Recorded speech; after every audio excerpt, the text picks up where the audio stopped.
Seducing me, she retorted. There was coquettishness in her voice, like a kitten brushing its little paws in his heart. He felt tickled, sweet, and delirious all at the same time. He swallowed hard, doing his best to maintain control of his sanity.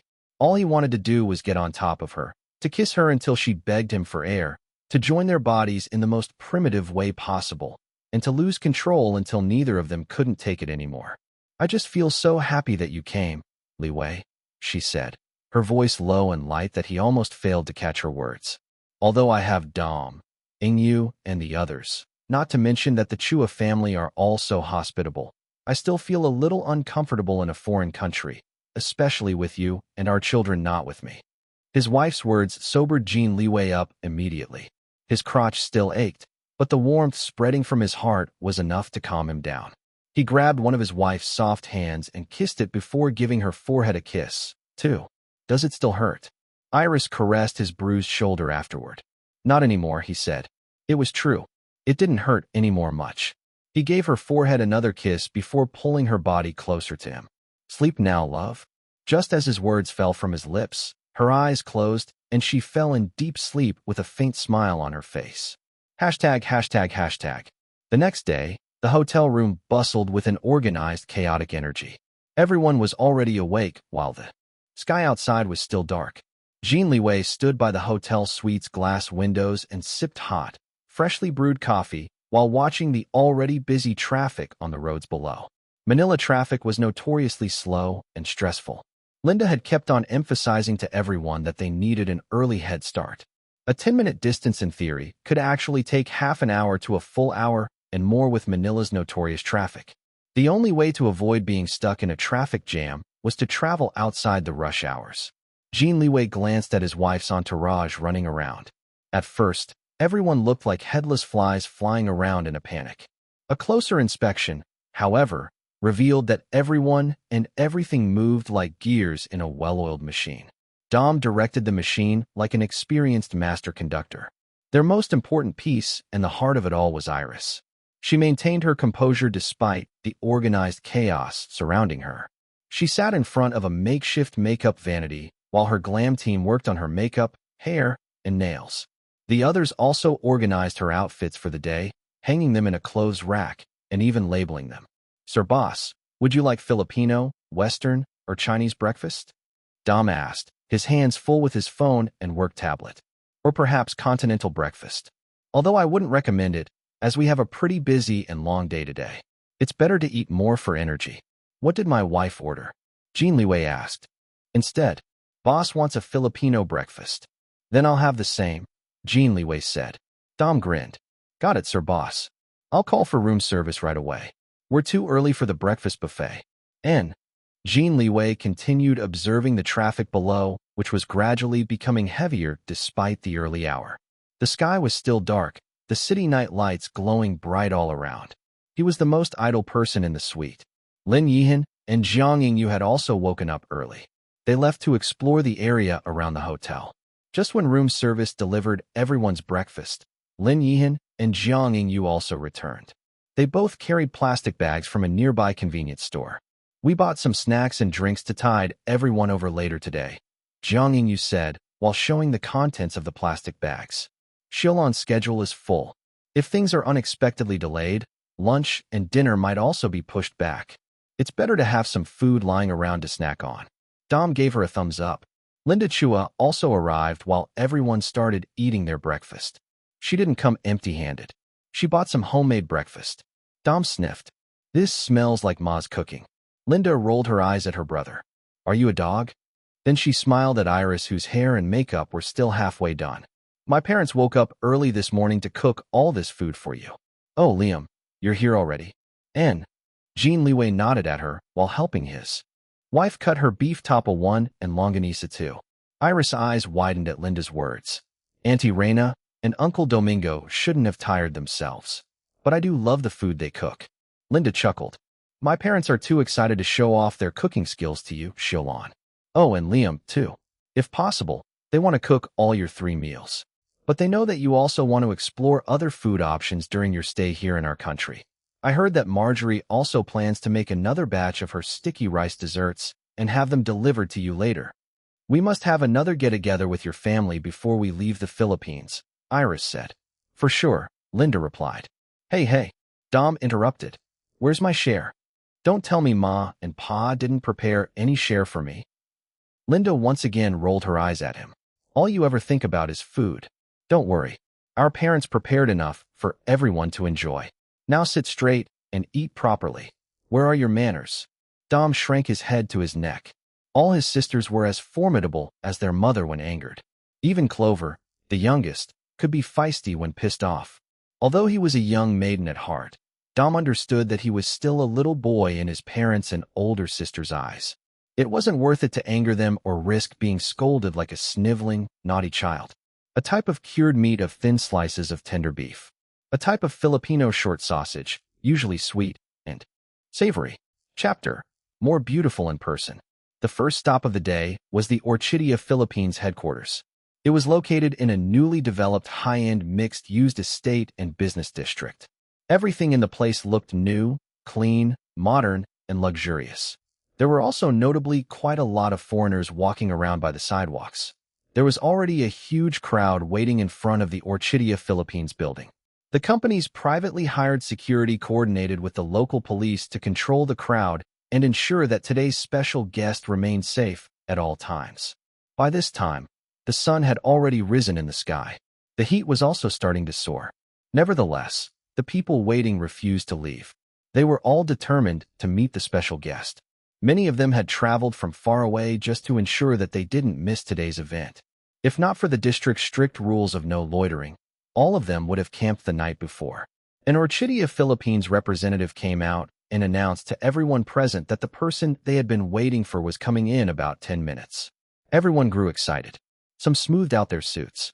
Many double-checked their papers and pens and phones to ensure that everything was in good working order when asking for autographs and photos. The leader and organizer spoke through a megaphone, instructing everyone to be orderly.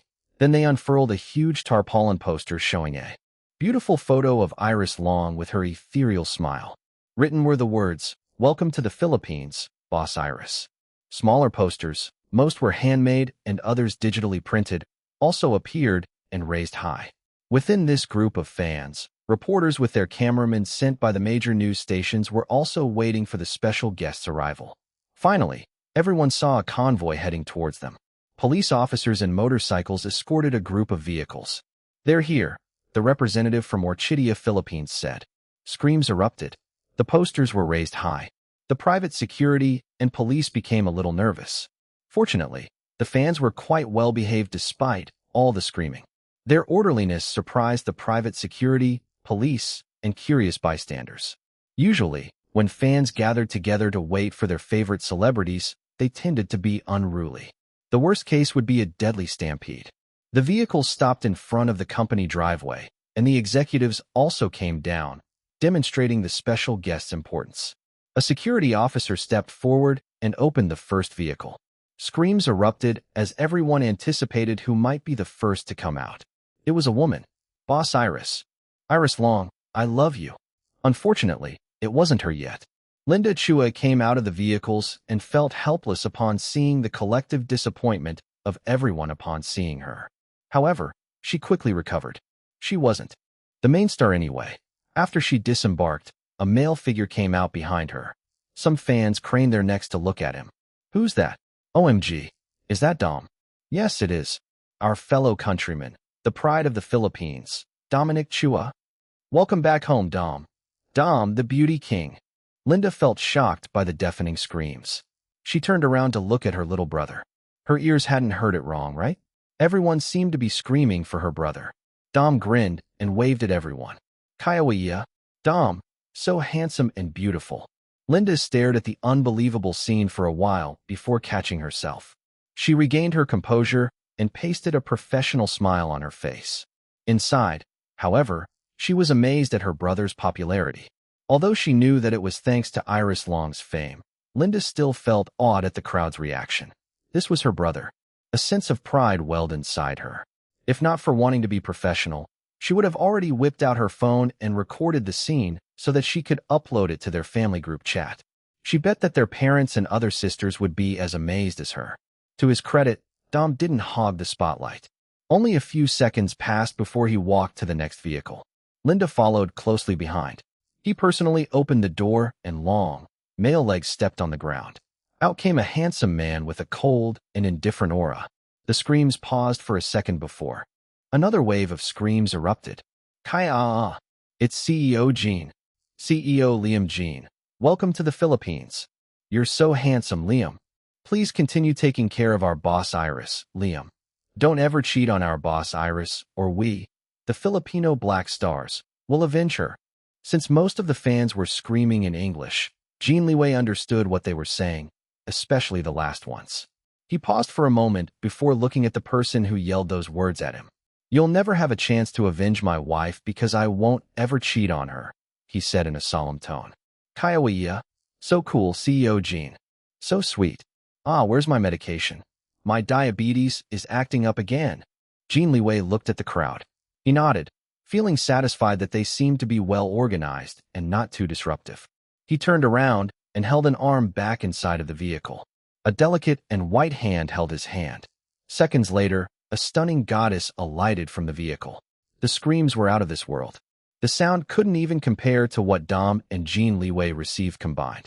Iris Long held her husband's arm while waving at her Filipino fans with her other hand. She felt a little surprised upon seeing their number.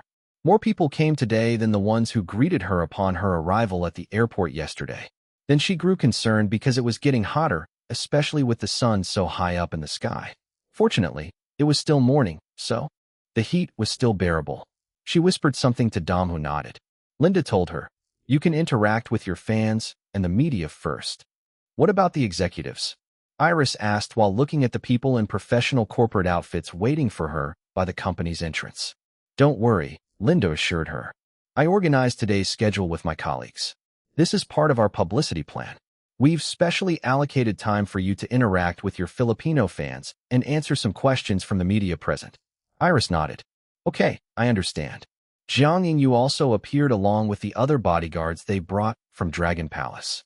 They protected Iris as she and her husband approached the crowd of fans. Iris was known for being friendly to her fans, the Black Stars. If her schedule allowed it, she would surely take a few minutes to chat with her fans, sign autographs for them, and take photos. Despite the intimidating gaze of her husband, Jin Liwei, and her bodyguards, the Filipino fans still felt ecstatic upon finally meeting their boss Iris in the flesh. OMG, she looks even more beautiful in person. Look at her skin. It looks smoother, clearer, and brighter than my own future. Probably thanks to Orchidia beauty products.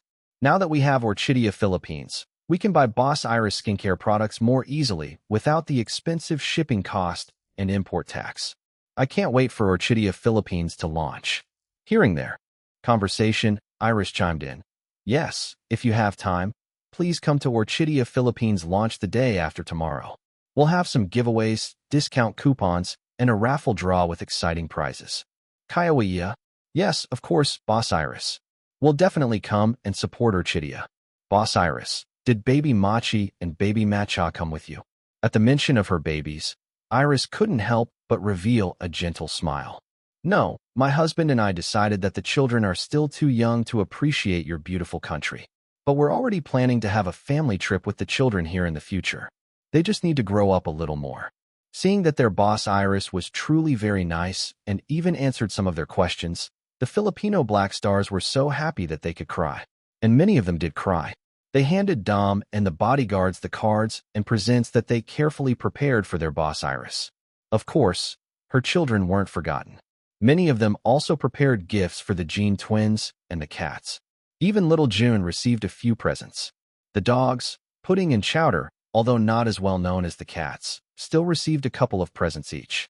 When Jiang Yingyu learned that some fans prepared presents for her son, her eyes reddened. Nevertheless, she didn't let her emotions interfere with her job. She was nothing but a professional. She used her strong, muscled body to shield Iris from overly excited fans who might have forgotten the notion of personal space from overexcitement. Thankfully, the overly enthusiastic fans soon apologized after realizing their actions. Jin Liwei once again nodded in satisfaction after seeing the Filipino Black Star's self-awareness. It seemed that they inherited the original Black Star's code of ethics to never put their boss Iris in danger. He knew that this was all thanks to the Chua family's hard work. They were the ones who founded Black Stars Philippines and worked hard to promote Iris Long to these new fans. It was actually quite amazing that the Black Stars Philippines grew this much in such a short period. They also quickly became the most vocal and organized international division of the Black Stars on the web, especially when it came to defending their boss Iris.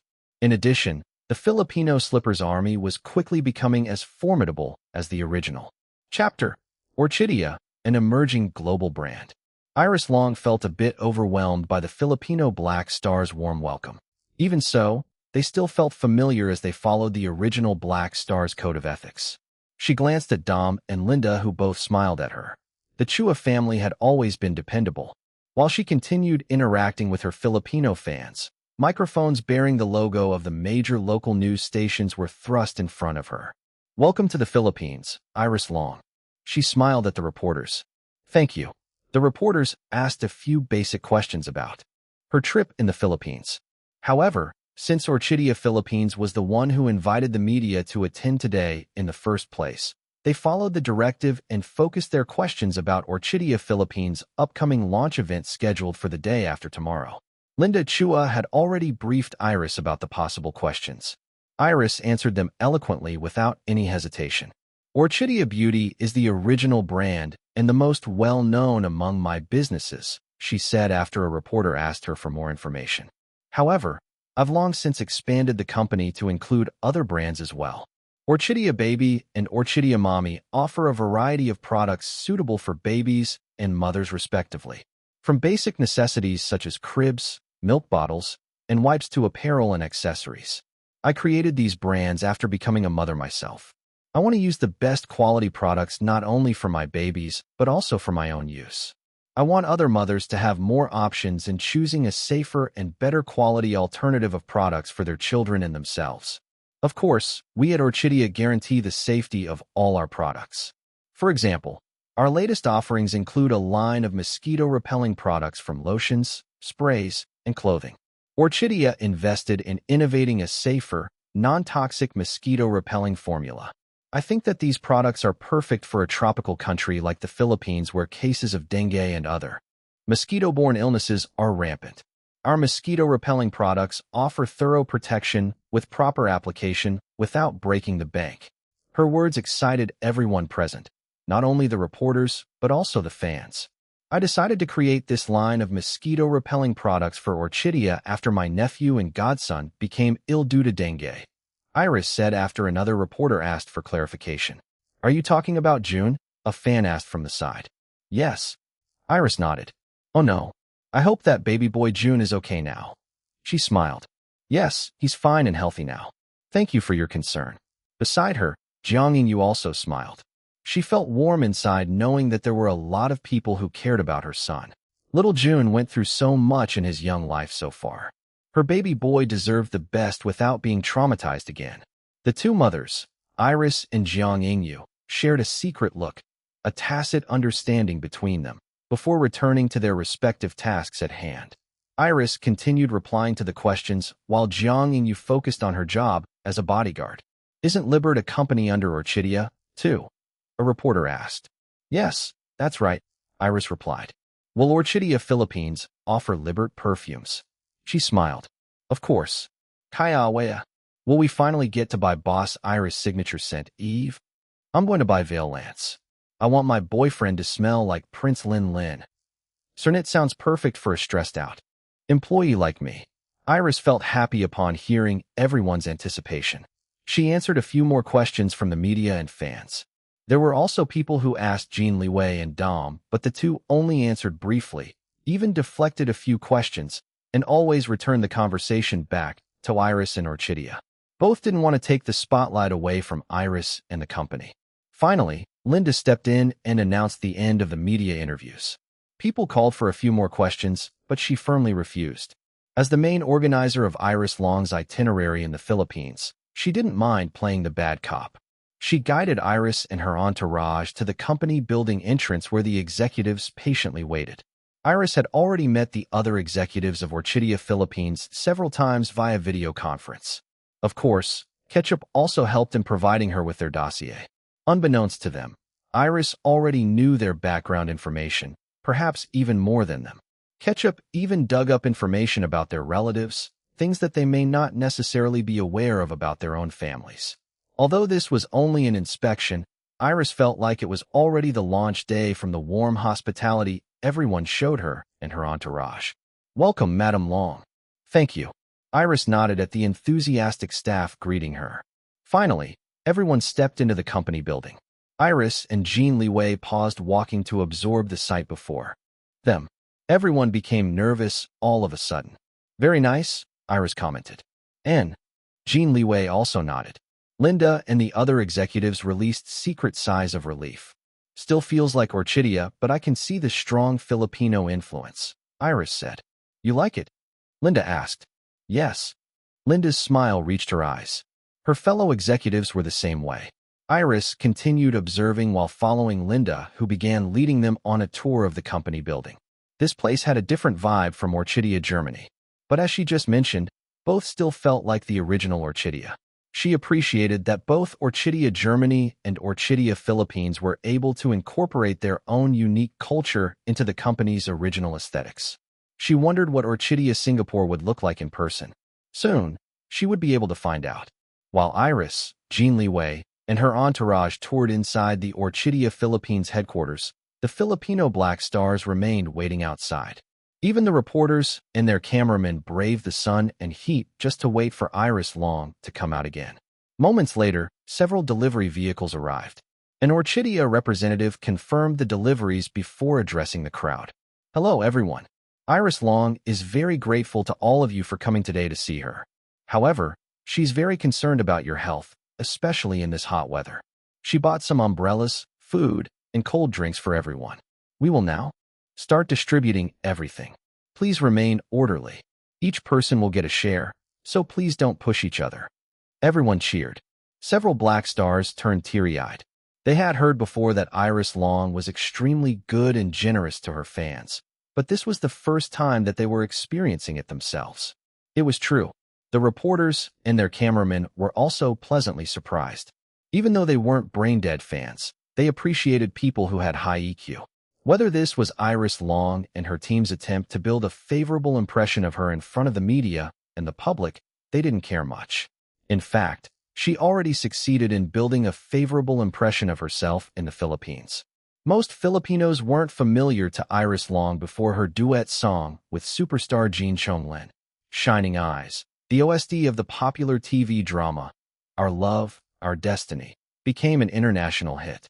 They didn't know of her past as a rebellious teenage pop star who had a notorious reputation as a spoiled brat acting like a diva. Therefore, the Filipino Black Stars' admiration for her had never been tainted by her past. This was the same for other Black Stars outside of China. Back inside the company building, Iris was now inspecting all the products available for sale in Orchidia Philippines. Like the original Orchidia and Orchidia Germany, Orchidia Philippines also focused more on selling its products online. A store in the company building allowed customers to browse and buy the products in person, just like the other Orchidia in China and Germany. However, there were no plans yet to open retail store branches. Iris already had plans for building a flagship store, but that could wait until the venue was finished. For now, selling online was the main way to go for Orchidia. The products of all Orchidia bases were the same. Only the packaging was slightly different to cater to the local market. Iris felt satisfied with what she had seen so far. She felt excited for the launch. "What do you think?" she asked the man standing beside her. "Good." Jin Liwei put down Orchidia's original shampoo, a bestseller since its launch when the company's only brand was Orchidia Beauty. "Is the price range acceptable in the Filipino market?" Linda answered, "Orchidia's products are premium compared to the local competitors, but were definitely more affordable compared to other foreign brands. So yes, our price range is acceptable in the Filipino market. We'll see how Orchidia Philippines performs first, then I'll think about building a local factory here," Iris said. "If that happens, Orchidia products made here in the Philippines should become more affordable." And Jin Liwei nodded.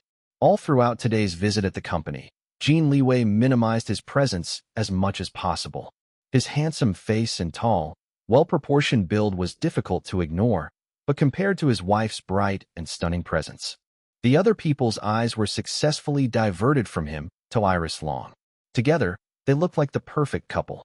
With Iris taking the lead, Jin Liwei looked more like a loyal knight to his beautiful and savvy queen.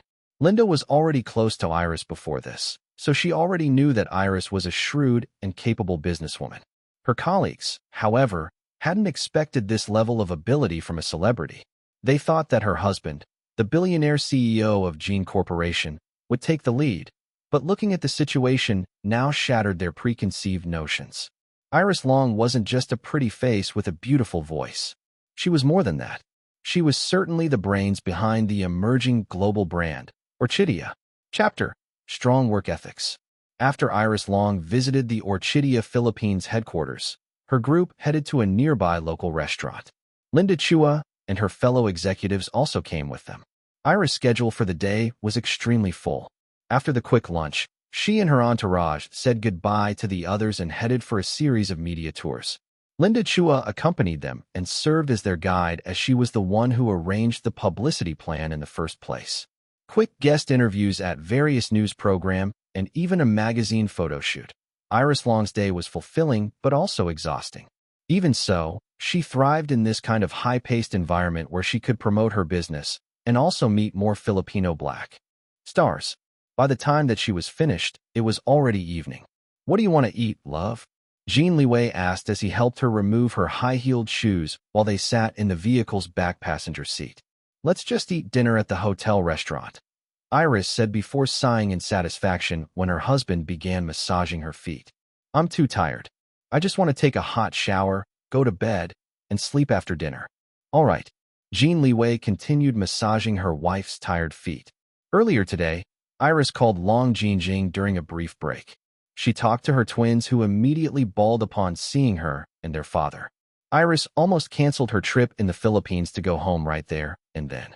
It was only when Jin Liwei and Long Jingjing persuaded her that she agreed to stay with great reluctance. Good thing that she listened to them. When her mind cleared, she realized that she almost did an impulsive thing. She personally approved and signed her work commitments in the Philippines. Deserting them would not only tarnish Orchidia's reputation, but would also damage her personal integrity. As someone who valued her own strong work ethics, abandoning work commitments was something that she never wanted to do without any valid reason.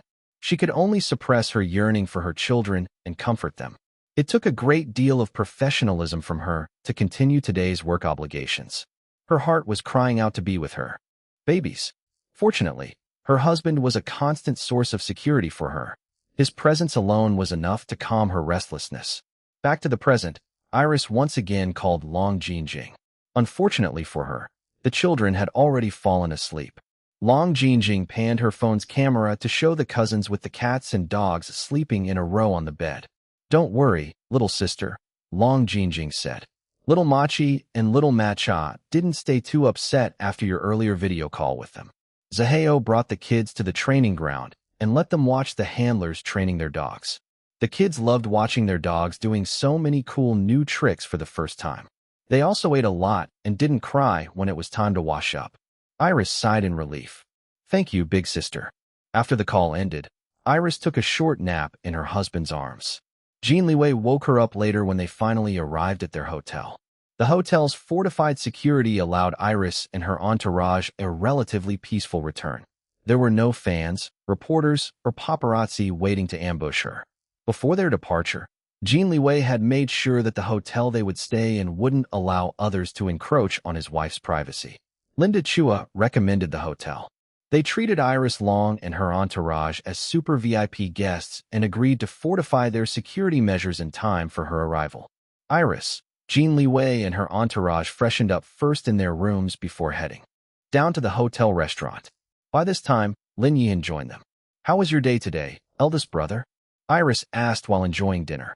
"It went well," Lin Yihan said. "Domingo introduced me to his distant cousin. Our discussions went well. Tomorrow, they'll bring me to introduce some agricultural trading companies that meet my demands."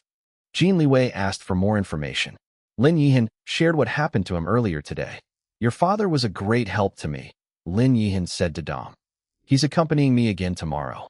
I wanted to invite him for dinner tonight, but he declined, saying that he wants to eat with his family. I didn't know what time you all were returning, so I refrained from inviting the Chuas to join us for dinner. It's okay, eldest brother, Iris said. We'll have another get-together with the Chuas before we leave the Philippines. That's good then. Lin Yihan smiled. I want to do something to thank Domingo. I'm a businessman myself, so I immediately knew how cunning that cousin from the main Chua family is just from looking at his eyes. Without Domingo's intervention, the discussion today might not be as smooth as I wanted. I could sense that the cousin wanted to take advantage of me as much as possible. His wife, Jiang Yingyu, patted his arm. She didn't interfere in his business because it wasn't her forte. All she could offer was her presence. He turned to her and gave her a loving, gentle smile. I called fifth brother earlier. Today, seems like our son is having a blast at his Uncle Haohao's place. Jiang Yingyu's expression softened. Yes, I also called Jing. Little Jun loves watching his master train with Sir Zaheo's other subordinates. He idolizes his Uncle Haohao very much. Hearing the couple talk about their son's fun experience at her big brother's place, Iris couldn't help but sigh. She was happy that little June was having fun, but upon remembering her own twins bawling their eyes out, her heart couldn't help but clench. In addition, it seemed that Ice Cream had become quite depressed after undergoing 2 days of strict diet and intense boot camp. Once again, she almost packed her bags and flew straight home to be with her babies. However, she knew that this kind of impulsivity would only complicate her life. She could only steel her heart and continue fulfilling her work obligations in the Philippines. You okay, love? Jin Liwei's arm rested on her shoulders and pulled her closer to him. Just missing our kids, she said in a soft voice. I miss them too, he said. But remember that they're in good hands. I know. He kissed her forehead before calling a waiter to order a chamomile tea to calm his wife's worries. After dinner, everyone returned to their rooms. Iris took a long, satisfying bath in the tub. Jin Liwei only thought for a moment before deciding not to join her. He could see the fatigue in his wife's eyes. Although he wanted to be with her every second, she also deserved some alone time to unwind. While waiting for his wife to finish, Jin Liwei went to the suite's living area where Dom was busy speaking on the phone with his sister, Linda, about Iris' schedule tomorrow. Jin Liwei sat on another sofa and checked his emails on his phone. After Dom's phone call ended, Jin Liwei asked, Everything set for tomorrow? Yes, sir boss. Dom gave him a thumbs up. Things will be a bit more hectic for boss, but my sister already confirmed everything. There shouldn't be any issues. The only variables are the traffic and the weather, so we should keep these in mind at all times, especially since all the guestings boss will attend tomorrow are live broadcasts. Jin Liwei nodded. Thanks for the hard work. Go to sleep now. Good night, sir boss. With that, Dom took his phone and headed straight to his own room. Jin Liwei glanced at the clock and estimated that his wife should have already finished bathing. When he entered their room, his wife was indeed done. She was now drying her hair while wearing a sheet mask on her face, an Orchidia Beauty bestseller. He took over in drying her hair while she finished up her skincare routine. Noticing that her eyes were starting to close, he finished it up and carried her to their bed. Good night, love, he whispered while giving her luscious lips a light kiss. In no time, her breathing became steady and rhythmic. Jin Liwei combed her soft and fragrant hair before carefully leaving her on the bed to take a shower as well. ####. The next day was another hectic day. This time, the weather was far from ideal. The heavy rain fell as if there was no tomorrow. Fortunately, there wasn't any thunderstorm, just lots and lots of rain. Once again, the glam team helped Iris prepare. Her makeup today was a bit heavier, her hair more elaborate, and her outfit more extravagant than they were yesterday. The preparations took longer, but with Dom directing everyone and everything down to the last second, Iris didn't need to worry about running late. The first stop for today was a popular early morning news, talk and variety combo program called It's Morning, Philippines. The show had already been running for over 25 years. One of its most important aspects was that it was always a live broadcast. Any mistake from the hosts or guests was shown on live TV with no mercy. It could make or break someone who didn't know how to handle unexpected situations. For the most part, however, Mistakes were kept to a minimum as the show's veteran hosts would always help ease the atmosphere and make the guests feel as comfortable as possible. Today was the first time that Linda wouldn't accompany them. Dom took over guiding Iris into the morning program studio, even though he had never been there before. He could only follow his sister's detailed instructions. Chapter: It's Morning, Philippines. The TV program, It's Morning, Philippines, had already started. Iris Long and her entourage followed the program staff to a reserved dressing room. A television hung on the wall and played the program's live broadcast. The language used in the program was mostly Tagalog, especially by the news anchors who reported on the more serious, latest news. The other hosts for the variety segments, however, used Taglish, a combination of Tagalog and English, especially the younger ones. Due to Dom and the Chua's influence in her life, Iris also learned a little Tagalog. She wasn't that proficient with the language yet, but she could at least understand most colloquial conversations. The overall vibe of the program was quite light, casual, and fun. Even the news segments didn't focus too much on grave and solemn topics. She found it interesting. Waking up early in the morning to watch a show like this would give a happy boost to the viewers to start their days. She was already looking forward to guesting in such a show. Although her makeup, hair, and nails were already done back at the hotel, her glam team still touched her up. She also changed into the dress and shoes chosen just for this show. There was a knock on the door, and in came Dom, followed by the show's director and some of the mainstay veteran hosts. Both sides greeted each other and chatted. "It's the commercial break right now," the director said. "Finish getting ready, and I'll have my assistant bring you on standby." "I understand, director," Iris said.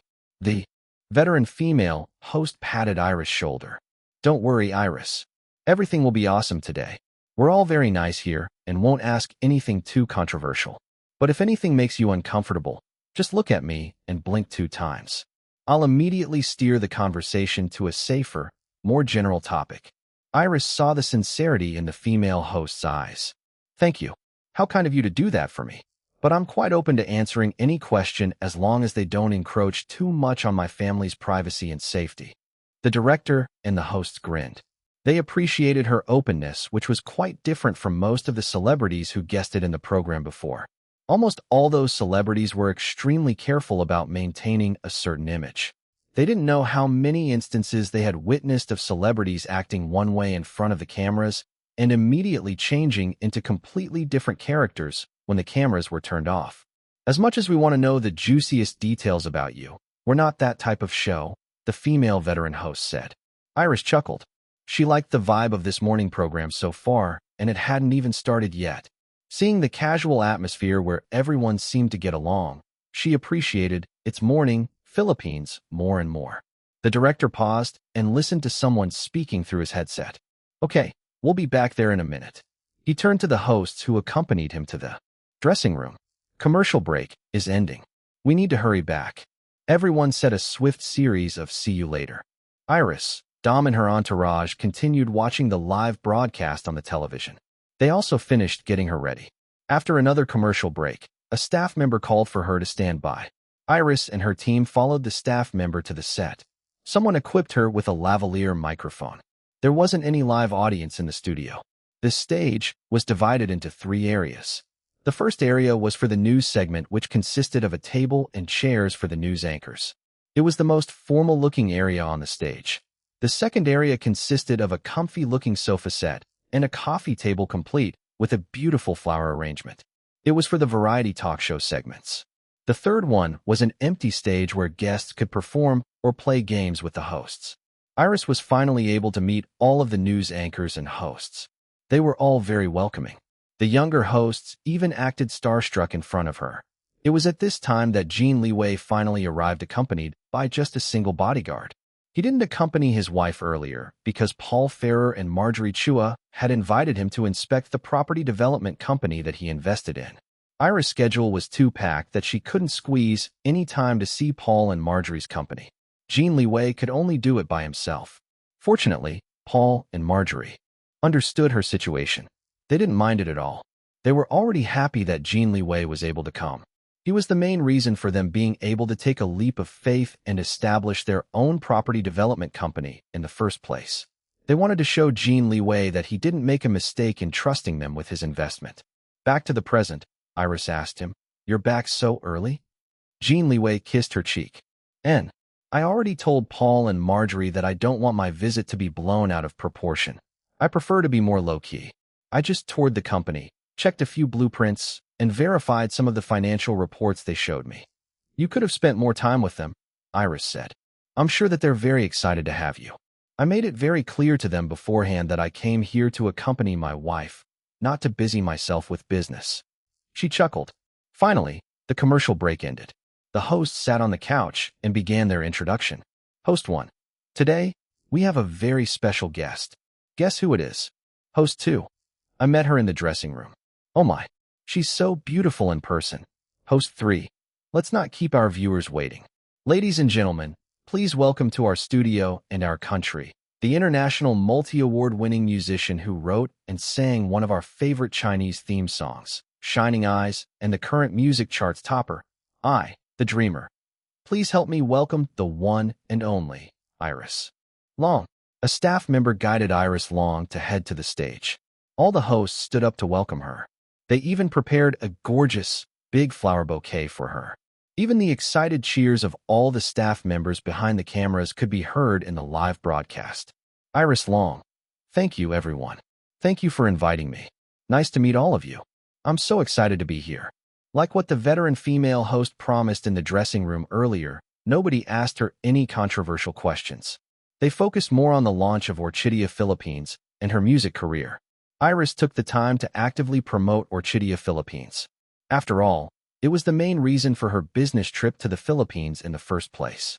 All of these scheduled guestings were just extras that Linda Chua thought would help Orchidia's publicity plan. Host 1. I tried Orchidia beauty products before. I had to ask my friend to buy it for me during one of her trips to China. I'm so glad that Orchidia is now in the Philippines. Host 2. Are their products really that good? Host 3. Orchidia beauty products are the best. I also tried them before. Unfortunately, it was so difficult to buy them from abroad and ship them to the Philippines. When I heard that Orchidia is opening in the Philippines, I almost cried for joy.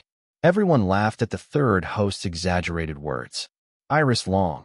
As a token of my gratitude for you inviting me here today, I prepared some small presents for all of you. I hope you like them. Dom and a few staff members carried a few baskets filled with products from Orchidia Beauty and special vouchers from Orchidia Baby and Orchidia Mommy. Of course, there were also the perfume samples of Eve, Cernit, and Veil Lance by Libert.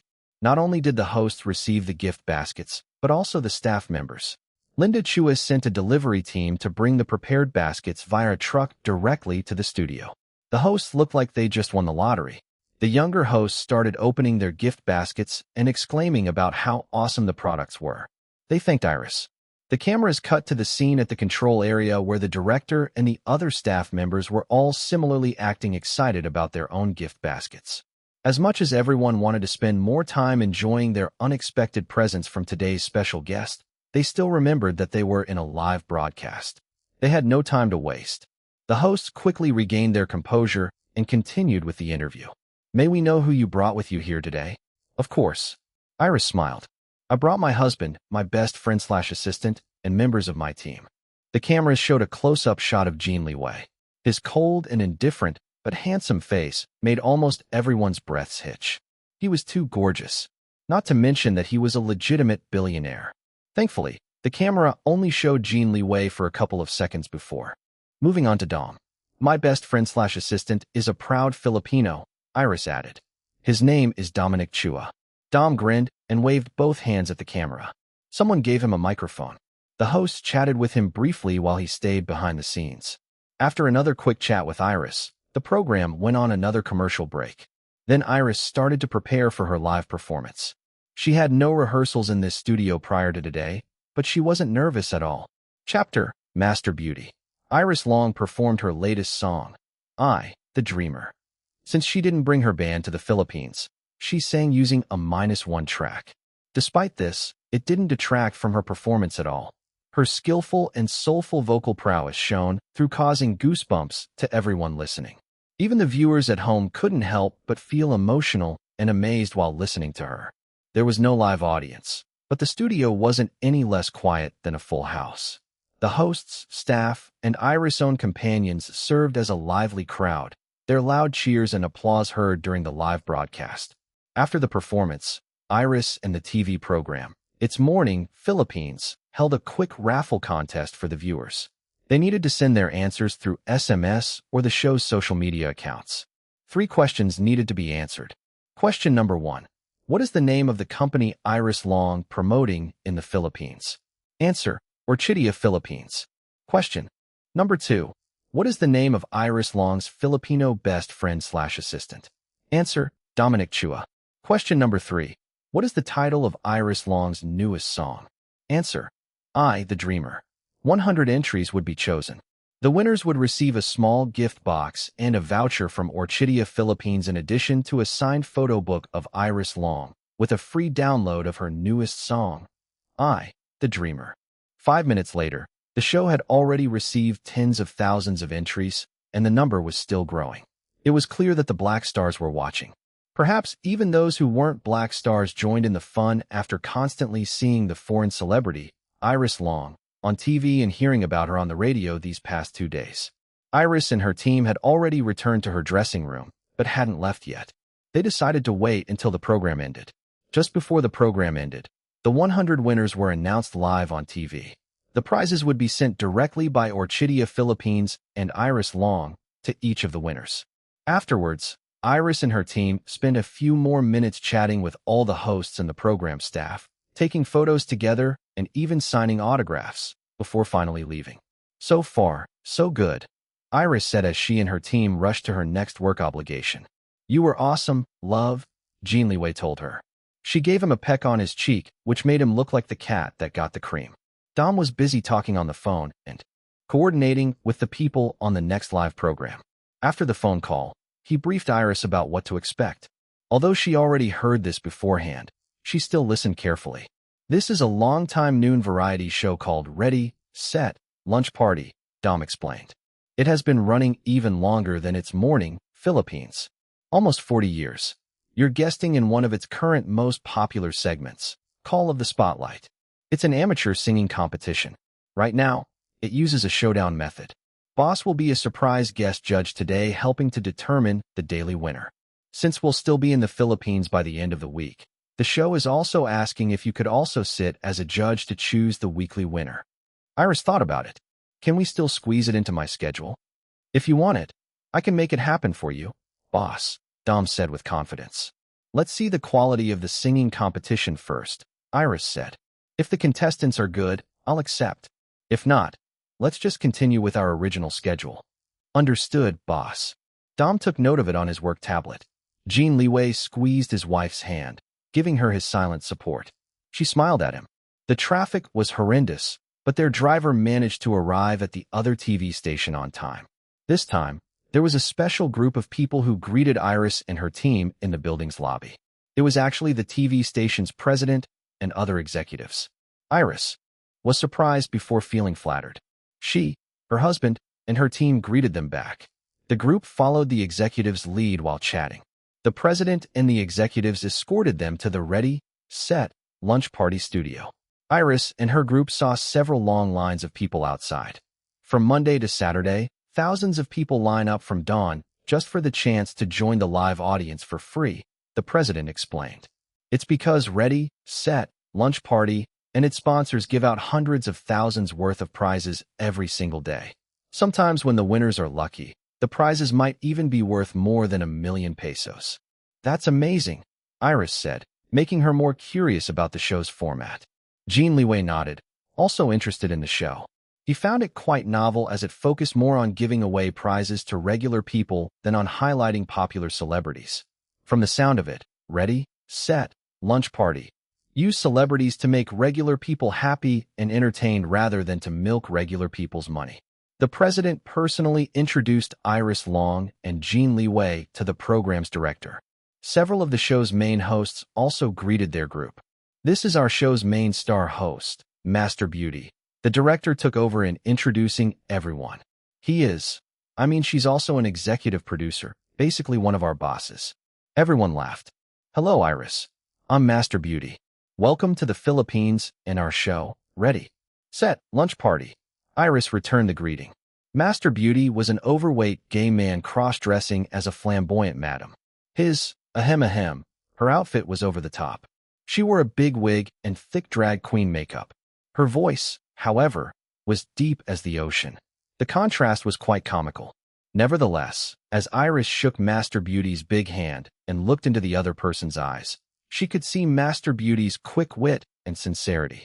The sincere look was something that she had seen in the past couple of days while meeting Filipinos. The Filipino people were really genuine in their desire to welcome people into their country, communities, and even families. Their hospitality was on another level. It was something that Iris and Jin Liwei would always appreciate. Iris chatted with Master Beauty, who also introduced his co-hosts. As Iris wasn't familiar with the showbiz industry in the Philippines, she wasn't familiar with Filipino celebrities. Dom, however, had informed her beforehand that Master Beauty and the other main hosts of Ready, Set, Lunch Party were all famous in the Philippines. Master Beauty was currently one of the top entertainers in the country. Her movies, mostly comedies targeted at families, were almost always the highest-grossing films when they were released. She was even nicknamed the box office king for several consecutive years, including this year. It seemed that she didn't mind not being able to take the title box office queen and was quite happy with the title box office king instead. Iris found herself having fun chatting with Master Beauty. She was like Dom. Her verbal humor was very much on point. Unfortunately, the director and the hosts needed to start preparing for the start of the show. It was also a live broadcast, so everything needed to be carefully arranged down to the last second. Nevertheless, Master Beauty was known for her masterful comedic ad-libs, causing the show to dominate the noontime television ratings. The TV station's president and executives also excused themselves. She hugged the huge bouquet of flowers and gift bag that they gave her. Since she hadn't expected to meet them today, she hadn't prepared anything for them. Dom, please prepare some return gifts for the station president and the executives. Got it, boss.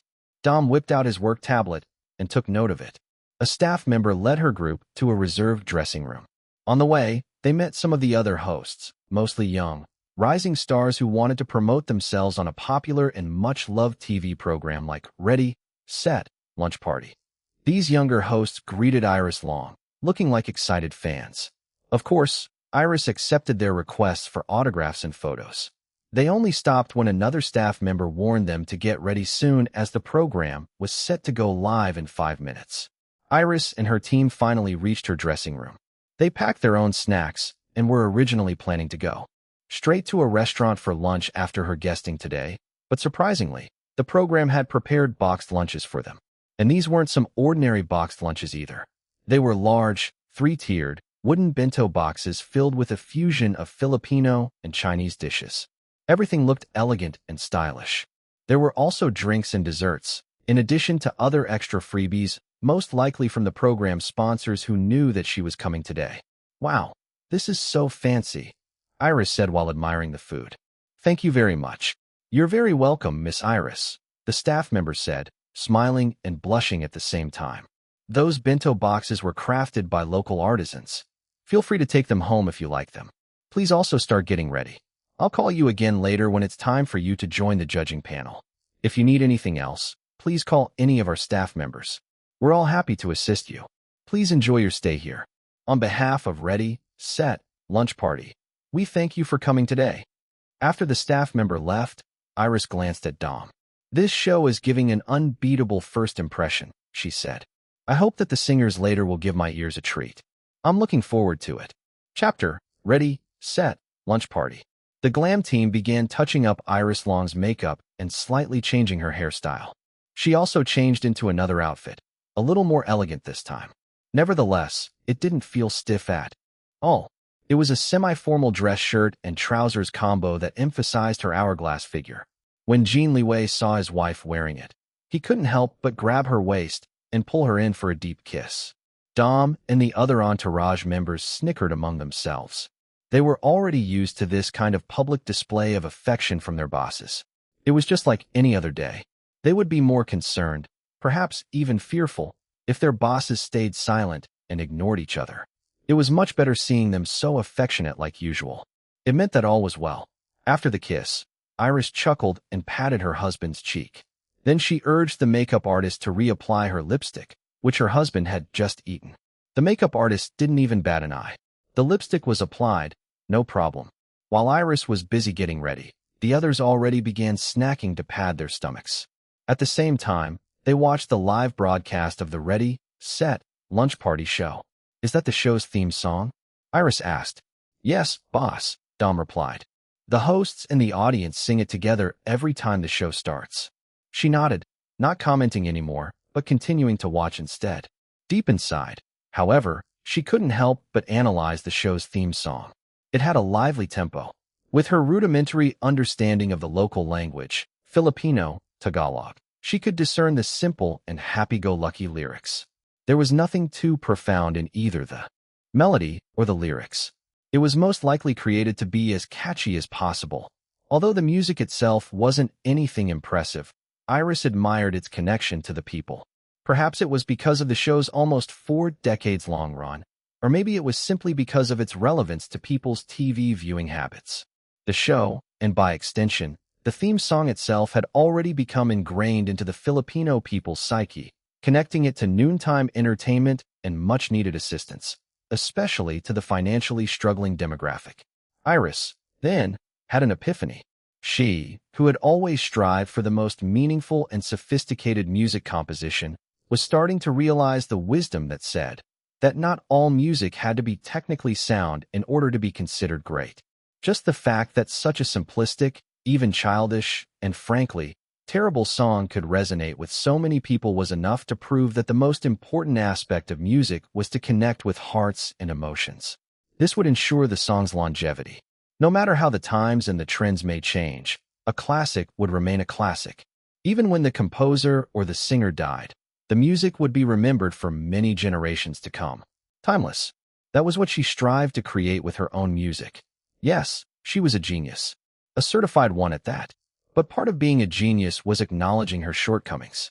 Only by doing so would she be able to continue learning and improving. Hopefully, one day, she would reach the pinnacle of music. She was looking forward to it. After the hosts and the live audience members finished singing the theme song together, Iris snapped back to the present.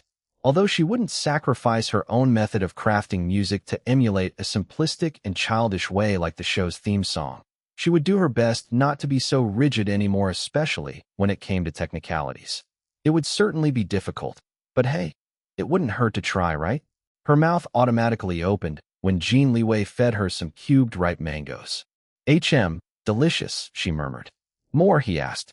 She shook her head. I'll eat later. Jin Liwei finished the rest of the mango slices. Her eyes never left the TV by the wall. The hosts had already begun bantering with each other. Master Beauty was obviously the showmaker with her quick wit and timely ad-libs. The other veteran hosts seamlessly followed her lead. The younger hosts, however, were not as experienced as them. Their follow-ups weren't as smooth. Fortunately, the veteran host quickly covered up for them with Master Beauty, even taking the chance to make fun of them for laughs without offending anyone. It was all good fun. Even if Iris didn't completely understand what they were all talking about, she still couldn't help but smile and laugh. No wonder this was still running after almost 4 decades. Ready, Set, Lunch Party was, without a doubt, a feel-good program. Viewers obviously loved watching it because it helped them relax and have fun during their lunch breaks. The program had plenty of mainstay segments. They did a couple and gave away prizes worth about $500,000 in Philippine pesos. Nothing too big as the episode had just begun.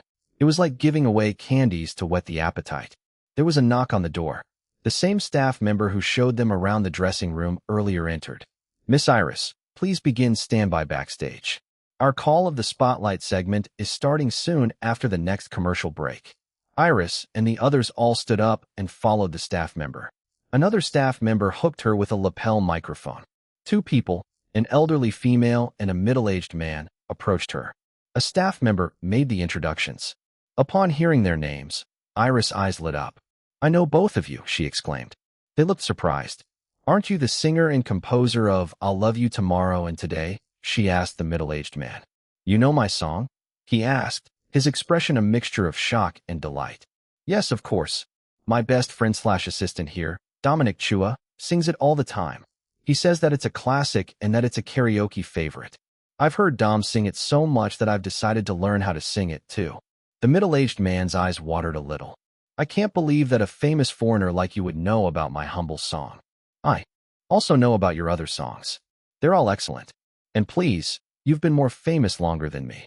I would love to chat with you again and talk about how you compose music. I would love that, Iris. The man looked like he was soaring to the heavens. Iris turned to the elderly lady. Unlike the middle-aged man, the elderly lady was a pure vocalist. She didn't compose music, but her voice alone made her an icon among the Filipino people for more than 6 decades. Madam, I love your ballad songs, especially Please Don't Hurt Me Anymore. Your voice put in so many emotions in the song that it makes me teary whenever I listen to it. The elderly lady held both of Iris' hands. Do you really know my songs? Yes, madam. Then Iris sang the chorus of Please Don't Hurt Me Anymore. Her a cappella rendition was softer yet fuller than the original version. It was just casual singing, yet both the eyes of the middle-aged man and the elderly lady sparkled upon hearing her voice. My grandchildren didn't lie to me, the elderly lady said. Your voice sounds divine. Your grandchildren? Asked Iris. They know me. They're your fans, especially my one and only granddaughter. She got her siblings and cousins to join your fan club. What's it called again? The Black Cards. The Black Stars, the middle-aged man corrected. Oh, right. Yes, the Black Stars. Sorry about that, my dear. My memory isn't as sharp as it used to be. Iris gave the elderly lady's hands a gentle squeeze, conveying to her that everything was fine. No offense taken. My wife is also a fan of yours, the middle-aged man said. She's also a singer. She would have loved to join us today, but she has to attend an endorsement event. His wife is also famous in our country, the elderly lady informed Iris. Legendary, as a matter of fact. Iris remembered something that Dom told her before. Your wife is Virginia Velasco, right? You also know my wife? The middle-aged man asked, looking shocked again. Of course. Your wife is a brilliant vocalist. Her songs are all technically challenging.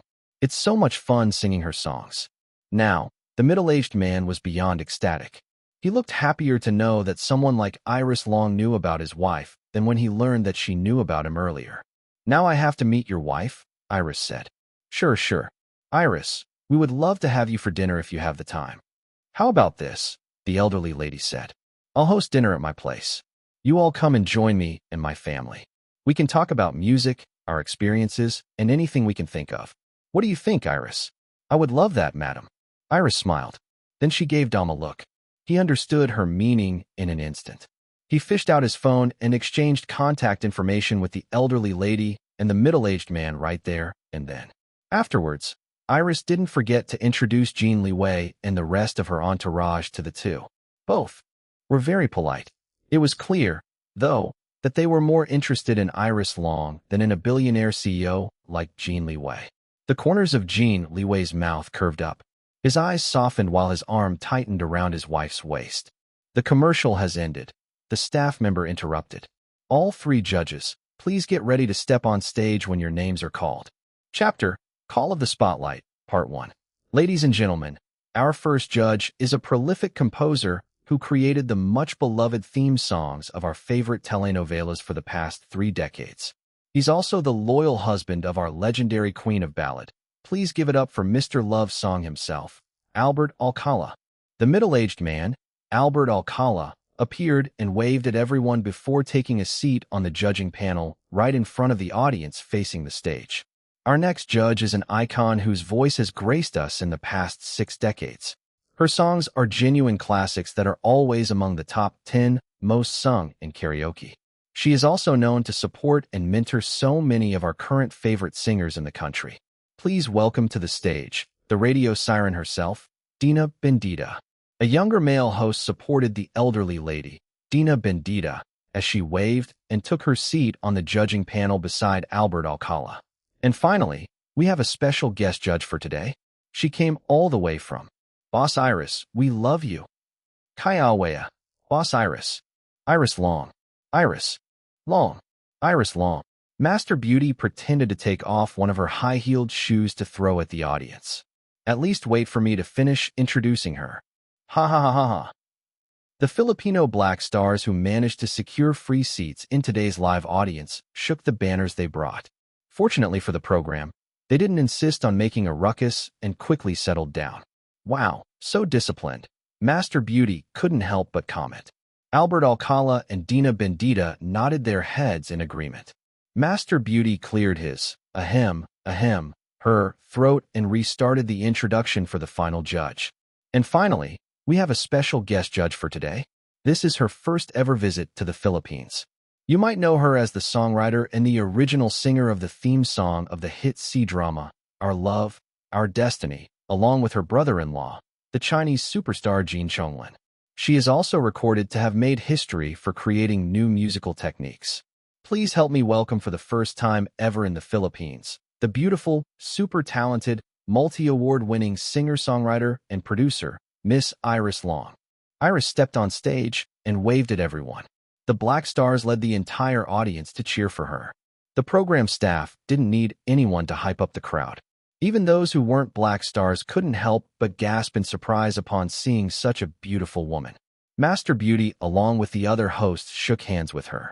This time, they didn't allow her to sit on the judging panel right away. They made her stand on stage with them first for a short casual conversation. First of all, I would like to thank you for coming in today as a special guest judge, Master Beauty said. Iris smiled. It's an honor to serve as a judge in such a popular singing competition here in the Philippines. I'm very excited to see what kind of talents you have here in Call of the Spotlight. Host 2. I heard that you met with Mr. Albert and Madam Dina backstage and that you already knew about them beforehand? Iris Long. Yes, it was such a pleasure to finally meet them in person. I knew about them because of my best friend and assistant, Dominic Chua. He's Filipino, by the way. Although I'm not very familiar with most of the showbiz personalities here in your country, I at least know a few of your musicians. Mr. Albert and Madam Dina are just some of those whom I know about. The camera panned to the audience where Dom was seated. He saw himself on the monitor. He immediately beamed, drawing another wave of cheers from the Black Stars who were obviously familiar with him. Master Beauty and the other hosts chatted with Dom for a bit. Meanwhile, the camera couldn't help but shift to the handsome man sitting beside Dom. Host 3. I'm sorry, but I have to interrupt. I can't concentrate while looking at such a handsome man. Master Beauty. Me too. Iris, is it okay if you introduce that gorgeous specimen? Iris laughed, her eyes shining with amusement. Of course. Everyone. That man is my beloved husband, Liam. He's my rock and my biggest supporter. Thanks to him, I was able to give birth to our beautiful twin babies. Jin Liwei smiled at his wife, while giving a polite nod to everyone else. The hosts looked like they wanted to chat with him, but it seemed that Jin Liwei had already made a special request to the program director not to allow it. He wanted everyone to focus on his wife during this trip and not on him. Master Beauty listened to the instructions on his earphones before signaling to his co-hosts to drop it. They chatted with Iris instead before finally letting her join the judging panel. Albert Alcala and Dina Bendita both welcomed her with warm smiles. Finally, the singing competition segment, Call of the Spotlight, started. The hosts introduced the first of the 3 daily preliminary contestants. Dom sat behind Iris to help translate the mini-interview with the contestant. Although Iris could understand a little of the local language, especially when it was mixed with English, she preferred to understand everything completely. It was her respect for her job as the special guest today. It wasn't her style to pretend to understand when she had no idea what was going on. After the mini-interview, the first contestant began singing his own rendition of an English song. Iris didn't bother jotting notes. She focused on watching the performance and judging accordingly in her mind. She wouldn't forget her thoughts anyway. Her expression was serious, not giving anything away. According to Dom, Albert Alcala was known as the strict judge in the panel. Dina Bendita, on the other hand, was known as the gentle and encouraging judge. There were other guest judges before, but almost all of them preferred to be nice to avoid getting bashed by the audience and viewers. Iris never cared about the bashers. She didn't know what kind of judge she would be in this show. To her, the most important was to be truthful. She would critique as honestly as possible. The goal was to help the contestants realize their shortcomings and hopefully make the necessary improvements to their techniques. When it came to musical techniques, she was confident in her own knowledge and skills learned from both of her lifetimes. After the performance, Master Beauty and another veteran host joined the nervous contestant on stage. The audience was encouraging, cheering for the contestant and helping him relax a little while waiting for the judge's critique. The first to speak was Dina Bendita. A very good rendition of the song. You were shaky and nervous at the beginning, but you were able to recover quickly and hit most of the high notes. Not bad, child. Keep up the good work. Thank you, Madam Dina, the contestant said. Next, Albert Alcala spoke. Like what Madam Dina mentioned, you were quite shaky, especially at the beginning. Maybe. That's why your throat didn't open up as much as you wanted, right? Resulting in you struggling to sing as comfortably as you want. The quality of your voice is nice, but the nerves got to you, right? On a brighter note, I like how you fought through it and persevered. The end was much better than the beginning. Good job in making it through. The contestant nodded his thanks, although he appeared a little dejected. He cast a hopeful glance at Iris. Can we hear what our special judge for today, Iris Long, has to say? Master Beauty prompted. The other judges, hosts, and most of the program staff had already long noticed that she didn't write a single thing in the provided notebook in front of her. They wondered if she had forgotten about it. I won't repeat what my fellow judges have said about you being shaky. Instead, I would like to point out other areas that I think will help you improve. One by one, Iris listed and gave succinct explanations of the contestants' shortcomings. Her two fellow judges looked at her with mild shock. Even they hadn't noticed many of them. Can you sing this part again? Iris asked all of a sudden. The contestant obeyed. Stop. Try it this way. Then she demonstrated it, drawing off from everyone else. Although she and the contestant had completely different vocal qualities, she was able to help the other person improve with a quick tweak in technique. By this time, both Albert Alcala and Dina Bendita were already looking at her, with shining eyes filled with admiration. As musicians themselves, they respected fellow artists who had mastered music theory down to the most basic of basics. Your voice has so much potential, Iris told the contestant. I think that it's a matter of choosing a song that's more suitable to your voice. This song requires too much force, power, and modulation, things that you still need to improve by a lot. If you address the things that I've told you today, I assure you that you'll be able to blow us away next time. Overall, your voice has high potential. You just have to work on improving your techniques and, of course, in handling your nerves in front of an audience. The contestant bowed to her. Unlike the dejection when Albert Alcala critiqued him earlier, he now had fiery eyes. He was filled with motivation after listening to Iris' constructive criticism. Chapter, Call of the Spotlight, Part 2. Iris Long's critique might sound harsh at first, but if people thought about it more, they would realize that it was the most constructive among the judges' comments. Everyone began to feel that today's episode might be the best yet. It somehow felt like Call of the Spotlight became a bigger deal than it actually was, like some sort of high-caliber singing competition and not just an entertaining segment at a long-running noontime show. Nobody thought that Iris was being mean, unlike other previous guest judges who were bashed into oblivion after they gave critiques deemed too negative for the audience's liking. Just looking at the contestant's expression was enough to show that her words had inspired him to improve instead of discouraging him. On the contrary, everyone felt like they were watching a master educating a student on how to do better. In short, this was a master class in the truest sense of the word. Some of the audience members even subconsciously straightened their backs. Iris' professionalism seemed to infect them. They, too, would watch the competition more seriously and analyze the contestants' performances with the judges more objectively. The Filipino Black Stars watching in the audience and at home couldn't help but lift their chins and puff out their chests, as expected of their boss Iris. No matter which country she went to, she would always make all of them proud. There was nobody and nothing in this world that could conceal her brilliance. That was their boss Iris, the best celebrity in their hearts. Before this, they only followed her career through the news and updates. It was only now that they had the opportunity to meet her in person. She was as beautiful and as magnificent as their fellow Black Stars abroad said about her. Back on the stage, the competition continued. The first contestant thanked the judges and everyone before leaving. Then Master Beauty introduced the second contestant. This time, the contestant was a female single mother in her late 30s. Her appearance, to be frank, wasn't outstanding at all. She had quite a common, forgettable face. During her chat with the hosts, although she looked nervous, Her voice and eyes were steady. She also answered all their questions as clearly as possible. Iris listened to Dom's translation behind her. She nodded. Although she felt mildly impressed by the contestant's life story of struggling to support her 3 underage children all by herself, Iris reminded herself that this was a singing competition. She didn't know about her fellow judges, but she would judge solely based on vocal and musical skills, not on how pitiful the contestants' life stories were.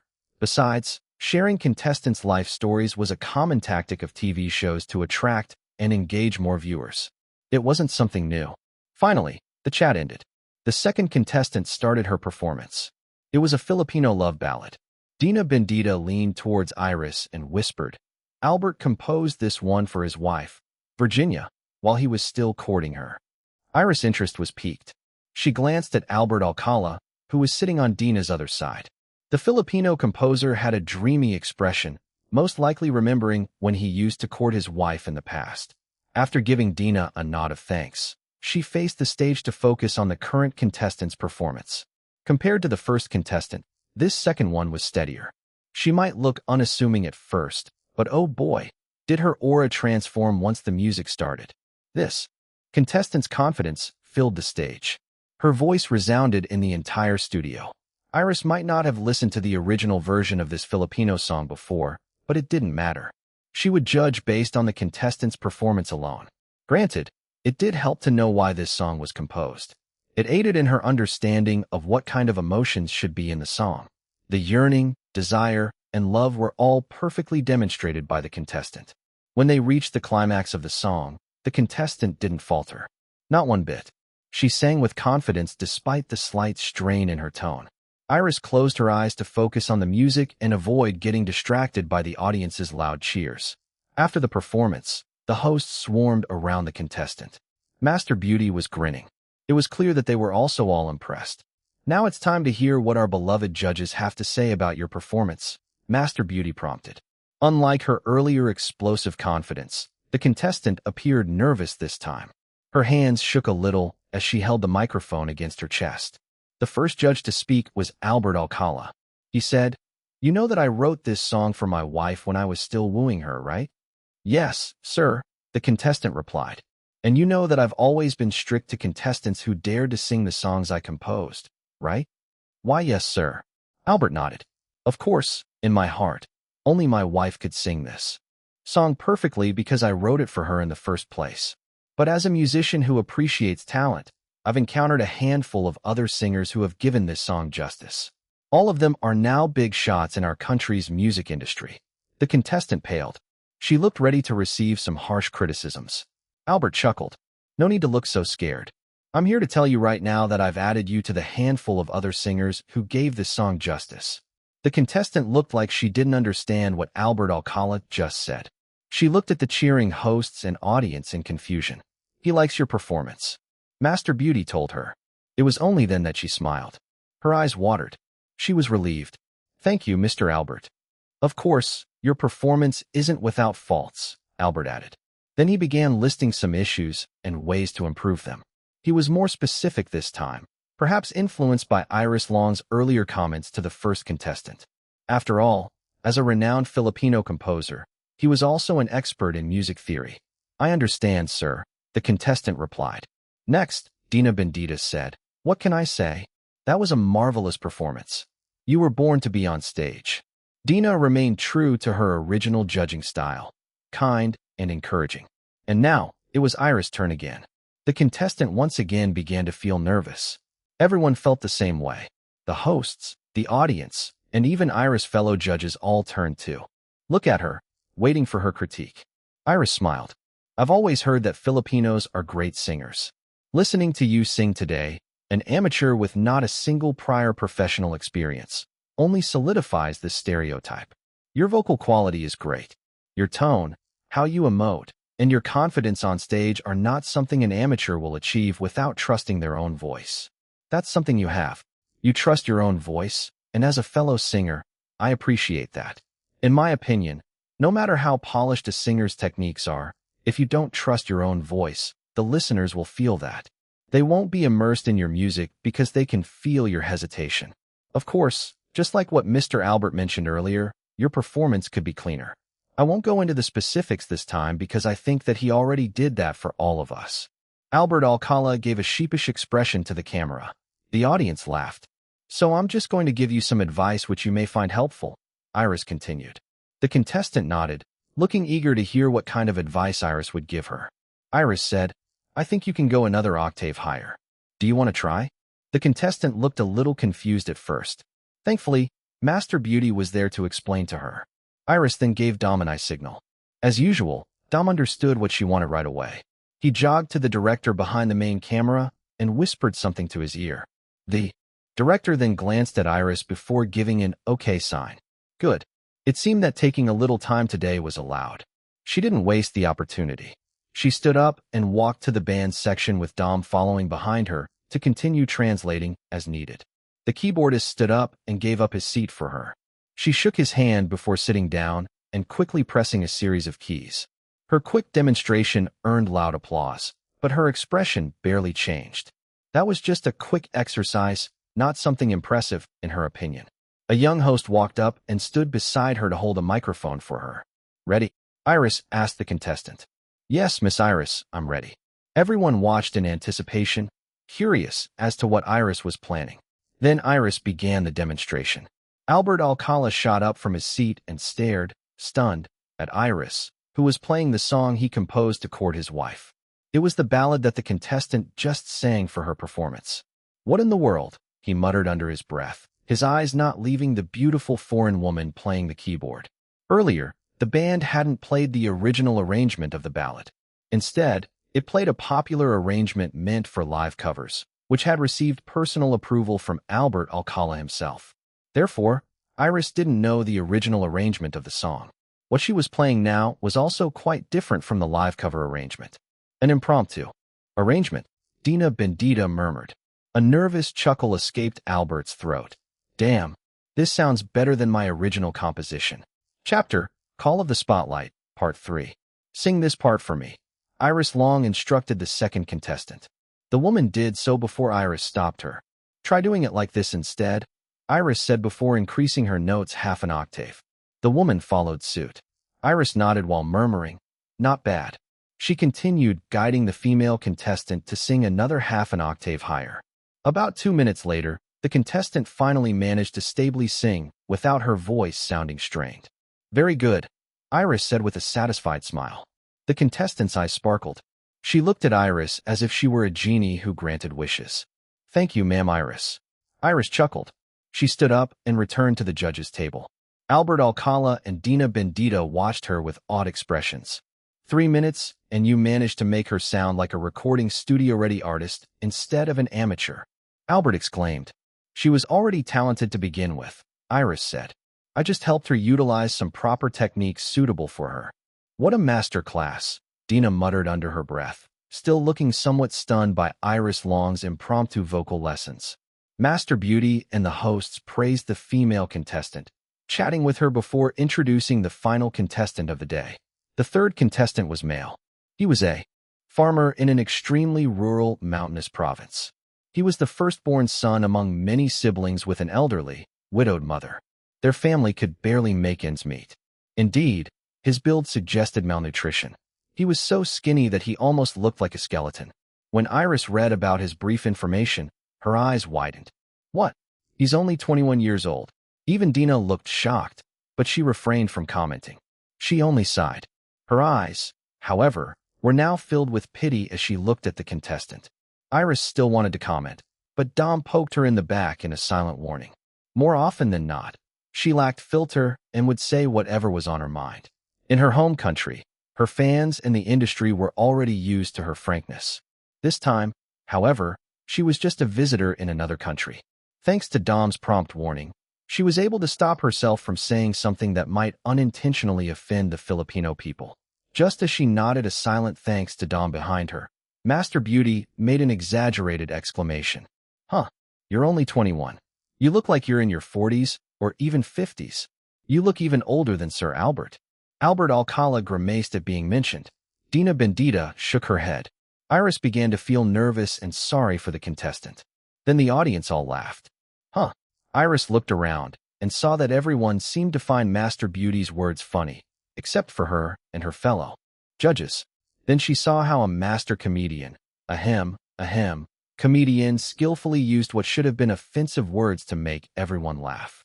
Wow, this is talent that I don't have, Iris muttered under her breath. I don't think I want to have this kind of talent. Dina gave Iris' hand a gentle pat. Iris had to give it to Master Beauty. The host was able to pull out the elephant in the room for everyone to see, stating the obvious while making it so that everything sounded funny. Even the contestant who should have been the most offended was laughing so much that his stomach started hurting.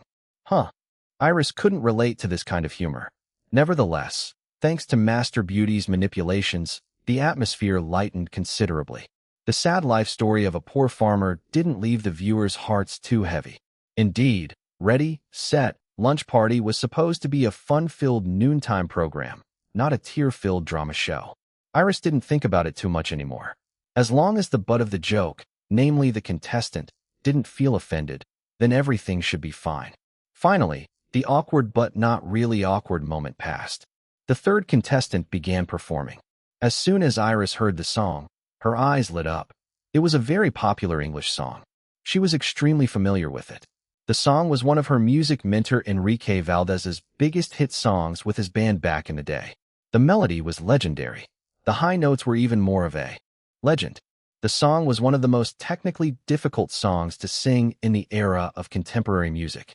According to Dom, however, it was also one of the favorite songs that Filipinos love to sing in the karaoke. Iris became serious as she focused on judging the contestant's performance.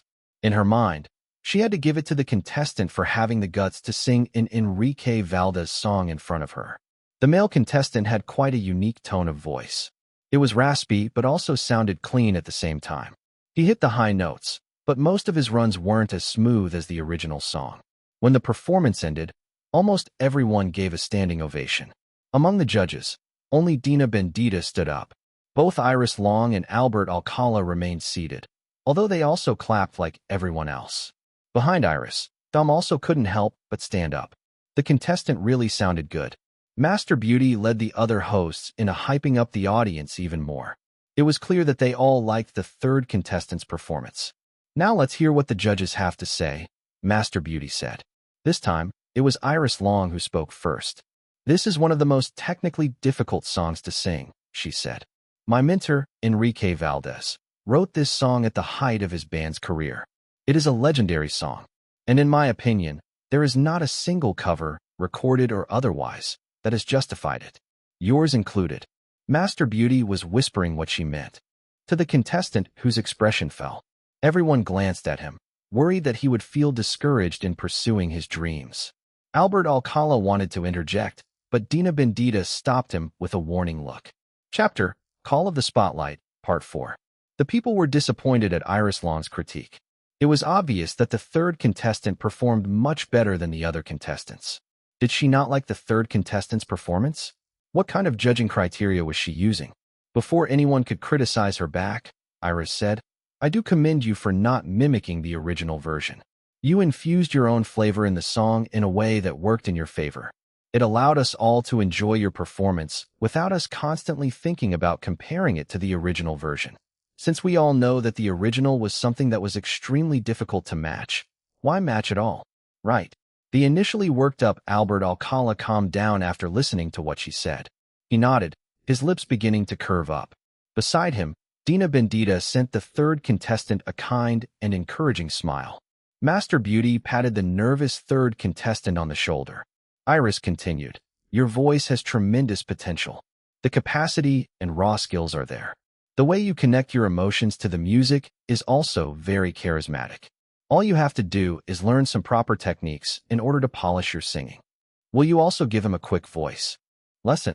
Master Beauty asked her. Iris' expression turned sheepish. I wish I could do that, but I already took too much of the program's time earlier. I don't want the program director to kick me out of the show. Everyone chuckled at her attempt to joke. Her gaze swept over the audience before stopping at where her husband sat. Jin Liwei was paying attention to his wife's every movement, so when her eyes fell on him, he immediately caught it. He winked at her while giving her a subtle thumbs up. She couldn't help but beam at him. The camera director caught the interaction between the two, showing it on the huge screen at the studio. The audience immediately reacted. Aya. Master Beauty pretended to almost faint, staggering on the stage, while the other hosts also pretended to catch her. Ah, where's the doctor? Call the doctor. I think I'm having a diabetic attack from all the sweetness from this couple. Laughter filled the studio. Iris didn't feel shy at all. Why should she feel shy? Jin Liwei was her own legal husband after all. As if answering the others' teasing, she sent Jin Liwei a flirtatious smile. The cheers grew louder.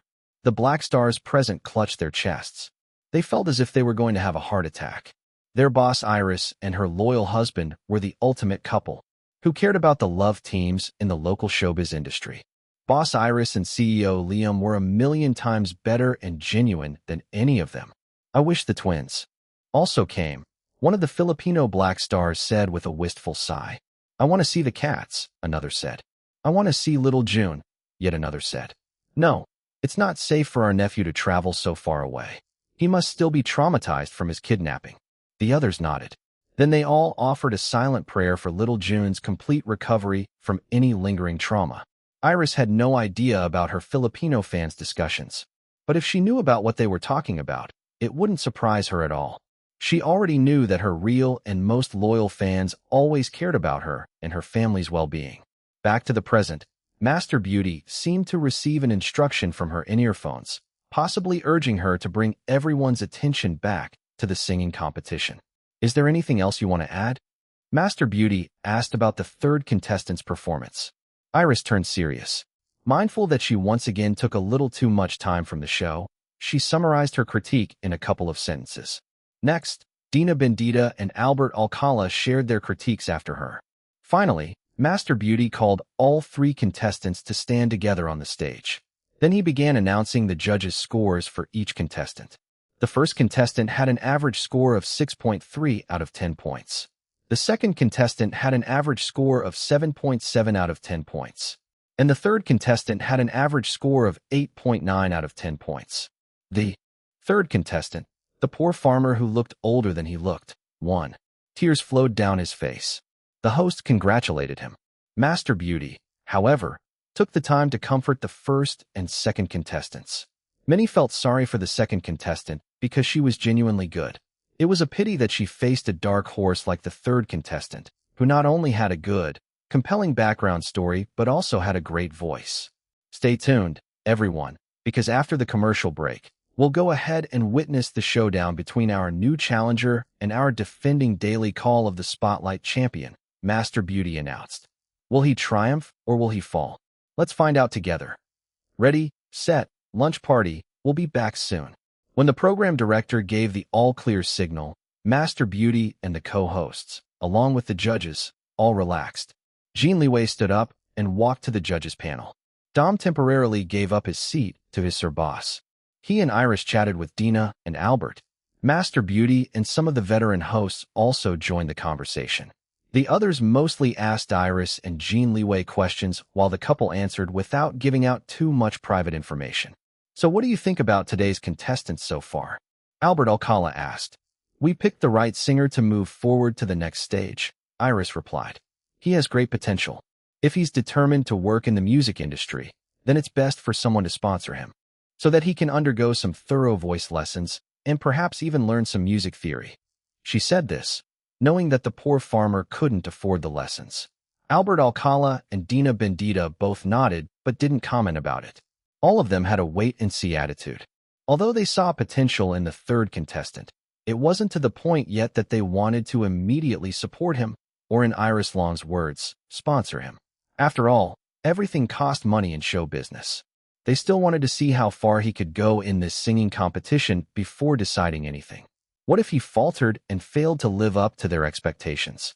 But if he triumphed against the current defending champion and continued on a winning streak all the way to the ultimate showdown, then it wouldn't be too late to support him in entering the music industry. Master Beauty said to Iris instead, then you're in for a treat during the showdown later. You'll get to watch the new challenger duke it out with our current defending champion. She already has a winning streak of 6 days. If she could defend her title today, then she'll be closer to breaking the record for the daily champion with the longest winning streak. How many days is the longest winning streak? Iris asked. 8 days. Chapter, Call of the Spotlight, Part 5. Hearing that the longest winning streak of a daily defending champion in the singing competition so far was 8 days piqued Iris Long's interest. What did it take for someone, especially an amateur singing with no previous professional experience, to win against all challengers? Anno data annotation ID equals 85DC685B96913DCF3F07F8C1C4588. Data title equals 6 days a week. 6 days a week 1/anno. For a full 8 days straight. As a guest judge for a day, she had already witnessed the raw talent and great potential of 2 out of 3 contestants so far. It was a pity that the second contestant failed to move forward, but for a cutthroat singing competition like this, only one could move forward. No ties allowed. Also, if there were new contestants every single day, then that would be quite a pool of talent in this country. Iris couldn't help but feel impressed. Finally, the program director announced the end of commercials. They had 1 minute to get back to their positions. Everyone moved, including Jin Liwei, who reluctantly left the judges' panel, but not before giving his beloved wife a quick peck on the cheek. The audience reacted. The Black Stars, who had been paying attention to their boss Iris from the beginning, gave a stronger reaction. They squealed, "Kaiawea."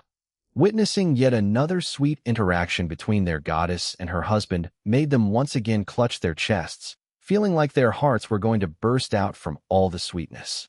Even the hosts who noticed the situation couldn't stop themselves from snickering. The cloying sweetness that this married couple brought to the studio was even better than what the guest love teams invited to the show had. Most of the time, the anno data annotation ID equals 7528691C95389331C950. Data title equals Love Teams. Love Teams 1/anno were only pretending to be sweet with each other, even though they weren't romantically involved in real life. The devoted fans of these love teams always went crazy for them. The host thought that a real-life happy couple like Iris Long and Liam Jean were a billion times better than those fake love teams. Even some of the younger hosts became popular because of their management's assigned love teams. Some love teams became real, but almost all of them didn't end up with a happy ever after. Back to the present, Master Beauty and the other veteran hosts were introducing the daily final showdown between the new challenger and the defending champion. At the judges' table, Iris and her fellow judges resumed their serious demeanor. They stopped chit-chatting among themselves and paid attention. Although this was an entertainment program, many contestants came to sing in order for them to have a chance to fight for their dreams. Many came from poor families. Joining Call of the Spotlight was their ticket to a better life. Nobody needed to tell Iris what to do. She already decided to judge in earnest from the get-go. She didn't want to be the reason why someone deserving would fail to get the chance to fight for a better life, just because she felt too lazy to judge properly. So far, she observed that both her fellow judges, Albert Alcala and Dina Bendita, also took their judging roles seriously. Master Beauty finally introduced the defending daily champion. Iris saw that the defending champion was quite a pretty woman. She looked at the information sheet in front of her and found out that the defending champion was in her late 20s, only a few years older than her. She was now growing curious about what kind of voice could become a 6-day defending champion. If she won again today, then she would have triumphed for 7 days. Another win, and she would have matched the current record of an 8-day winning streak. Good appearance, right? Dina whispered while leaning towards her. Iris nodded. I'm keeping an eye on her. Win or lose today, I've already decided to personally mentor her. With just a little bit of training and a makeover, she could achieve something in the music industry. If she's able to take better care of her appearance and image, maybe she could also venture into acting. We'll see. Good eye, Iris said. Although she hadn't heard the defending champion sing yet, she could still see star quality in someone. The defending champion's star quality was still weak, but if packaged well, she might really just succeed in showbiz, especially with a Filipino icon like Dina Bendita supporting her. Now I'm more curious about why you like her so much, Iris added. Dina gave her a mysterious smile. You'll see. After Master Beauty and the other hosts finished chatting with the defending champion, they announced that the new challenger would sing first. The defending champion stepped back. Good luck. Master Beauty gave the new challenger a big thumbs up. It seemed that she liked the poor farmer better than the defending champion. The new challenger, the poor farmer who came from the extremely rural mountains, faced the audience. He was trembling a little. The audience cheered for him, hoping to give him a boost of confidence. Even the defending champion supporters, who were carrying printed banners, couldn't help but cheer for the opponent. The new challenger was just someone who was easy to sympathize with, especially with such a sad background. As soon as the music started, however, something changed in the new challenger's eyes. It was like a fire had been lit. Iris noticed it immediately. She sat up straighter. The new challenger no longer trembled. He started to sing with all his might. Once again, he sang another Enrique Valdez song. Unlike the song he sang in the previous round, this song wasn't as well known worldwide. It was one of the band's earliest songs before Enrique Valdez and his band became famous. It was a heartfelt rock ballad that didn't require many tricky techniques, but it did have quite a lot of high notes. Since Filipinos loved love songs, it became an enduring hit in the Philippines even after so many years. With his slightly raspy yet still clean-sounding voice, the new challenger serenaded everyone in the studio. Annotation style equals display. None. The noontime program ready, set, lunch party broadcasts 6 days a week from Monday to Saturday. Love team is a term in Filipino showbiz referring to an on-screen romantic pairing of two actors who are regularly cast together in film, television, or other media. These pairings often gain devoted fan followings and can significantly influence the careers of the actors involved. Source: Wikipedia/annotations. Chapter: Call of the Spotlight, Part 6. The new challenger gave a close to perfect performance, at least for an amateur singer.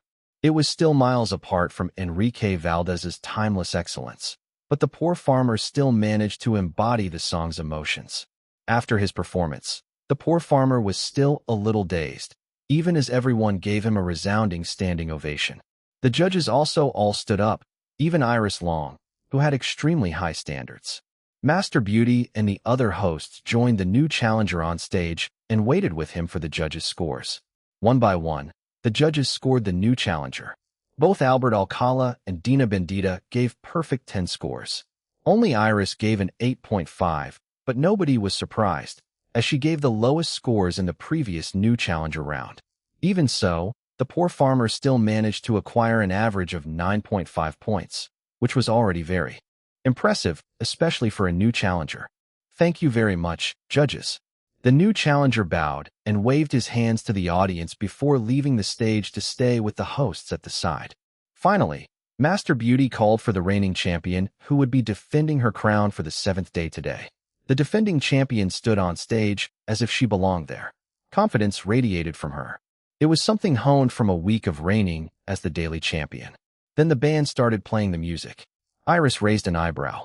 Her fellow judges all glanced at her. The black stars in the audience gasped. Whoa, she has guts, that's for sure. Dominic exclaimed from behind Iris. The defending champion raised the microphone to her lips and started singing. Caged and chained in a tiny world. Wondering what it's like outside. A little bird imprisoned by love. Dying little by little inside. I want to be free. Free as a bird. But where are my wings? I cannot fly. All the black stars clapped their hands and started singing along. Most of the audience members weren't familiar with the song. Iris forcefully stopped herself from letting out a sigh of disappointment. The defending champion was singing Rebirth, the English version that she sang for the first time during Libert's grand launch party in Paris, France. Ever since then, she hadn't really paid any attention to it anymore. The English version of Rebirth wasn't an official song that she released. Seeing it being performed at a singing competition in the Philippines, however, was still quite a shock to her. Iris could hear the black stars cheering in the audience. Maybe I should release a clean studio version, she thought. Nothing fancy, just a treat for my fans.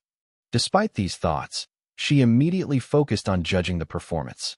The band's cover version didn't have any classical instruments, but they still did a good job. The defending champion was trying to sing with all her heart. From the ashes, I rise like a phoenix. A little bird no more. I spread my wings so big and wide. Now I am free. Now I can fly. Oh, I can fly up in the sky. While tears flowed down my joyful eyes. Up I fly, up I soar. Until I brush against the clouds. I'll stay up here and touch the stars.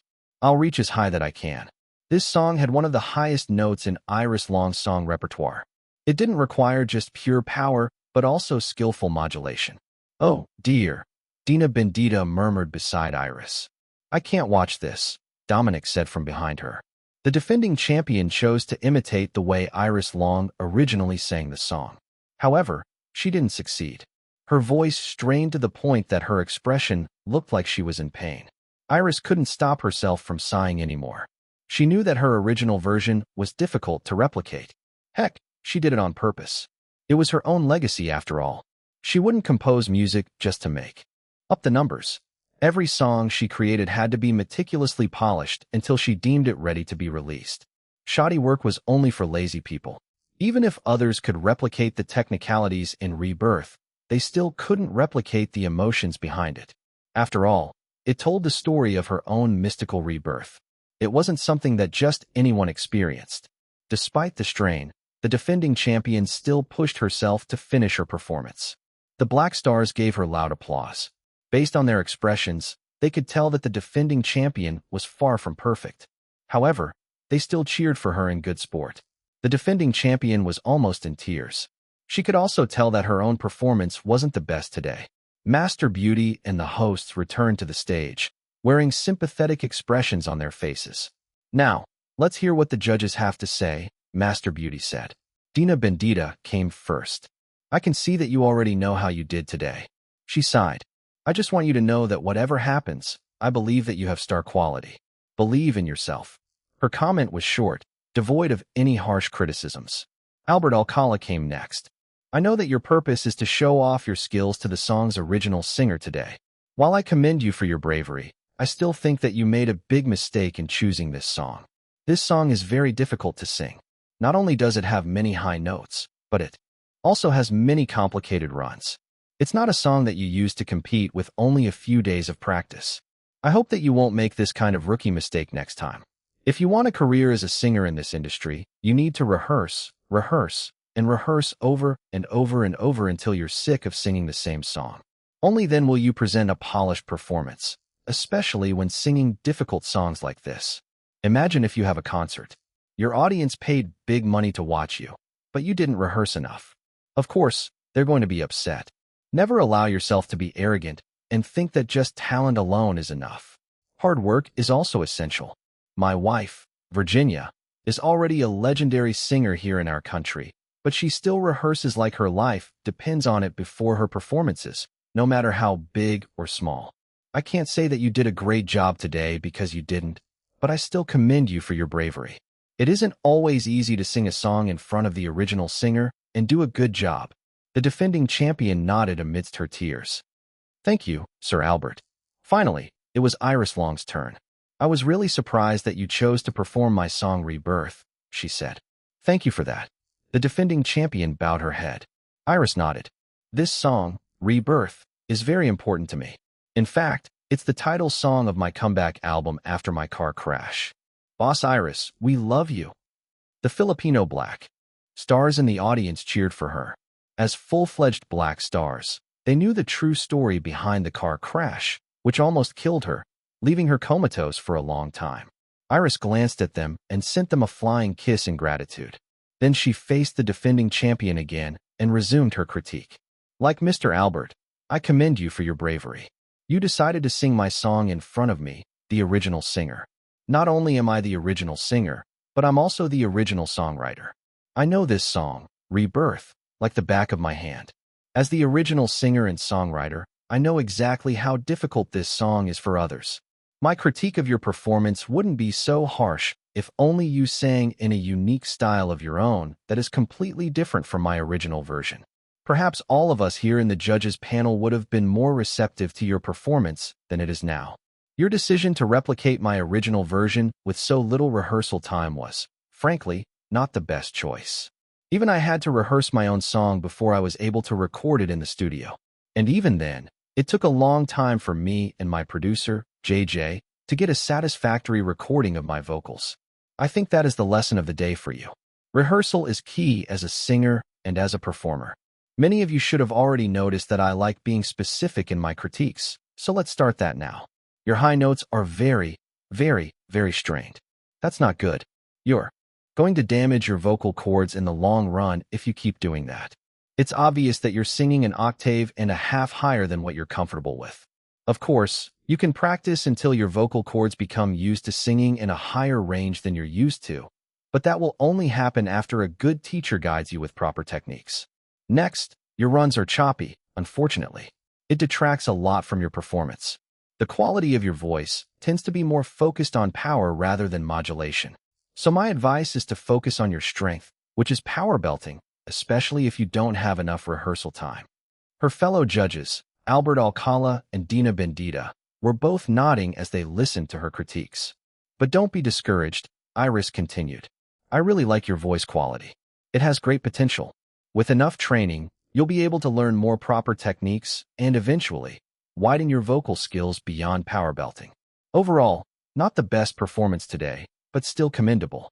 Chapter, Surprise Performance, Rebirth, English version.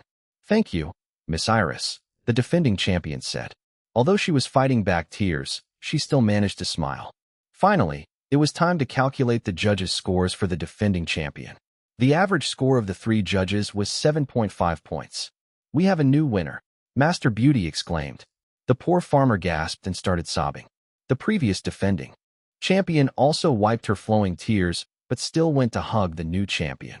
Iris long nodded, satisfied by the previous defending champion's good sportsmanship. All 3 judges also stood up and clapped their hands along with everybody in the audience. Ladies and gentlemen, let's give it up for our new champion. The poor farmer took center stage once again and began singing his winning song again. Through his tears, he managed to deliver a solid performance. Right after, the program director signaled for another commercial break. Iris followed her fellow judges down the judges' panel. They headed backstage. After a quick chat, Iris separated from her fellow judges, who also headed to their respective dressing rooms. Jin Liwei appeared beside Iris and clasped their hands together. But before they could reach Iris Long's dressing room, the program director intercepted them. Good job today, Iris, the director said. Thank you so much for accepting our offer to be a judge today. It was my pleasure, director, she replied. I enjoyed myself today. Being a judge is very interesting. The director's eyes lit up. Then, is it possible for you to come back before you leave the Philippines? Iris glanced at Dominic Chua. Can you squeeze it into my schedule? I'll figure out something, Dom said. Director, I'll contact you. Great. I hope you can come back. Oh, right. I almost forgot. I know that it's not in our original agreement for you to perform a song in the show today, but if you could do it, we'll be most grateful to you. Iris chuckled. Can you even fit it in today's show? Of course. If it's you, I can make time in the show. We're very flexible. She thought for a moment before nodding. All right. I'll sing Rebirth, the English version. Instruct the band to play the same way they played it earlier. Really? She chuckled again. Yes. Just give me a moment to warm up my vocal cords. Yes. Of course, Iris. You're the best. Boss Iris. You're my boss Iris from now on. The assistant director popped up. Director, it's almost time. Oops, I need to go, the program director said. I'll send someone to call you backstage when it's time for your performance. With that, both the program director and assistant director left in a hurry. Iris and Jin Liwei, along with the rest of their entourage, returned to the dressing room. The TV was still on, playing the show after the commercial break. The glam team immediately went to work. Someone found an extra outfit for Iris to change into while the makeup artist retouched her makeup. The hairstylist also changed her hairdo a little. Are you sure about this, love? Jin Liwei asked as he handed a bottle of room-temperature water to his wife. Iris took the water and drank it. Yes, I'm sure. You know how much I love performing on stage. The audience members are all very lovely. Also, there are Filipino black stars present today. This is just a little gift from me to them. In whatever makes you happy. He gave her cheek a quick peck before getting out of the way, so that the glam team could do their jobs preparing her. It was a good thing that Iris' team was always ready with extra outfits just in case something unexpected like this happened. She changed into her new outfit and did warm-up vocal exercises at the same time. Someone knocked on the door. Dom opened it, and a staff member informed them that Iris was due to head backstage in 5 minutes. So soon? Jin Liwei asked, frowning. It's fine, darling, Iris told him. I'm ready. He took her hand and kissed it before once again clasping their hands together. They headed out of the dressing and met with Iris' fellow judges. I was supposed to head home early today after Call of the Spotlight, but I heard that you're going to make a surprise performance today, Albert Alcala said. I already called my wife, Virginia, and told her that I'll be coming home a bit later today because I want to watch your performance. She's so envious of me. Me too, Dina Bendita said. My grandchildren also want to see you perform live. Thank you both, Iris told them. The staff member interrupted them, urging Iris to hurry up. You go ahead, Iris, Dina said, waving her hand. Albert and I will be watching you from the audience. Another staff member handed Iris a microphone. 1 minute countdown. Jin Liwei kissed his wife on the lips in front of the staff members. Backstage, not caring at all about their reactions. Of course, Iris didn't care either. They were legally wedded husband and wife, after all. There was nothing wrong with a wedded couple throwing dog food for other people to choke on. Once her husband and the others left to take their seats in the audience, Iris closed her eyes. The staff members watching her were amazed at the sudden change in her aura. Iris Long was already very impressive. Her beauty alone was enough to daze people. Now, however, it was like watching a warrior don his battle armor and march into war. The aura alone made them feel like trembling. So this is what a world-class star looks like, many of them thought. Master Beauty's voice could be heard backstage as she chatted with the audience. I can see some Filipino black stars here. Black stars, let me hear you. Loud cheers. Master Beauty, wow. So energetic. And you look so polished in your suits. I love it. Are you happy to see your boss Iris in the flesh today? Black stars, yeah. Happy. Master Beauty. Did she do a good job as judge today in Call of the Spotlight? Black stars, the best. Master Beauty. Since you're so happy, let me make you even happier. Black stars, ladies and gentlemen, please help me welcome back on the stage to perform her song, Rebirth, the one and only Iris Long. Everyone, KYHHH. Iris Long stepped on stage to loud cheers not only from her own fans, but also from the entire audience. Her eyes swept the studio and zeroed in on her husband, who returned to his seat. Beside him was Dom and the rest of her entourage. Her fellow judges, Albert Alcala and Dina Bendita, were also sitting in the audience beside the other younger hosts. All of the earlier contestants of the singing competition, Call of the Spotlight, were present in the audience. They must have also heard that she would be performing, so they also decided to stay and watch her. Iris didn't think about other things. She was in the zone right now. After sending a flying kiss straight to her husband and a few waves to the others, she nodded at the band and closed her eyes. The music started.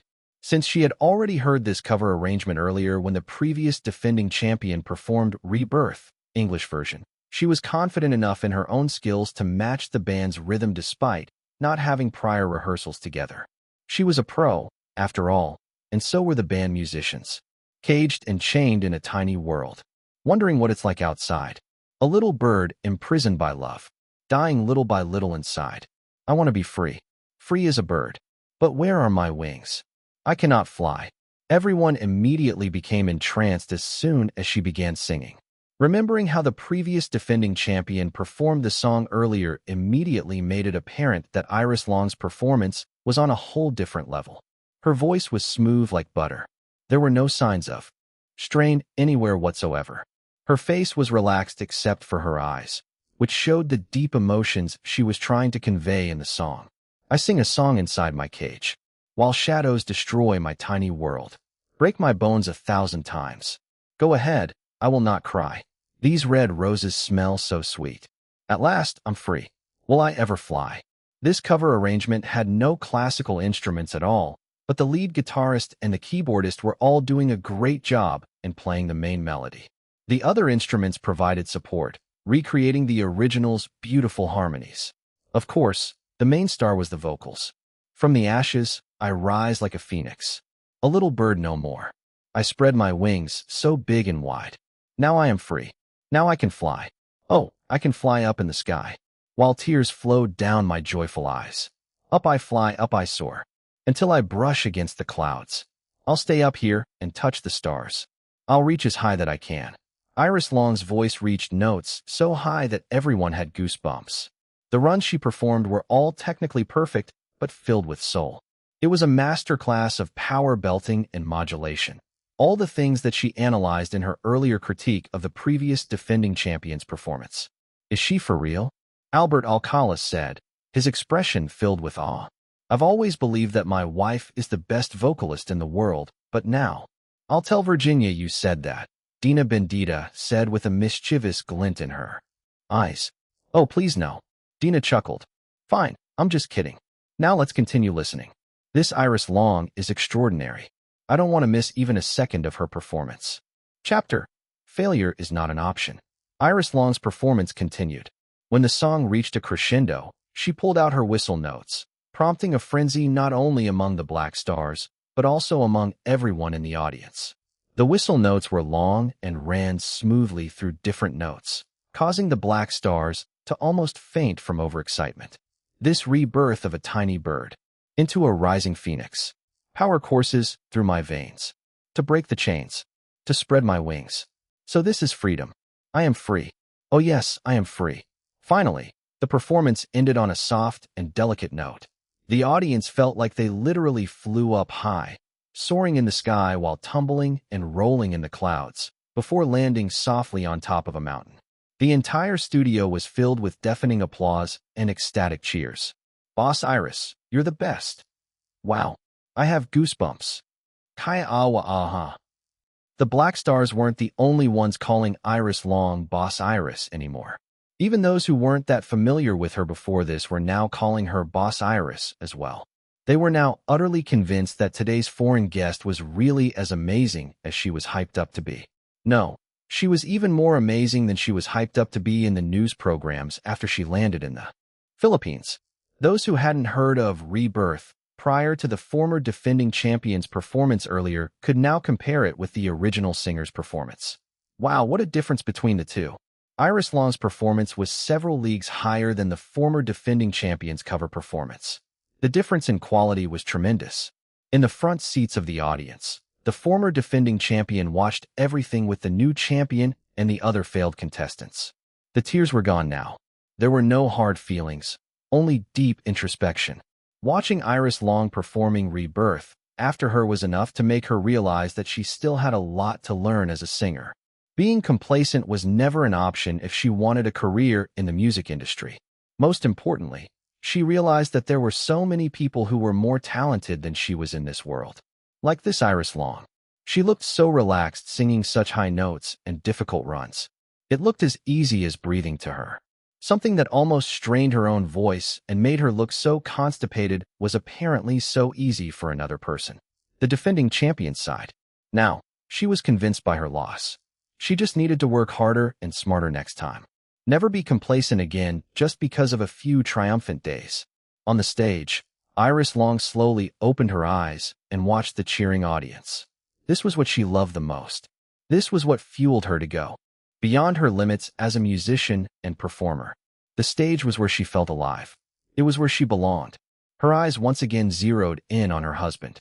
Only when it concerned her would Jin Liwei show other emotions besides his usual coldness and indifference. Right now, his eyes were gentle as he looked at her with love and pride. His hands clapped with a rhythm as steady as his love and presence for her. To Iris, he was her biggest fan, her biggest supporter. He was her rock, her partner in life. Well done, love, he mouthed. She immediately understood. She beamed at him, causing another round of loud cheers from the audience, who were dazzled by her bright smile. Finally, she managed to tear her eyes away from her gorgeous husband and face the band. She gave them her iconic curtsy bow and prompted the audience to cheer for them as well. Then she faced the audience and performed another deeper curtsy bow. There were some who attempted to mimic her curtsy bow. Most of them stumbled on their first try. It wasn't as easy as it looked. Thank you, Philippines. Iris Long said. You're so awesome. Hashtag, hashtag, hashtag. The next morning was another busy day of getting ready for Iris Long and her team. Those who weren't familiar with the team's practiced routine would think that everything was chaotic. The glam team surrounded Iris as they worked on making her fabulous. Dom was the conductor of everything, making sure that every single little detail was accounted for in this symphony of orderly chaos. Iris felt exhausted as a Filipino acting coach came last night for a mini workshop with her. This was requested by her manager, Tang Yi. Since Iris acting was nothing to be proud of, she needed constant training to increase it to an acceptable level. Linda Chua helped connect Iris with a local acting coach who had mentored so many actors and actresses in the Filipino showbiz industry. Iris was aware of her lack of talent in acting, so she could only make up for it through sheer hard work and training. There was no way around it. She already promised Mimi that she would do her best to try getting the female lead role for the live-action adaptation of Queen of the Shadows. Since she had already made the commitment, she would see it through until the end. LXC Studio was going to heavily invest in the project, so as the potential female lead, she couldn't slack off. If in the end, her efforts still couldn't reach a high enough level, then that could only mean that the female lead role wasn't fated with her. She couldn't blame anyone else but her lack of talent in acting. All she could do was do her best in preparing for the role. Boss? Boss? Iris snapped, her eyes wide open. Huh? Dom? What's wrong? Were you sleeping, boss? Dom asked. Almost. Don't worry about it. Why were you calling me? I was reporting that I already had someone send the thank you gifts to the TV station executives and the cast of Ready, Set, Lunch. Party. Dina Bendita's assistant also contacted me, asking if you're available to join her and Albert at her home for dinner tonight. If you can fit it in my schedule, sure, Iris replied. I can make it work, Dom said. But only if your body can bear it, boss. Today is going to be an even longer and more hectic day than yesterday. She yawned. I'll be fine. I'll just take power naps whenever I can. By the way, where's my husband? Sir Boss went out with Sir Bro Yihan for morning coffee downstairs. Sir Bro Yihan is just waiting for my father to pick him up, so that they can go to another meeting with that distant uncle of mine. Sir Boss will probably return here after Sir Bro Yihan leaves. What about Yu? Iris asked. Where is she? Big Sis Yu is briefing her colleagues about their formation to best protect you later.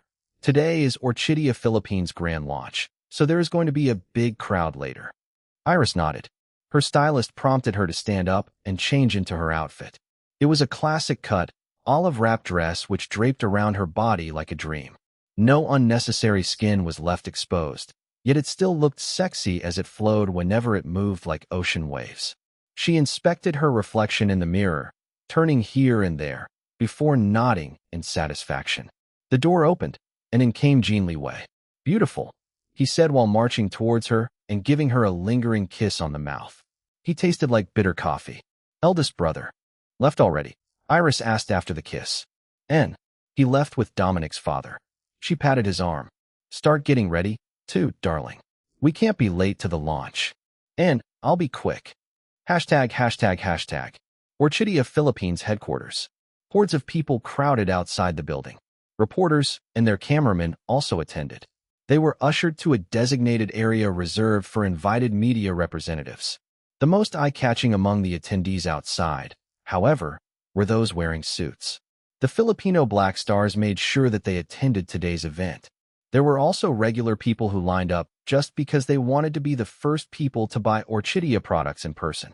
Linda Chua also invited local beauty influencers, models, and most importantly, celebrities to help with advertising Orchidia products to the masses.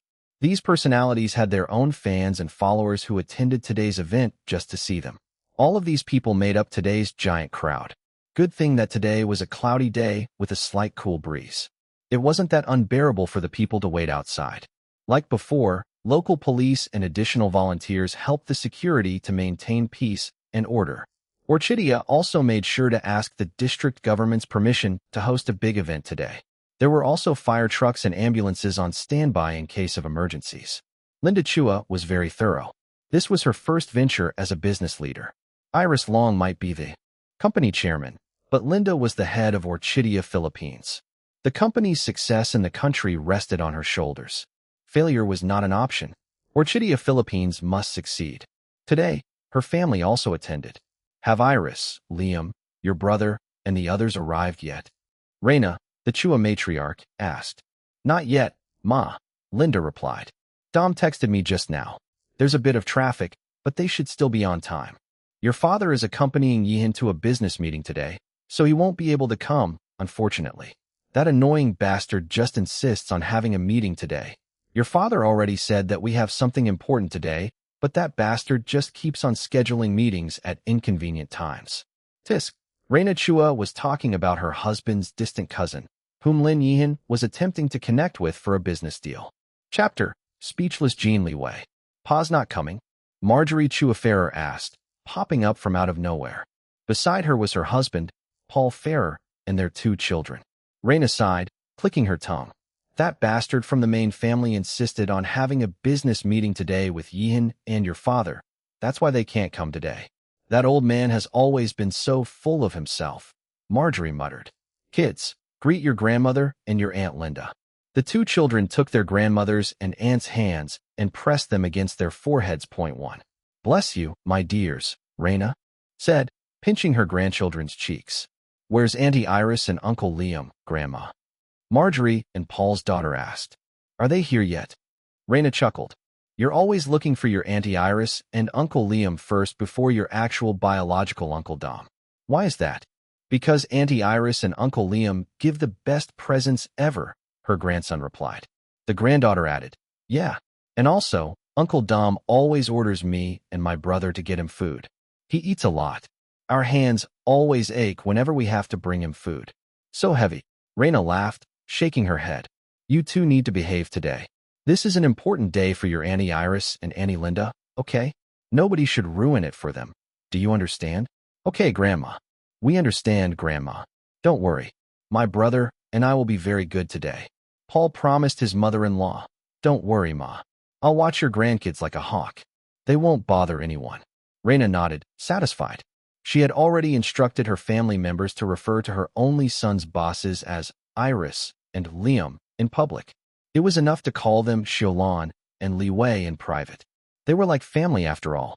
There was no need to provide the public with more reason to dig deeper into their Chua family's close relationship with the billionaire Jin couple. Good thing that her Chua family had always been united. If Reina and Domingo said to do something, then the rest of their family would follow suit. The thought of betraying Iris Long and Jin Liwei had never crossed any of their minds. The couple had done too much for their Chua family. Only ingrates would pay the couple with betrayal. Reina and Domingo had never taught their children and grandchildren to be traitors. Of course, when she said her Chua family, it didn't include their distant relatives from the main branch and other branches of the Chuas. Ever since her son Dominic Chua's connection with Iris Long and her billionaire husband, Jin Liwei, came to light, so many of their so-called relatives kept approaching them, hoping for an introduction with the Jin couple. Reina and Domingo would always brush them off with various reasons. It was only because Lin Yihan had approached her husband that Domingo decided to introduce Lin Yihan to a distant cousin. This distant cousin was from the main branch of the Chua family. They were the wealthiest among all the Chua branches today. They were also the most arrogant. However, they also had the widest business and political connections in the country. Hence, despite their arrogance, Domingo still decided to make the introduction between Lin Yihan and the distant cousin. Ma, do you think that the old man from the main branch would cheat Yihan?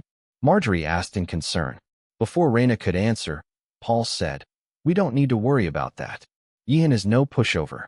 He's a tycoon in his own right. Besides, isn't Liam here as well? If there's something that Yihan can't solve on his own, which I doubt will happen, there's still Liam as his backing.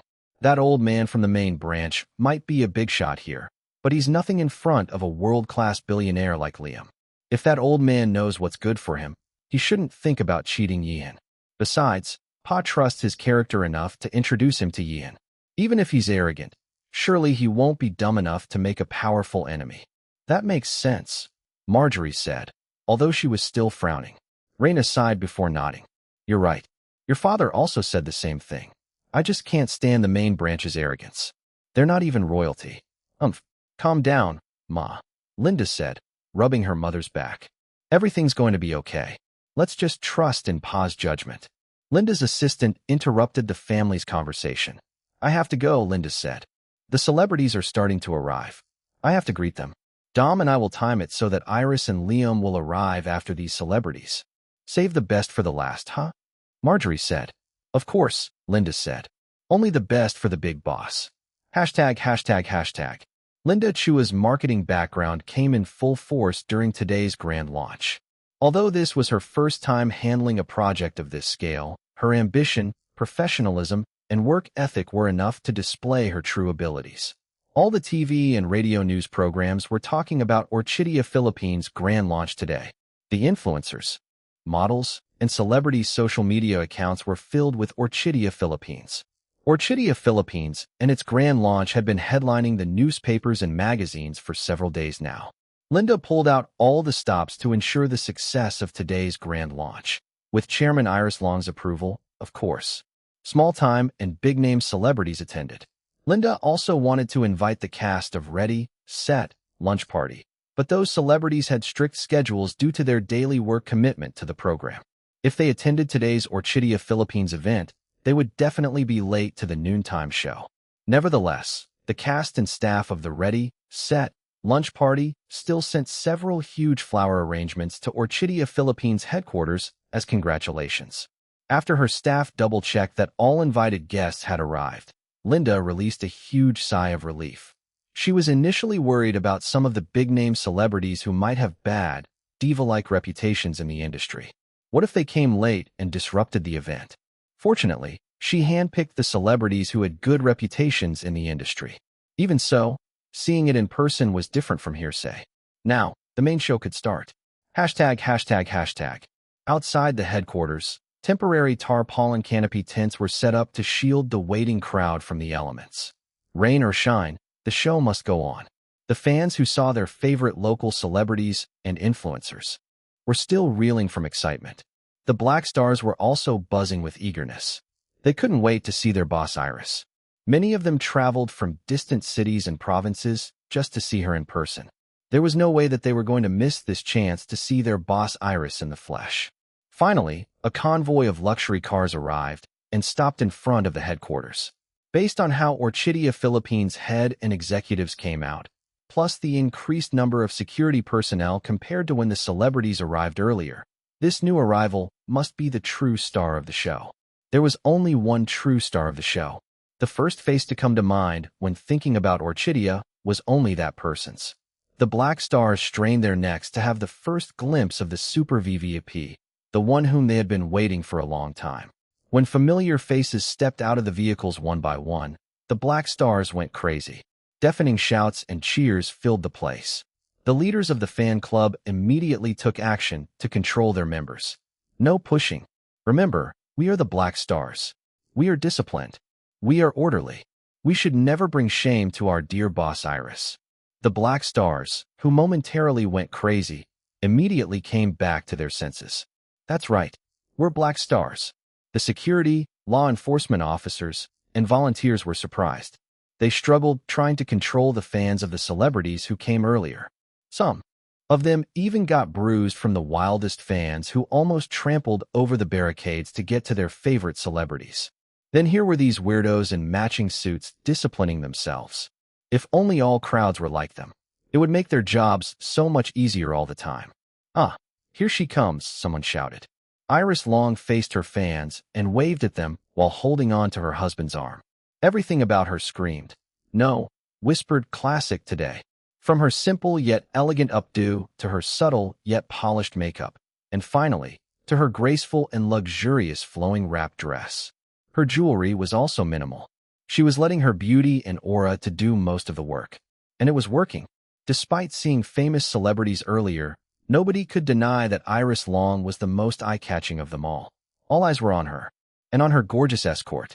"Damn, is this couple for real?" a showbiz photographer muttered even as his hands captured the scene on camera non-stop.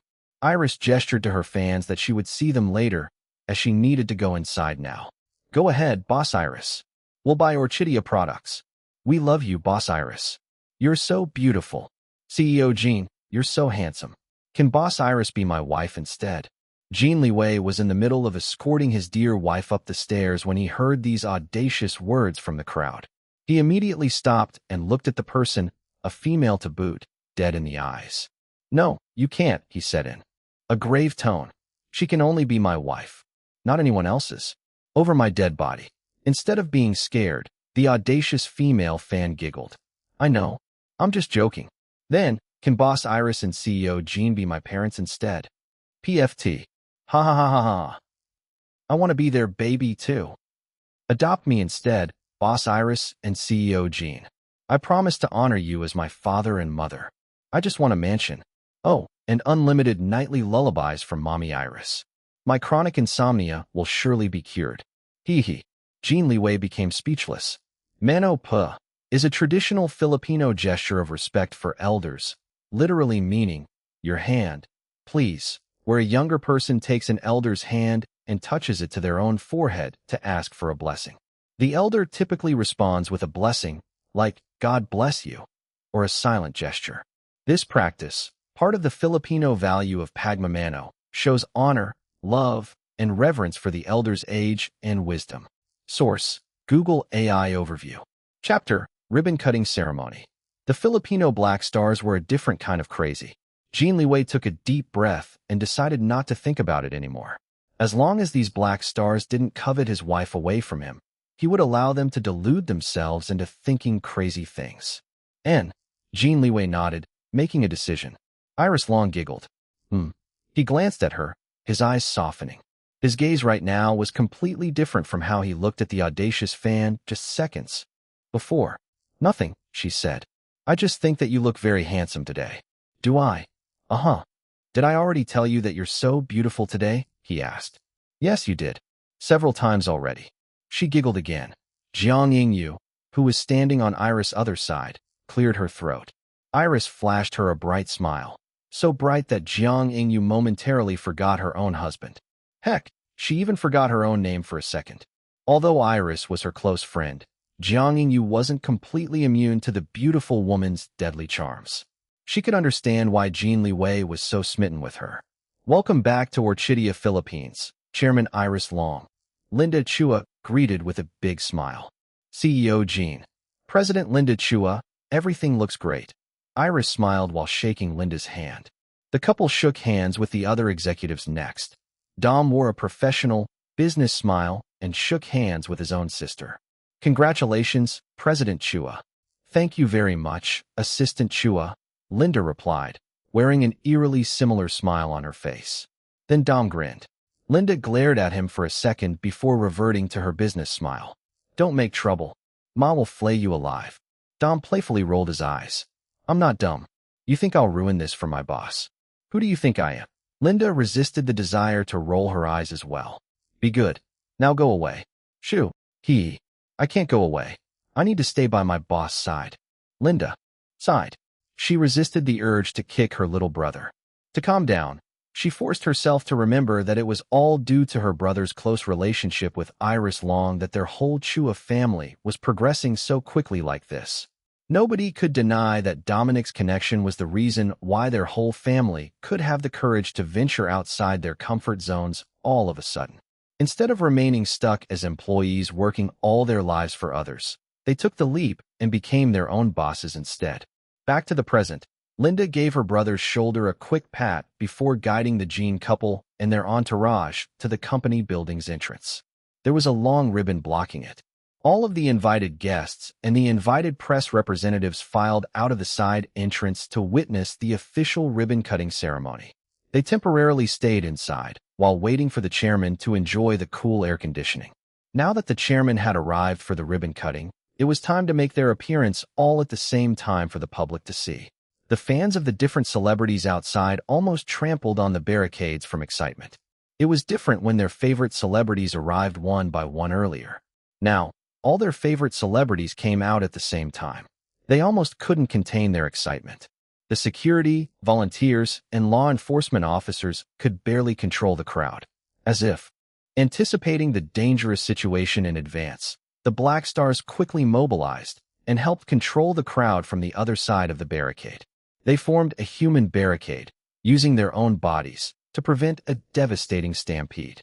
Iris, whose heart was almost in her throat, sighed in relief. She almost jumped down the stairs and ran to help, if not for her husband holding her tightly. Jiang Yingyu and the other bodyguards also tightened their formation around her. Her fans, the Black Stars, were very important to her. It was pure instinct to want to save them, despite knowing that she wouldn't be able to do anything much just by herself. Calm down, brothers and sisters. Aren't you ashamed of yourselves? We have foreign guests here. Are you going to show such an embarrassing version of yourselves to them? We are Filipinos. Let's show the best versions of ourselves to the world. The Black Stars kept repeating these slogans to the other unruly fans. Jin Liwei didn't think that it would work, but lo and behold, it actually did. After repeating these words a few more times, the unruly fans gradually calmed down. Yes, we, the Filipino fans, are the best. That's right. The security, volunteers, and law enforcement officers all heaved big sighs of relief. If they failed to control the crowd, they would have no choice but to call for reinforcements. Those reinforcements might not be so kind to this kind of unruly crowd. Iris Long once again sighed in relief. She sent her suited fans, the Black Stars, several big flying kisses as a gesture of gratitude. Jin Liwei nodded in satisfaction. It seemed that regardless of the country, his wife's fans, the Black Stars, were always dependable. All of these were caught on camera. Later, news programs would report on how impressive Iris Long's Filipino fans, the Black Stars, were in helping control the big crowd. They would eventually become the ideal model in developing a fan club's code of ethics and discipline for other celebrities. Finally, the ribbon-cutting ceremony commenced. Linda Chua gave a short speech welcoming everyone to Orchidia Philippines' grand launch. Now, please let me help welcome our dear founder, who flew all the way to the Philippines just to join us here today despite her busy schedule as a wife, mother, musician, and businesswoman. Ladies and gentlemen, Chairman Iris Long. Iris took the microphone and nodded at the clapping, cheering crowd. Thank you for the warm welcome. She looked at the crowd behind the barricades. That was dangerous. Please be more careful. If any of you are not feeling well, we have medics available on site at no charge for you. Orchidia Philippines will also provide some extra refreshments shortly. The Black Stars cheered, shouting, Boss Iris, you're the best. Even the previously unruly crowd cheered with them, happy that they would receive refreshments. The tarpaulin canopies above them also helped a lot in, shielding them from the heat. In addition, a few staff from Orchidia Philippines came out with several giant electric fans to help cool them down. Everything was so comfortable today. It was completely different from their previous experiences of attending their favorite celebrities' events. These fans of other celebrities were filled with amazement. Who's that? What's her name again? Iris Long. She's so beautiful. She's even more beautiful than my idol. I keep seeing her in the news these days. Apparently, she's a Chinese singer and the original founder of Orchidia. Married to a billionaire, that tall and handsome guy beside her. Very bougie. A Black Star heard this comment and immediately corrected the person. Our boss Iris isn't bougie. She's a genuine heiress even before she married a billionaire.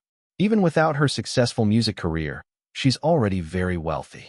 Another Black Star chimed in. That's right. The fans of other celebrities were curious about Iris Long and asked the Black Stars for more information about her. The Black Stars were, of course, more than happy to gush about their boss Iris' awesomeness. If they could recruit more comrades to join them, then they, the Filipino Black Stars, would grow stronger.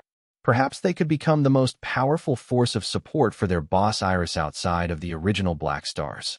Back at the ribbon cutting, Iris Long finished her speech before taking the scissors from Linda Chua. They posed for the photos first before she cut the ribbon. Champagne was served. Iris Long pretended to take a sip for the photos before handing the champagne flute back to the server. Jin Liwei did the same. Afterwards, Linda led everyone inside the company building. Iris waved at the crowd before disappearing inside with her husband. In the company building, the couple began meeting with the other guests. The invited press representatives were all recording everything on video and snapping shot after shot on camera. They noted that even their country's big-name celebrities' aura paled in comparison with this Iris Long. There was just something about her that screamed star. Not just any star, but a star that could rock the world. Her husband, the billionaire CEO of Jin Corporation, was also charismatic. However, his charisma came from his authority as a formidable business leader rather than a pleasing personality. In fact, it would be a stretch to describe CEO Liam Jin as someone who had a pleasing personality. Far from it. His coldness and indifference seemed embedded in his bones. Only when he gazed at his wife would his expression soften with obvious gentleness. His handsome face, tall stature, and imposing aura made it impossible to ignore him. However, His wife, Iris Long, had a presence so strong and so magnetic that she was able to attract everyone's attention without even trying. Just a smile from her would make someone forget one's name. Even the big-name celebrity. Guests found themselves somewhat dazed upon meeting Iris Long for the first time. These were big-name celebrities who ruled at the top of the domestic showbiz industry. The veteran journalists present couldn't help but click their tongues at the obvious difference. They might not know Iris Long as much as their country's big-name stars, but they could immediately recognize the difference in star factor. They also noticed the ease with which Iris Long connected with the people that she was meeting for the first time. Her attitude didn't change even when talking to the regular staff. Chapter: What's My Reward? Prior to today's grand launch, Linda Chua had already contracted some of the invited influencers, models, and celebrities as Orchidia Philippines' first endorsers. Their posters were all over the store, behind the products they were endorsing. The most prominent posters, however, still belonged to the company founder, Iris Long. Seeing her in the flesh, the Filipino Orchidia endorsers couldn't help but feel starstruck despite being popular themselves in the country. Her skin was unbelievable. Even they felt impressed. All of them underwent cosmetic enhancements, at least to improve their skin condition. Even so, their skin still couldn't compare to Iris Long's. Hers just looked smoother, fairer, and healthier than all of theirs combined. It seemed like fresh water would come out of her skin if squeezed.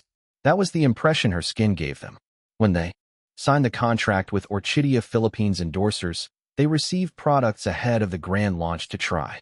Regardless of which brand they endorsed, whether that was Orchidia Beauty, Orchidia Mommy, or Orchidia Baby, they all received an array of different products from all brands, including Liber perfumes.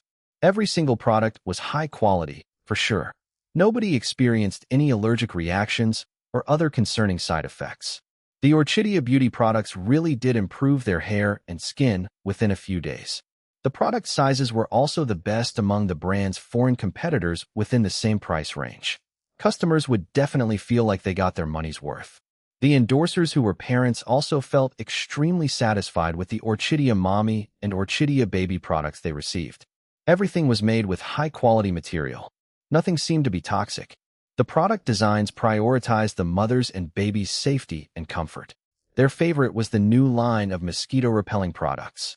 As for the brand Libert, Linda Chua didn't invite any Filipino endorsers. At the moment, Libert still only had 3 perfume lines.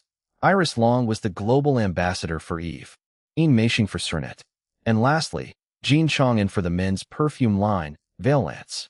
The posters of these 3 global ambassadors were plastered all over the Libert section along with the different perfume types. Iris chatted with the invited guests, several of them were the ones Linda chose as endorsers. All of them expressed their excitement about being part of Orchidia Philippines family. She listened as they shared their experiences in trying the products from the different brands. Afterward, Iris finally had time to chat with Linda. True to his initial intentions, Jin Liwei faded into the background to allow Iris to shine by herself. He stayed by Paul Farrer's side to babysit the 2 young brats. "What do you think, Xiaolon? I mean, Iris?" Linda asked. "Looks great, Linda," Iris replied with a smile. "You did an excellent job." Linda pointed at 2 celebrities, a male and a female, across the hall. Those 2 are the current most popular actor and actress in the country right now. Iris glanced at them. She remembered the dossier that Ketchup had sent her before their flight to the Philippines. Their backgrounds were clean. Nothing too concerning, at least. They looked better in person than in photos. Yes, they're not the classic beauty archetype, but they're loved by the people. They also worked their way up from the bottom. Not like those who got famous instantly and fizzled out after a couple of years. Those 2 started young, slowly but surely built their reputation in the industry, before finally reaching the top. Quite impressive. Indeed. So, Linda asked, her eyes expectant. Iris chuckled. Okay, approved. Yes. Linda resisted the urge to do a victory dance. After all, she was now the president of a domestic branch of a multinational company. She needed to maintain a certain kind of decorum in public. "I'll send a formal invitation to their respective managements, then," Linda said. "Yes, keep me updated," Iris replied. "If everything goes well on their end, I'll arrange for a Paris trip for the 2 of them. Clover can tour them around the Libert headquarters." Then we can start developing a new line of perfumes for those two that are suitable for the Filipino market. Don't worry, Iris. I'll make sure to negotiate the best deal for us with their management. I know. Iris patted Linda's shoulder. I trust you. Linda was internally celebrating. This was something that she fought hard to propose. She wanted to develop and introduce new products solely for the Filipino market. Starting with the Libert brand seemed to be the easiest way. Besides, the head of Libert was her own sister. Together, Linda and Clover, with Dom's support, were able to finally persuade Iris to consider the idea. Of course, Linda prepared everything to make her proposal more appealing. She went through several celebrities and chose a handful who she thought would be the best Filipino ambassadors for Libert. The final choices were the invited actor and actress today. Those two had no idea that they were being considered as Libert ambassadors. They only thought that they were invited to help hype up this grand launch. For the two and their managements, it was a win-win situation, as they were also able to hype up their images by being associated with a globally trending multinational brand. Linda was very satisfied with the two of them. Now that she had received Iris Long's approval, she couldn't wait to contact the actor and actress respective managements to begin contract negotiations. If this project with Libert succeeded, then she could leverage it and propose more product developments suitable for the local Filipino market. She wanted to make her mark in the global Orchidia brand by making the Philippines division unique. That was her vision for Orchidia Philippines. Finally, the company store was open to the public. Security was tight. Only a few customers were allowed to enter at a time. Anticipating the big crowd, Linda ordered a huge inventory for today. Even with a purchase limit per person, the lines of customers wanting to enter the store seemed unending. Please remember that you can buy everything online, the staff told the customers. We'll give you discount vouchers for every purchase you make today. The customers cheered.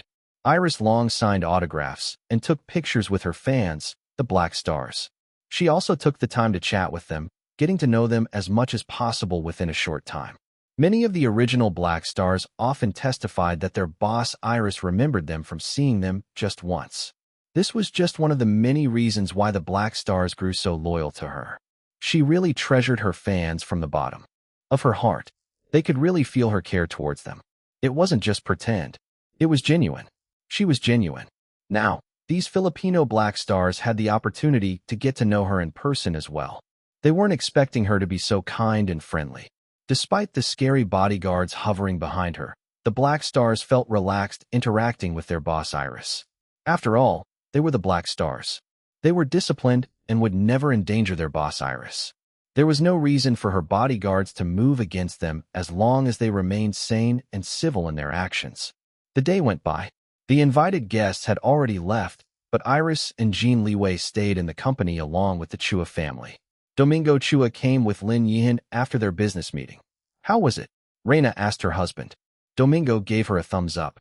But I'm hungry. I'll get you something to eat. Stay here with your grandkids. Reina left to grab some food for her husband, while Domingo played with Marjorie's children. Lin Yihan headed to his own wife. Since Jiang Yingyu was still on duty, he could only squeeze her hand while resisting the urge to kiss her in public.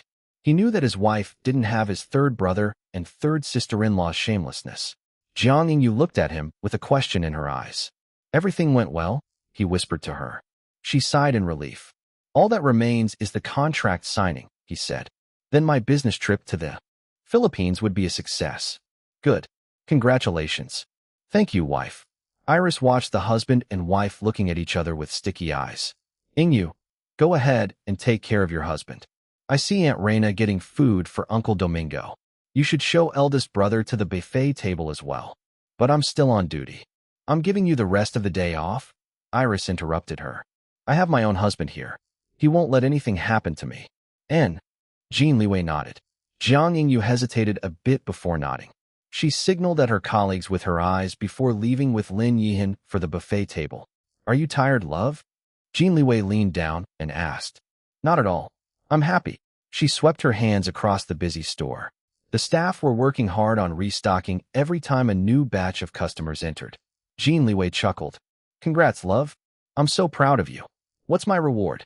Iris asked, her tone mischievous. He raised an eyebrow. What do you want? Everything I have is already yours. But I'll get you whatever I don't have. What if I say I want another baby?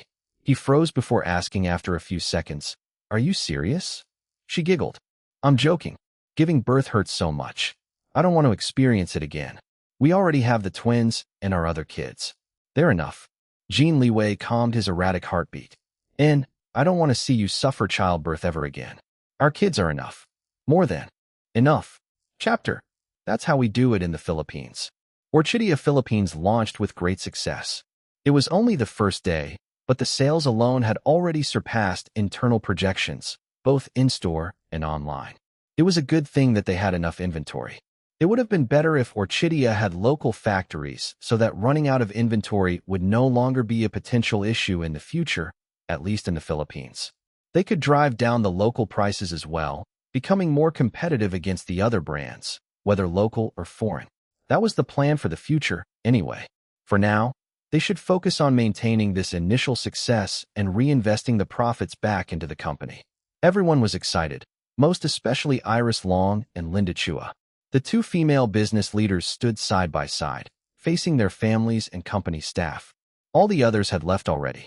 There was a light drizzle outside. The sky was also starting to darken.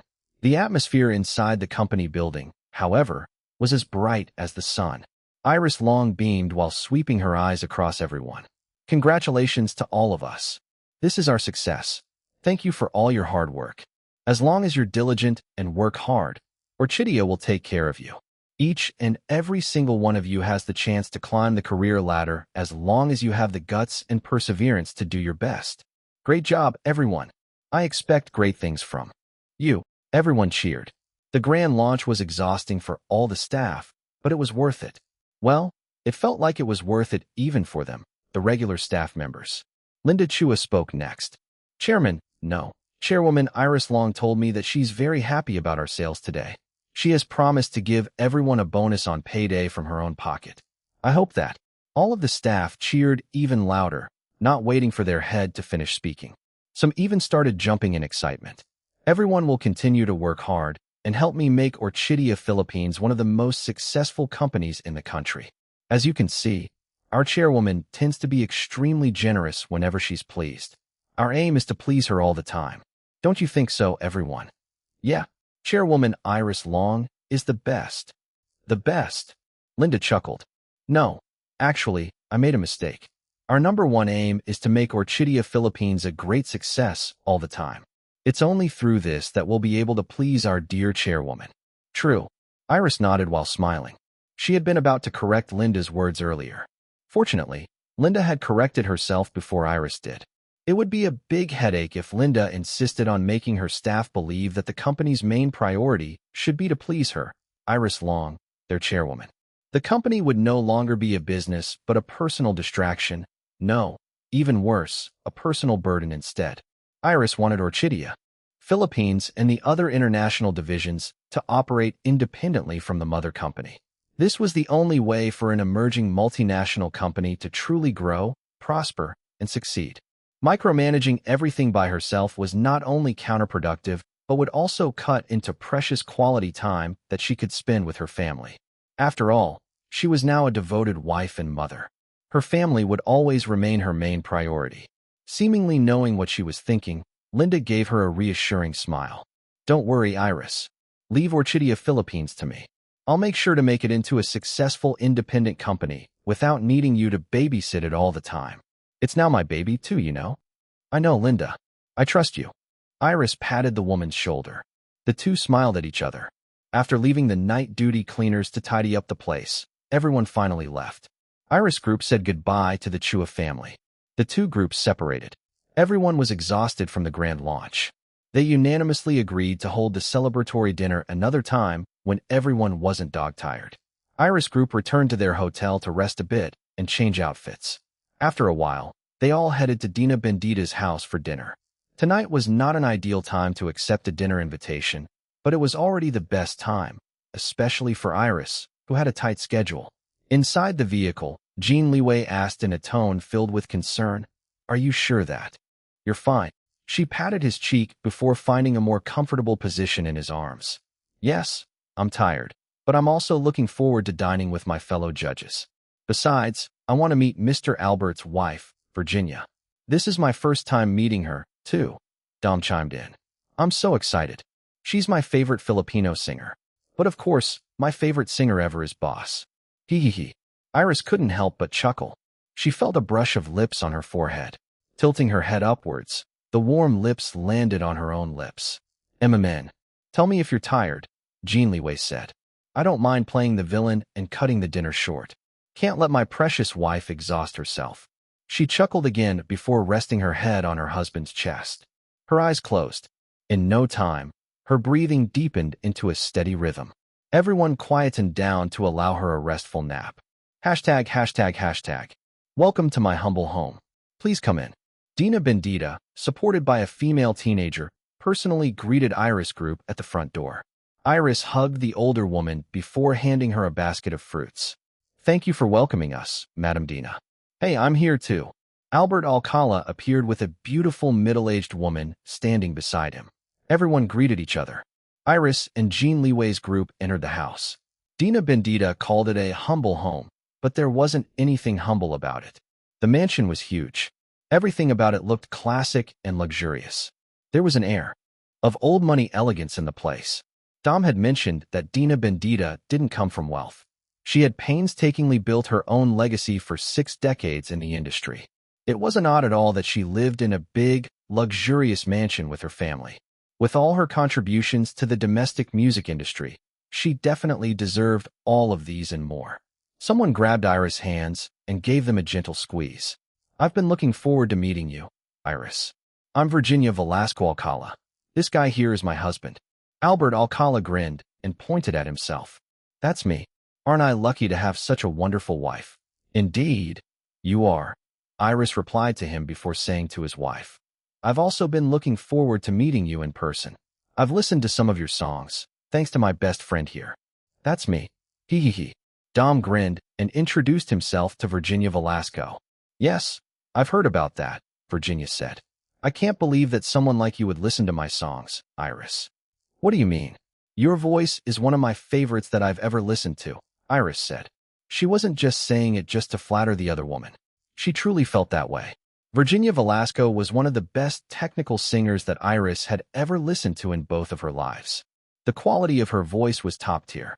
Perhaps the only thing limiting Virginia was her lack of ability to compose her own songs. She needed someone else to make songs for her that suited her voice. Fortunately, she met her husband, Albert Alcala, one of the best contemporary composers in the Philippines. The two of them had created some of the best original Filipino music, OPM, the country had ever witnessed. Their legacy as a duo was already recorded and still being recorded in Filipino music history, for sure. Thank you, Virginia said. How nice of you to say that.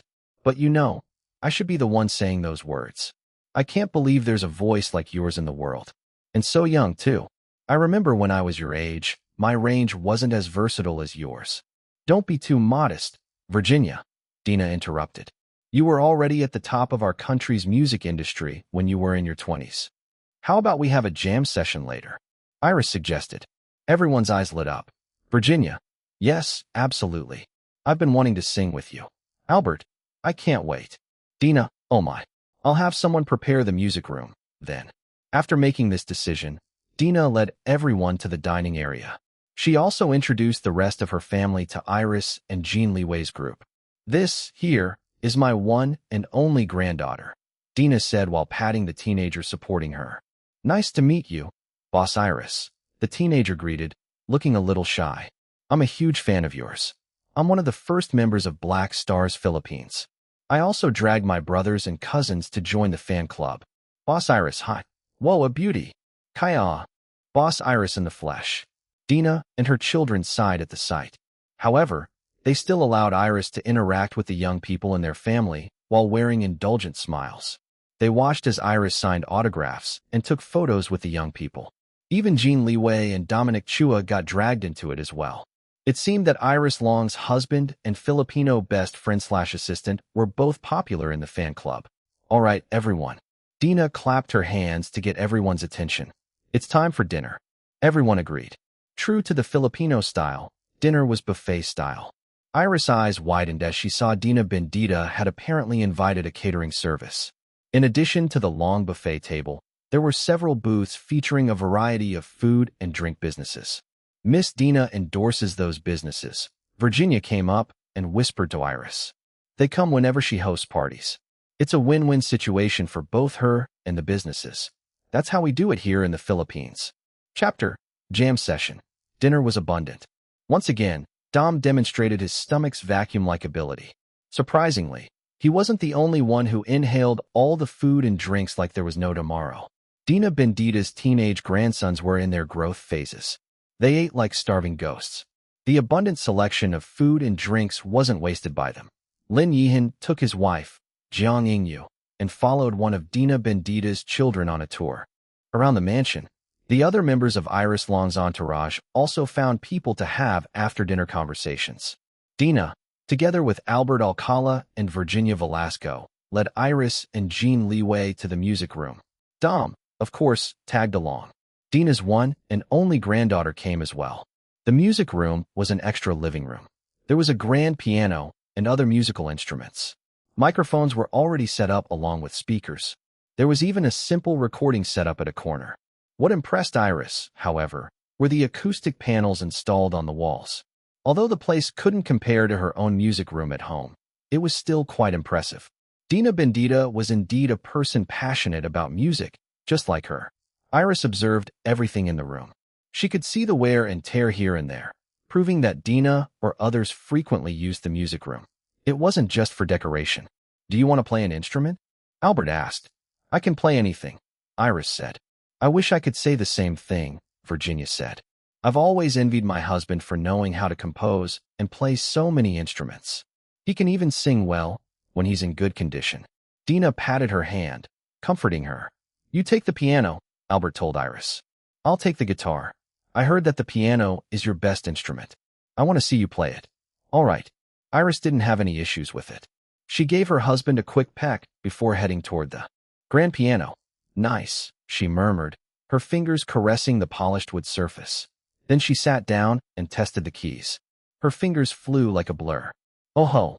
Albert nodded before tuning the acoustic guitar. Dom was also busy setting up his phone on a tripod. Dina's granddaughter helped him.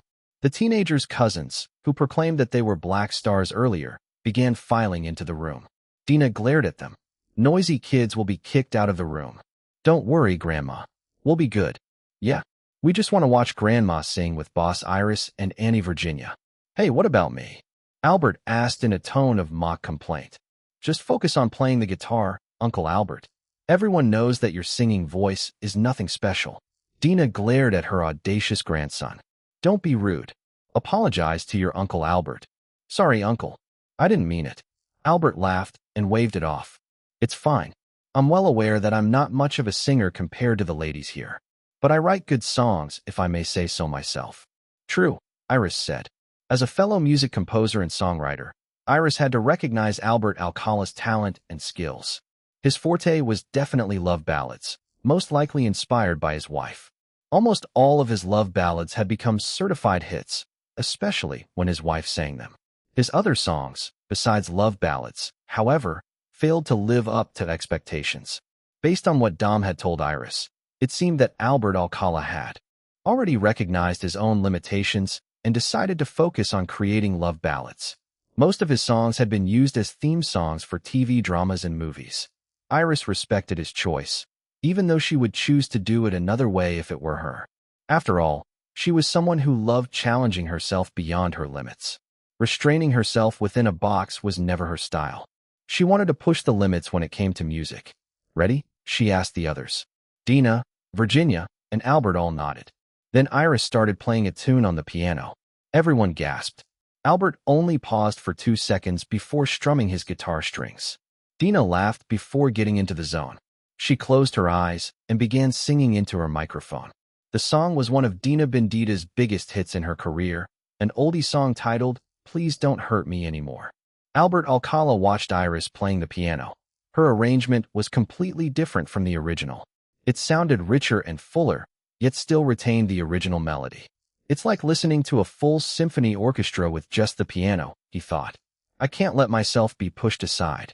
He also started making the presence of the guitar known. Iris automatically responded. However, Instead of fighting against the guitar and fighting for dominance, she adjusted her playing to harmonize with him. Dina Bendita continued singing without batting an eye. She was also a professional singer, after all. She might not be proficient in playing instruments or skilled in composing music, but she had still mastered music theory at least. The basics. As a pro, she knew how to adjust her singing to the music as needed. Her voice had been worn down by age. It was completely different from the original voice she had during her prime. Nevertheless, she was still able to hold her own, reaching the notes that needed to be reached. She gestured for the next person to sing. Virginia didn't miss a beat. She sang next. Iris watched her carefully while her hands continued playing the piano keys. Unlike Dina Bendita, Virginia Velasco was only starting to slip past her prime. She was now a middle-aged woman, after all. Even so, her skills were still top-notch. Beautiful. Iris couldn't help but exclaim in her heart. It's such a treat to listen to an amazing, technical singer in person. She and Virginia's eyes met. Virginia gestured at her. Iris nodded. Finally, it was Iris' turn to sing next. Dina Bendita's eyes widened before closing. She began swaying in her seat while savoring Iris' singing. Virginia, on the other hand, watched Iris carefully. So did her husband, Albert. Both of their eyes glinted with amazement and appreciation. Iris infused her own singing style in the song, which was completely different from Dina Bendita's original version. She sang the notes an octave higher while adding more runs, giving the love ballad a more R&B style. It was then that Virginia joined her, forming a duet. They were both power belters who were also adept technical vocalists. Despite this, they had very different tones. Virginia Velasco's voice sounded very clean and crisp. It would fit musical theater with no problem. Her high notes were her crowning glory. Iris Long, on the other hand, had a much more versatile voice. Her high and low notes were equally mesmerizing. She could switch between notes as easily as breathing. Their differences, however, didn't result in a clash. On the contrary, the harmony their voices created caused everyone listening to have goosebumps. Dina Bendita's eyes began to tear up as she listened to the two amazing singers singing her song. Her granddaughter was rubbing her arms, trying to calm down the goosebumps on her skin. Her brothers and male cousins were in the same situation. All of them could only stare at the amazing scene happening right in front of them. This is better than a concert. Holy heat. I love this. I'm gonna brag about this in school. Jin Liwei sat on the couch, looking as comfy as a lounging lion. Nobody dared to sit beside him, which suited him just fine. His eyes were gentle and glinting with pride as he watched his wife, not losing any ground against these famous Filipino veteran music artists. Indeed, no matter where his wife went, she would always shine. After the song, applause filled the entire music room. Warmed up already? Iris asked, feeling refreshed. Virginia threw her head back and laughed. Yes, all warmed up. I haven't had fun like this in a long time. Dina smiled at the two of them. I may be old, but I can still join you for a couple more songs. Iris glanced at Albert. Without waiting for him, she started playing the next song. Albert and Virginia looked at each other before giggling. It was one of their songs titled, I'll Love You Tomorrow and Today. It was considered their love song. This time, Albert joined in singing. Iris nodded her head while trying not to wince. Indeed, Albert didn't have the nicest singing voice. He could hold a tune, though. That was enough. Like before, she used her own arrangement when playing the song on the piano. Albert responded in kind while playing the guitar. Iris didn't interrupt the husband and wife as they sang a duet. Only when the two gestured did Iris and Dina form their own duet. This song was pure love and passion compared to Dina Bendita's song, filled with heartbreak. The flavors were different, but the musicality in both was something that Iris appreciated. The lyrics were poetic, the melodies beautifully elegant. It was like eating gourmet food. After the song, there was another round of applause. Iris, I want to sing your song with you, Virginia said. Of course, Iris replied. Which of my songs would you like to sing with me? Your newest one. I've been practicing singing it. Okay, Dina shook her head. I'll sit this one out. I can't handle such a difficult song anymore. I'll join you later with an easier song. Enjoy yourselves, ladies. I'll sit this one out, too, Albert said, putting the guitar down. I want to carefully watch you two sing together. Iris and Virginia looked at each other, both their eyes burning with excitement. Chapter: Discover with Jericho Maya, Part 1. Later that night, Iris Long still felt excited even as she lay in bed with her husband. Jin Liwei smiled and shook his head while pulling her in a tight embrace. "Don't you think Virginia is so amazing?" Iris asked while wriggling within her husband's arms. "You're more amazing, love." Iris gave his waist a soft slap. "I'm being serious. I'm also being serious." She pouted. "That was one of the best jam sessions I've ever had with other people.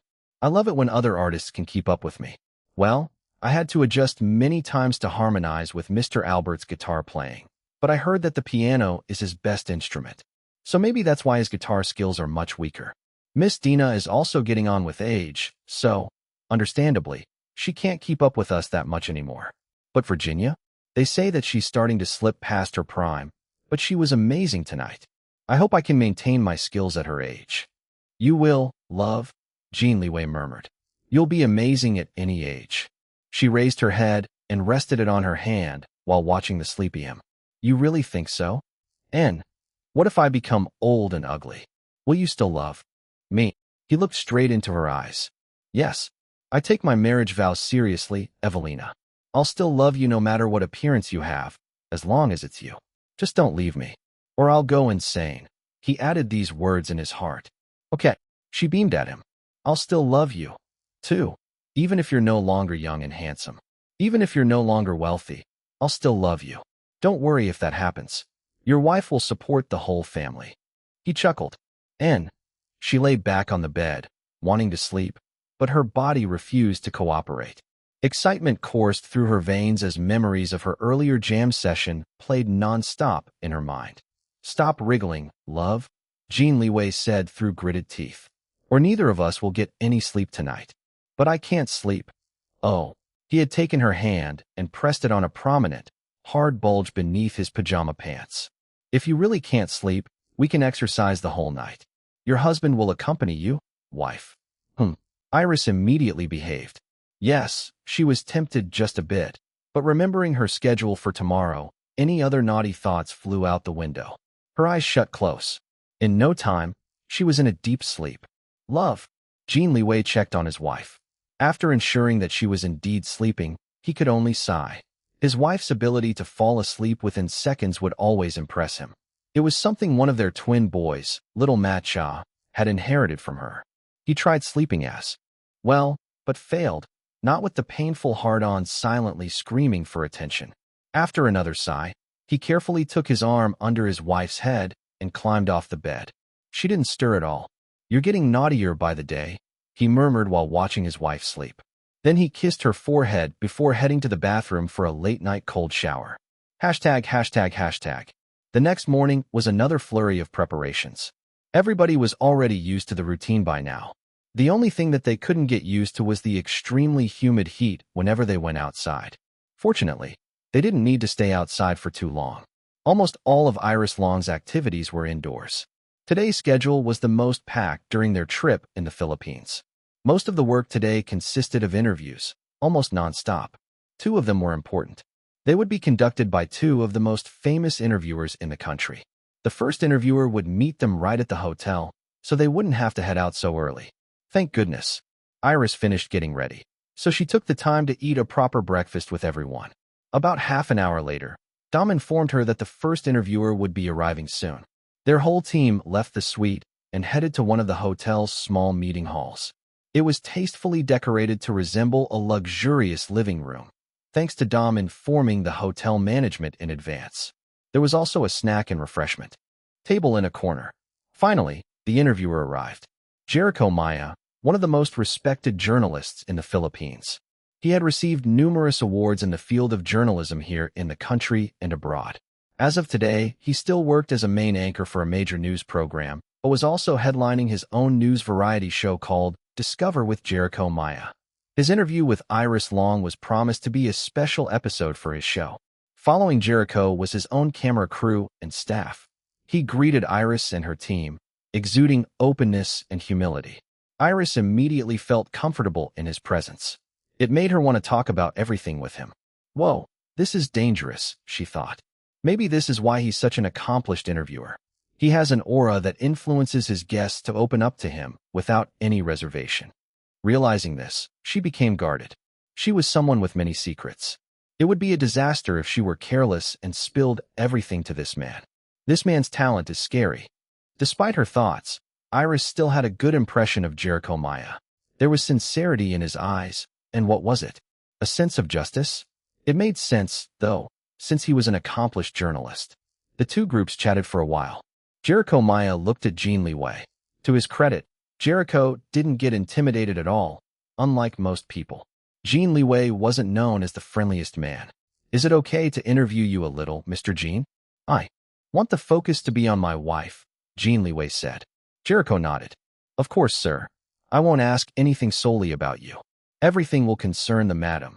Jin Liwei thought about it before silently asking his wife with a look. Up to you, darling, Iris said. He sighed before replying to the journalist. Fine, but I won't answer questions that I don't like. Jericho beamed. Yes, sir. No problem. This is just a recording. Anything you don't like, we'll cut it. My only request is that you be truthful when answering my questions. When the staff finished setting up all the cameras, lighting, and other equipment, the interview finally started. Welcome to tonight's special episode of Discover with Jericho Maya. We have a special guest who came all the way to the Philippines. Please help me welcome the multi-award-winning musician, trailblazing businesswoman, devoted wife, and loving mother, Iris Long. A camera closed up on Iris Long's beauty. Thank you very much for having me, Jericho, Iris said with a smile. I've heard so much about you and your show. My best friend and assistant, Dominic, is an avid fan of yours. Oh yes, your best friend and assistant is Filipino, right? Yes, he is. His name is Dominic Chua. He makes my life so much easier to live. Helps me manage everything, so that I can focus on the most important things. Another camera focused on Dom behind the scenes. He grinned and waved. I'll interview you later, Dominic, so please remain. On standby, Jericho said. Dom gave him an enthusiastic thumbs up. Welcome to the Philippines, Iris Long, Jericho said, returning the topic to her. Let's start with why did you come here? Iris Long had already answered this question several times since she arrived in the country. She told him about her company, Orchidia, its history, and how she eventually decided to open several international divisions. She started with Orchidia Germany to serve the European market. Next was Orchidia Philippines to serve the Asian market. And finally, Orchidia Singapore to serve the rest of the world. We have more plans of opening other international divisions to better serve the global market. But for now, we're starting with these three, Germany, the Philippines, and Singapore, Iris explained. Why did you choose the Philippines? Jericho asked. That's very easy to answer. It's because I have a deep connection with the Filipino people. My best friend and assistant is Filipino. His Filipino family has also become part of my family. Their family has been instrumental in helping me expand my career in this country. They're the ones who founded Black Stars Philippines, which I'm eternally grateful for. They're some of the most loyal, trustworthy, and hardworking people that I've ever met in my life. So it's only natural for me to partner with them to open a Filipino division of my company. Most importantly, they have the skills and work ethic to accomplish what I require of them. Jericho, so you're saying that the Chua family is your business partner? Iris, yes. She didn't elaborate on her business relationship with the Chuas too much, as it might trouble the family. Aside from Dominic, the rest of his family weren't used to the limelight. It was better to protect as much of their privacy as possible. Jericho sensed this and moved to another topic. Let's talk about your career as a musician, he said. Iris, I'll be more than happy to talk about it. Jericho, but first, let's start at the very beginning. You were in a car crash that left you comatose. Iris, yes. Jericho, how old were you when this happened? Iris, I was 18, if I remember correctly. I was comatose for about a year. Jericho, before all this happened, you were already working in showbiz, correct? Iris, correct. I was a commercial model as a child before transitioning into a teenage pop singer. It was a very different time. I think I lacked direction to know what I really needed to do back then. She pressed a hand on her chest. Indeed, the original Long Xiaolan did all these without proper guidance from a responsible adult. Chapter: Discover with Jericho Maya, Part 2. Wow, you were so young back then, Jericho Maya said while shaking his head. Sympathy shone in his eyes. This man is truly dangerous, Iris Long thought.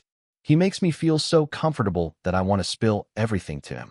I need to always be alert to avoid saying something I shouldn't. Jin Liwei must have sensed her unease because he stepped forward and glared at Jericho Maya. The journalist smiled at him, attempting to calm him down with a look. Fortunately, Jericho didn't ask more about the car crash. Although the fact that it was a deliberate and malicious murder attempt by Jin Chonglin's former fiancée had already been exposed back in China, many of the details had been blocked from the public. It had been an extremely difficult time in Iris and Jin Liwei's relationship. They even broke up. Jin Liwei didn't want to lose his wife ever again. That experience taught him a harsh lesson.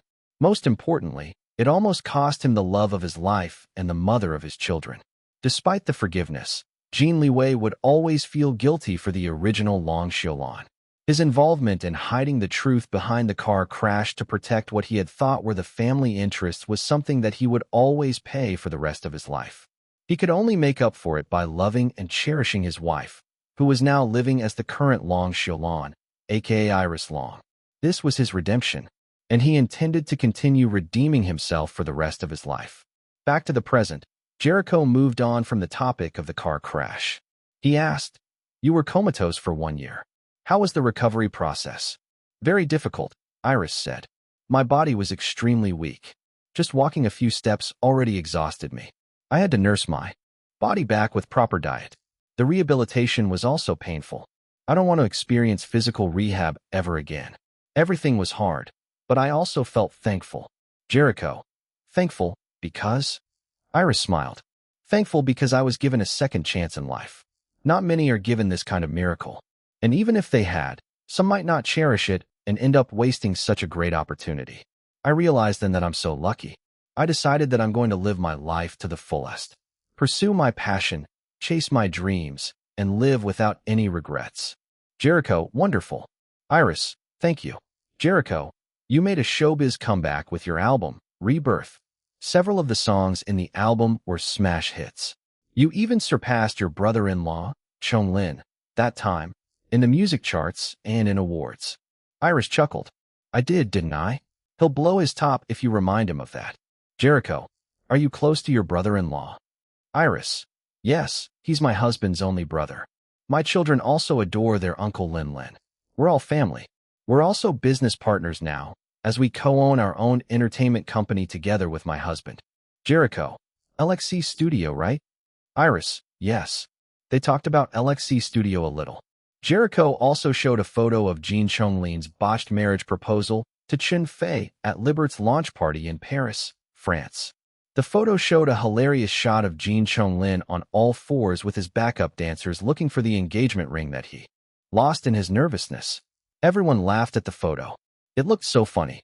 Even the indifferent Jin Liwei couldn't stop the slight upward curve of his mouth. Jericho asked about what was going on in the photo. Iris was more than happy to talk about it, not caring at all about embarrassing her brother-in-law. "Please send my congratulations and best wishes to your brother-in-law and his fiancée," Jericho said. Iris, "Of course." Jericho, "According to the information that I have here, Chonglin's fiancée works in your company. Is that right?" Iris, "Yes, that's right. Chen Fei is the chief operating officer of Orchidia. She runs the day-to-day operations of the company. She has been with me since I started the company, along with my own sister, who is the chief financial officer. Chen Fei and my older sister are best friends. The two of them joined me when I founded Orchidia. My company wouldn't be where it is now without the two of them." Jericho, "I really want to interview your brother-in-law now." Iris, "I think that would be difficult. He's a superstar. It's not easy to make an appointment with Prince Lin Lin, you know." Jericho, "Indeed, Prince Lin Lin is a superstar. But you're a superstar, too." Iris laughed and only smiled at Jericho. Jericho, "I'm serious. So many of us Filipinos have fallen in love with you during your stay here in the Philippines. You've been trending all over social media here in the country. Your songs, especially your latest one, have topped the local music charts. They're also very popular in the local karaoke scene." Iris, "Really?" Of course, she was already aware of it. Dom was at the top of his game, always informing her about this information first thing in the morning and last thing before they retired for the night. Jericho, "Yes, it's true. That's why for us Filipinos, you are already a superstar. I think that at the moment, you're more popular than your brother-in-law, at least here in the Philippines. Iris, he's going to have an apoplexy if he hears that. The atmosphere considerably lightened after this. Jericho turned to Jin Liwei. Mr. Jin, who do you think is a better artist, your wife or your brother? My wife, Jin Liwei answered without any hesitation. Dom led everyone to squeal from too much sweetness. Iris gave him a happy, shy, and meaningful smile. My wife is number one, Jin Liwei added. Jericho pointed at him. I like your answer. Jin Liwei, I'm only telling the truth. Jericho turned to Iris. What do you think about that? Iris, I trust in my husband's judgment.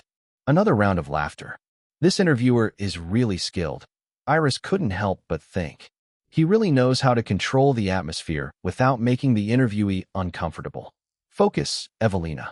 Jericho, you've achieved so much in the field of music despite being so young.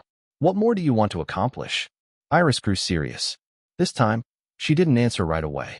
She thought about it more. There are still so many new things that I want to try. I don't want to limit myself in a box and do the same thing over and over. Music has endless possibilities.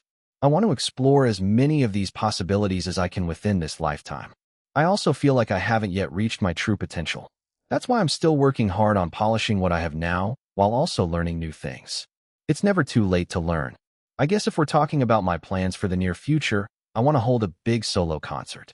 To perform on a big stage, my own stage, in front of my fans from all around the world. That's one of my biggest dreams. I wasn't able to do that because I had to focus on building my family with my husband first. We still have to wait until our children are old enough to cope with such a hectic schedule. I don't want to leave my children behind when I hold solo concerts in the future. I'll definitely bring my whole family with me when that time comes. Jericho, wow. That sounds challenging. Iris, it will be challenging. That's why it's a decision that I don't dare to make lightly. It's something that my husband and I need to coordinate together. After all, our main priority is our family. Family will always come first. Jericho, that's right. Family should always come first. When that time comes, will you be holding a concert here in the Philippines? Iris, oh, I will. I'll make sure of it. Cheers erupted from behind the scenes. Jericho chuckled. Some of the crew have become your fans recently. Iris looked at them. Thank you. Jericho, I also want to know about the creative process that you personally do when it comes to making music. Sure. Iris gave a succinct, easy-to-understand summary of what she usually did when making music. From taking inspiration, writing down ideas, composing music, writing the lyrics, rehearsing with the band, recording the music, working on post-production, filming music videos as necessary, releasing the music, and finally performing on stages. Jericho, wow. That sounds so intense. Don't you get tired? Iris, no, never. It's very fun. I love it. I get physically tired, yes. It is a lot of work. But get tired of it to the point of not wanting to repeat the process ever again? Never. Music is my life. It's as natural as breathing to me. Jericho, I understand. And I can see that you really do love music. You know, I've interviewed so many musicians before, both from here and abroad. And I see a pattern. Those who really love music will keep making music or working in the industry for a long time, no matter what. But for those who are only in the industry for the sake of fame, they usually don't last. Either they shift to another field, like acting, or completely leave showbiz. They just use their showbiz fame as a stepping stone to the next stage of their life, be it in business or politics. Or they just completely disappear from the limelight. Iris nodded. Jericho, I can see that you're the type who really loves music. Even now that you've leveraged your fame to start several successful businesses, you haven't left the music industry. You keep on returning to it. Why is that? Iris, like I said, music is my life. Take away music from me and my world will instantly lose all flavor. It's like losing one of my senses. I can't even imagine a world without music. I would probably go crazy. Chapter Discover with Jericho Maya, Part 3. Jericho Maya called for a short break. Iris released a soft sigh of relief that she hadn't known she was holding. Although Jericho was very gentle and so far principled in this interview, Iris still couldn't completely relax. The man's techniques of making other people willing to open up and spill their guts felt too dangerous. She had to be on guard all the time. Jin Liwei sensed her cautiousness. He was the first one to come and sit beside her. offering his rock-solid presence to steady her nerves. Her glam team also surrounded her. They retouched her makeup and made sure that everything about her still looked picture-perfect. Dom was behind the camera, watching every moment. He sent Iris 2 big thumbs up. Jericho caught his attention and asked him, "Can I interview you with Iris next?" "Of course," Dom replied. His eyes were brightly shining. Iris smiled, sensing his excitement. She gestured for her glam team to work on Dom next. Dom didn't shy away from the glam team. He was more than prepared, having completed his Orchidia beauty regimen early in the morning. He knew that he was also going to be interviewed today. He must look beautifully handsome in front of the camera and make his country proud. After the short break, Jericho faced the camera and made a new introduction. "The next segment of this interview makes me very proud as a Filipino. Behind a shining superstar like Iris Long is a person who ensures that everything works perfectly, like a maestro directing each musician in a well-trained symphony orchestra. Iris Long herself says that this person makes her life so much easier to live by helping her manage everything, so that she can focus on the most important things in her life. Ladies and gentlemen, please help me welcome our fellow countryman, the right-hand man of international multi-award-winning musician Iris Long, Dominic Chua." Loud applause and cheers erupted behind the camera. Dom beamed and waved his manicured hands at the Filipino staff cheering for him. Iris chuckled at the sight. "Jericho Maya, welcome back to the Philippines, Dominic." "Dom, thank you. I miss being here. It's indeed more fun in the Philippines." "Jericho, may we speak in our language? Is that all right with you, Iris?" Before she could respond, Dom answered for her in Filipino, "I taught her our language. Although she isn't proficient yet, she has no problem understanding everyday conversations. She should be fine." Iris laughed. "Go ahead and talk more comfortably in your language." Jericho looked at her with wide eyes. "Is that true, Iris? Dominic really taught you Filipino?" She nodded and spoke a few easy sentences in Filipino, making Jericho and his staff feel extremely delighted. "Wow, no accent at all." Jericho couldn't help but praise. "My boss is a language genius." Dom puffed out his chest, looking as if he were the language genius himself. Jericho chuckled, looking amused. "Before I start asking you questions, Dominic, I just want to say that I'm amazed at seeing how close the relationship between the two of you is. Iris, you mentioned that Dominic is your best friend and assistant at the same time. I dare not believe it before this. I thought that you were just saying it for your fans and the media. But now that I've met the two of you, I can say that the friendship between the two of you is genuine. I might not have any other amazing talents outside journalism, but I dare say that my judgment when it comes to people is almost always 99.99% accurate." Iris and Dom caught each other's eyes and winked. Jericho laughed, pointing at the two of them. "That's what I'm talking about." The two then high-fived each other, causing another wave of easy laughter among Jericho and his staff. Jericho faced the camera and said in a serious tone, "I swear on my reputation as a journalist that there's nothing fake about the friendship between Iris Long and Dominic Chua. I can sense that everything about them is real." Dom tossed his non-existent long hair. "Of course, our friendship is real. My boss isn't someone who knows how to act fake. If she doesn't like you, she'll tell it to your face." Jericho, "I heard about your, frankness, Iris." Iris shrugged her shoulders. "This is my personality. Though many have commented that I've mellowed out since marrying my husband and becoming a mother to our children, I say that I've just become more adept at choosing my battles. Not every battle is worth fighting for." Dom raised both of his hands. "Preach, Jericho, wise words. Now, Dominic, are you ready to answer some questions?" "Dom, always ready. That's my life's motto." "Bring it on, Jericho." Another round of laughter. Jericho started by asking how Dominic met Iris and how he became her assistant. Dominic answered everything truthfully. Of course, his view of Iris had long since been filtered through rose-colored lenses. Everything about his boss Iris was awesome, and anybody who believed otherwise must be blind. Everyone inside the venue listened to the question-and-answer exchange between Jericho and Dom with rapt attention. "Jericho, now that we've established how you came to become the Iris Long's right-hand man, can the two of you tell me how you became the best of friends?" Iris answered first. "It just came naturally as we started working and living together day by day. Even before my husband came into the picture, Dom was already there. Jericho. Oh, is that so? Then, Dominic, you saw the courtship between Iris and Liam? Dom. Yes, I was there. And I shipped them right from the start. Jericho. I'm going to ask a question about that later, but let's return to my previous question. Dominic. How did you feel when you became Iris Long's best friend? Dom. I didn't really feel any differently just because she's a celebrity. Before I decided to work with Boss Iris, my Chinese uncle worried that I would suffer. Jericho. And why is that? Iris. I'll answer this. I didn't have the best reputation back then. To make a long story short, I was a selfish, spoiled brat who liked getting my own way. I didn't care about offending others at all as long as I got what I wanted. Of course, that was the original Iris Long, not the current her. However, she had never shied away from admitting the original's shortcomings. It was only through this that she could cleanse the original's bad reputation. Dom nodded. I was initially worried about working with someone as infamous as Boss Iris. I wondered if I could get along with her or not. But I was determined to prove myself and build a career. It didn't matter if my boss was a spoiled brat or not.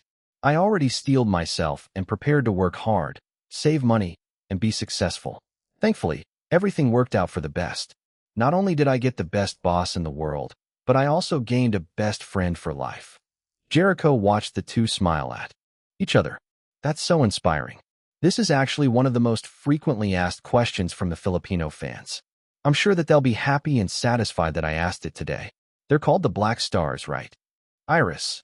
Yes, Dom and his family founded Black Stars Philippines, and I'm eternally grateful for that.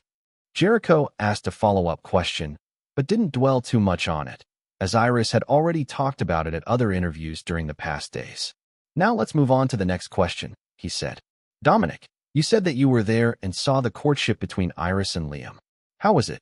Dom squealed and bounced on his seat. Jericho's staff leaned forward, not wanting to miss his answer. Another camera took a close-up shot of Jin Liwei behind the scenes. Although he looked as cold and indifferent as ever, the slight upward curve of his mouth betrayed his real emotions. Dom, it was so passionate. I won't get into too much detail because of privacy reasons, but I saw everything. Their love story is even more captivating than the most popular romance TV drama series. There are tears and angst, but there is also laugh-out-loud comedy. And of course, lots of romantic scenes that make me want to drown in sugar. Kaya. Now that they're married to each other, I feel like a mother watching her children have their long-deserved happily ever after. Their cutie patootie babies are an added bonus. As their uncle, I'm ready to give them the world, if they ask for it. But of course, with Boss Iris and Sir Boss Liam as their parents, they can literally have whatever they want when it comes to material things. All I can do is help Boss Iris and Sir Boss Liam raise their children into responsible and independent adults. Jericho, so you're saying that you're very involved in raising Iris and Liam's kids? Dom, yes. I'm lucky enough that Boss Iris and Sir Boss Liam don't see me as an outsider. I'm family to them. Both Iris and Jin Liwei nodded at Dom's words. Jericho, that's beautiful. Dom, I love their kids like my own. I would die for them. They're so cute and already recognize me as their beautiful and handsome Uncle Dom. Jericho, now I really want to see what the twins look like. Iris studied Jericho for a few moments before asking him, Do you really want to see my kids? Jericho's eyes lit up. Yes. Is it okay? Iris glanced at her husband. He also studied Jericho before nodding. I'll show you their photos, she said. Only to you. Jericho nodded several times, looking like a pecking chicken. Please. It would be a great honor. Chapter Discover with Jericho Maya, Part 4. Jin Liwei handed his wife her phone. Iris sent him a grateful smile before clicking on her phone's gallery, looking for her kids' photos. Then she showed them to the excited Jericho Maya. The staff behind the cameras couldn't help but feel envious as they watched Jericho, NG, and ING. They wished that they could also see the children's photos. Nobody else had this privilege yet. However, they knew that the parents were extremely protective big shots. Just looking at the intimidating bodyguards standing at every corner was enough to force them to control their curiosity. Even the female bodyguard closest to Iris Long looked scary. Her muscles bulged under her clothes. Even if her cold, glaring eyes couldn't kill, then surely her impressive muscles could crush anyone to smithereens. Your kids are so cute. Jericho said, looking reluctant to return Iris' phone. The cats and dogs are cute, too. I feel like my heart is going to burst from too much cuteness. Iris couldn't help but smile. Anyone praising her children had good taste. Thank you. They're my world. Jericho, I bet you miss them. Iris sighed but still smiled. Every second of the day. Thank goodness for technology. My husband and I can video chat with them every day. If not for that, I wouldn't be able to leave them to go abroad. Jericho, speaking of children, I want to ask you, Iris and Dominic, what advice do you have for the youth who want to pursue a career in your respective fields? Iris gestured for Dom to go first. Dom thought about it for a moment before answering. Be brave. If you don't dare to take the next step, you won't be able to know your true potential. Back then, my boss's reputation wasn't that good, but I still took the plunge, and I'm so lucky and blessed that I did. Additionally, if you encounter a good boss like me, you must be loyal, trustworthy, and reliable.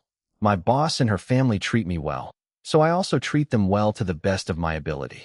Of course, not everyone is as fortunate as I because not all bosses are as good as mine. But regardless of your situation, you have to decide what's best for you. Just always remember the first step. Be brave. Jericho, wonderful. How about you, Iris? What do you say?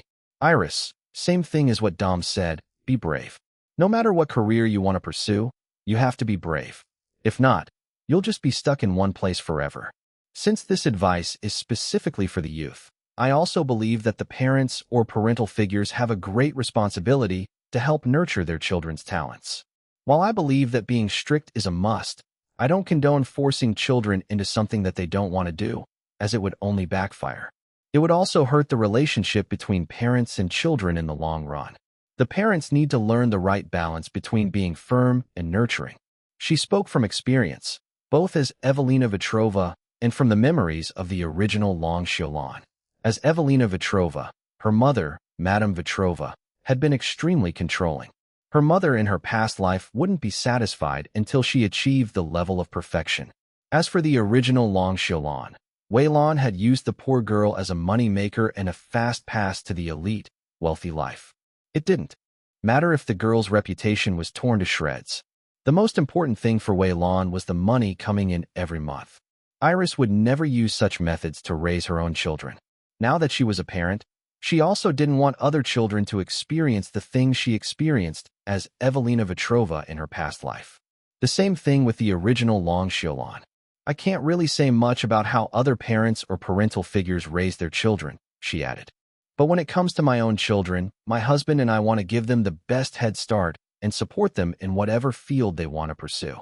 All I want is for them to grow happy and content. Jericho, that's what every parent wants for their children, isn't it? Iris just smiled, but deep inside, she thought, not all parents want the best for the children, unfortunately. The interview continued with Jericho, focusing more on interviewing Dominic Chua. Iris would also add her own opinions when asked. The flow of the interview felt natural, and Jericho seemed to forget the time. It was only when he caught his cameraman's signal that he remembered to take another short break. I really enjoyed talking to you, he said to Dom. Dom beamed. I enjoyed talking to you too. Let's do it again next time. Sure, Jericho was pleased. Although it wasn't a definite promise, it was better than nothing. And if Dominic Chua agreed to have an interview again next time, then there was a chance that Iris Long would agree to another as well. He turned to the cold and indifferent man checking on his wife. Liam, will it be all right to interview you next? Jin Liwei glanced at his wife first. Seeing her encouraging smile, he nodded. Jericho was relieved. Compared to the charming and charismatic Iris Long, her billionaire husband, Liam Jin, was extremely intimidating. If not for Iris Long's presence, he wouldn't dare ask the man for an on-the-spot interview. When Iris Long's team arranged for this interview in advance, there was no mention of Liam Jin at all. Even when Jericho's side requested to interview the man, there had been no concrete agreement. Fortunately, the wife and husband were in a good mood today. Jericho counted his lucky stars. He could already predict the high ratings this episode would bring. He couldn't wait for this interview to air. After the short break, Jin Liwei replaced Dom and sat beside his wife. He took Iris' hand and held it, resting their hands on top of his thigh. Iris also pressed closer to him. The staff watching couldn't help but see illusions of pink hearts surrounding the couple. The black stars among them couldn't help but feel giddy just like Dom, who was already bouncing on the balls of his feet. Jericho Maya didn't waste any time. After a quick introduction, he dove right into asking Jin Liwei questions. Mr. Liam Jin, you are the president and CEO of one of the largest multinational companies, not only in Asia, but also in the world, he said.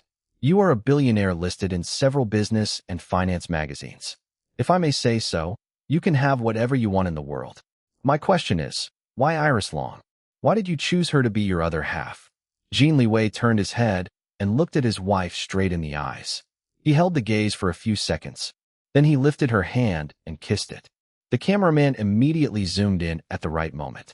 Kaya, Dom couldn't stop himself from squealing. Right there with him were the black stars among Jericho's staff.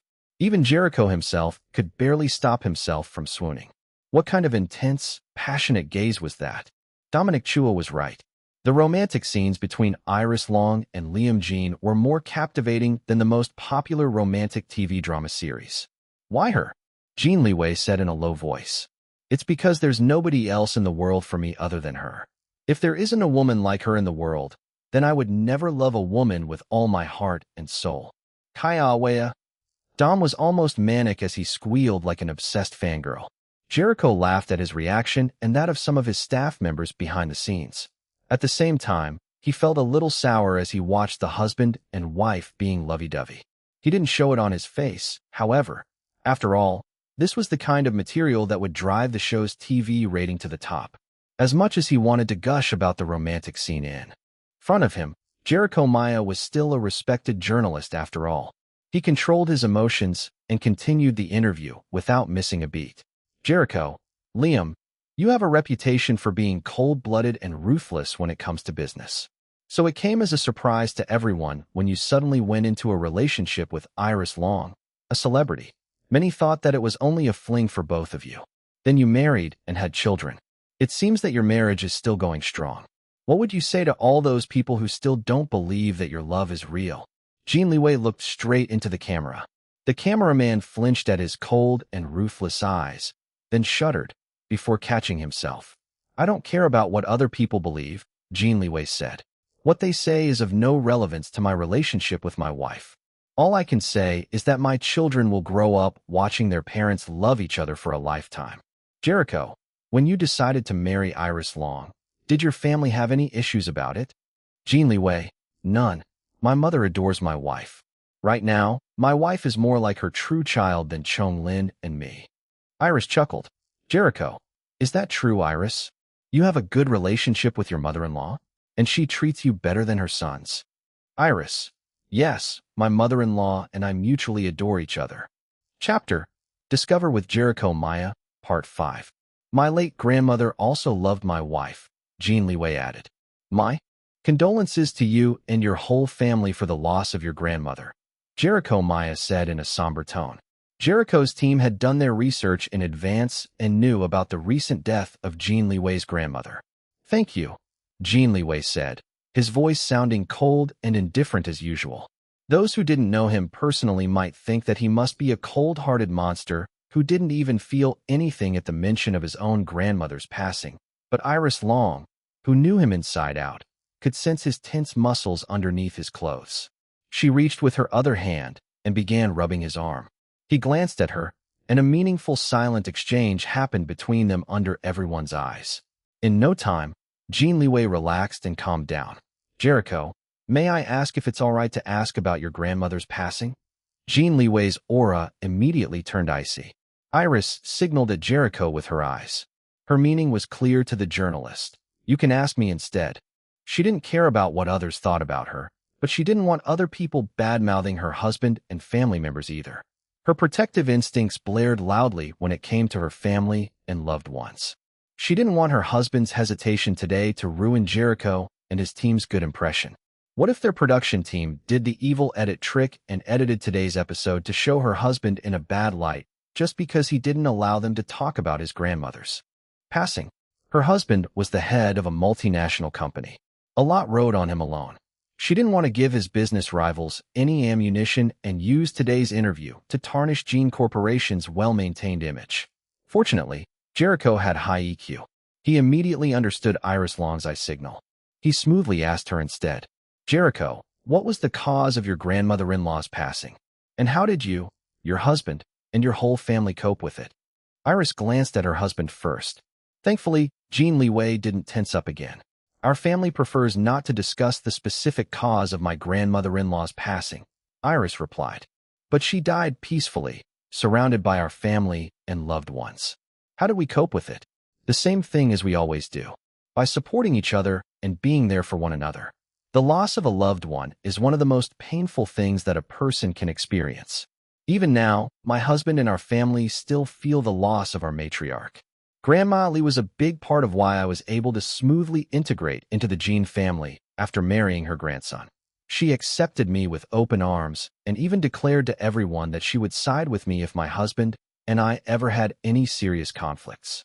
Jericho nodded. Then he took several deep breaths, steeling himself as he asked the next question. This was something that he and his team deliberated for a long time on whether to include in the possible interview questions or not. Now that he had the chance to ask it, Jericho would never let the opportunity pass. There are many rumors about what CEO Liam Jin's grandmother left to each of your family members, he said. There are so many speculations that some details have even been reported by the international media. Your family or representatives haven't confirmed anything yet. Those of us who aren't in the know could only continue speculating based on the movements of your lawyers. Jin Liwei narrowed his eyes. Jericho felt a shiver go up his spine, but he avoided the man's intimidating gaze and focused on Iris Long, gathering his courage and ignoring the cold sweat forming on his forehead and back. He continued asking her, May I ask what your grandmother-in-law left you after her passing? Or if she left you anything at all? Iris felt her husband squeezing her hand. It wasn't painful, but it was enough to let her sense his unease.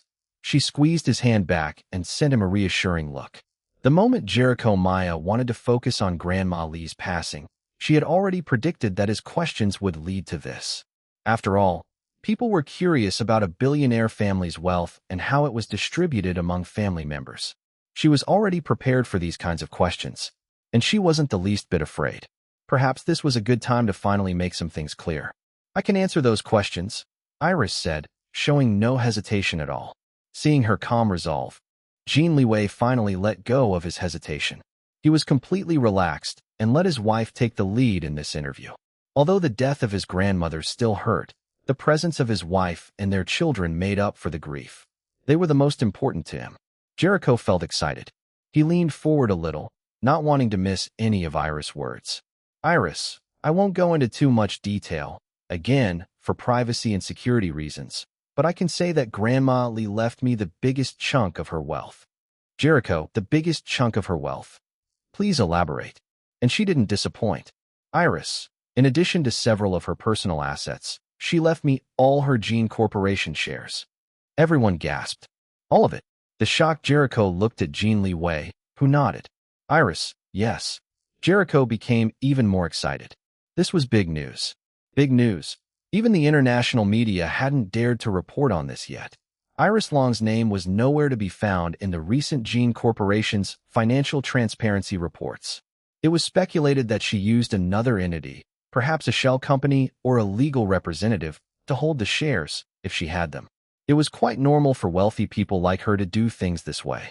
So many tried investigating, but they all withdrew without achieving any substantial results. CEO Jin was known to be extremely protective of his wife and family. For small shrimps, it was not worth it to offend him just for this kind of information. And included in this group of small shrimps were Jericho Maya and his team. No, they weren't even considered small shrimps. They could barely qualify as microscopic planktons. In short, they couldn't afford to offend a billionaire family like CEO Jin's. Jericho, however, was still a true blue journalist who had painstakingly built his career from the ground up. This was a rare opportunity that even the international media hadn't covered yet. If he could report this information first, then a higher international journalism award might be on the way for him. Jericho. So, Iris, does this mean that you're now a billionaire just like your husband? Iris chuckled before saying, yes. Although she preferred to achieve true global billionaire status through her own group of companies, fate had other plans for her. Since she had no intention to take any of her private companies for public trading yet, their valuations remained clear-cut without any exaggerated inflation. Their current valuations rose steadily yet swiftly. Although not yet billion-dollar worth, they were close. And as the owner of them, Iris Long was already one of the youngest and wealthiest women in the world. Now that she held all of Grandma Lee's previous shares of Jin Corporation, she was catapulted to the global billionaire list in one go. This information, however, remained secret until now. Iris Long initially planned to let everything flow naturally without deliberately releasing this information to the public. If others learned about it and disclosed it to the media, she had no plans of confirming anything. Today, however, a chance to clarify things presented itself.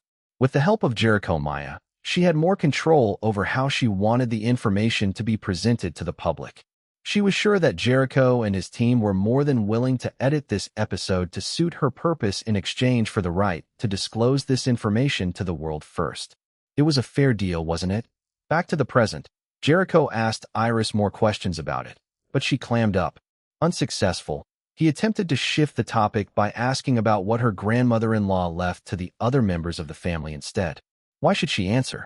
He wanted to take a mile after getting an inch, but that wasn't going to happen.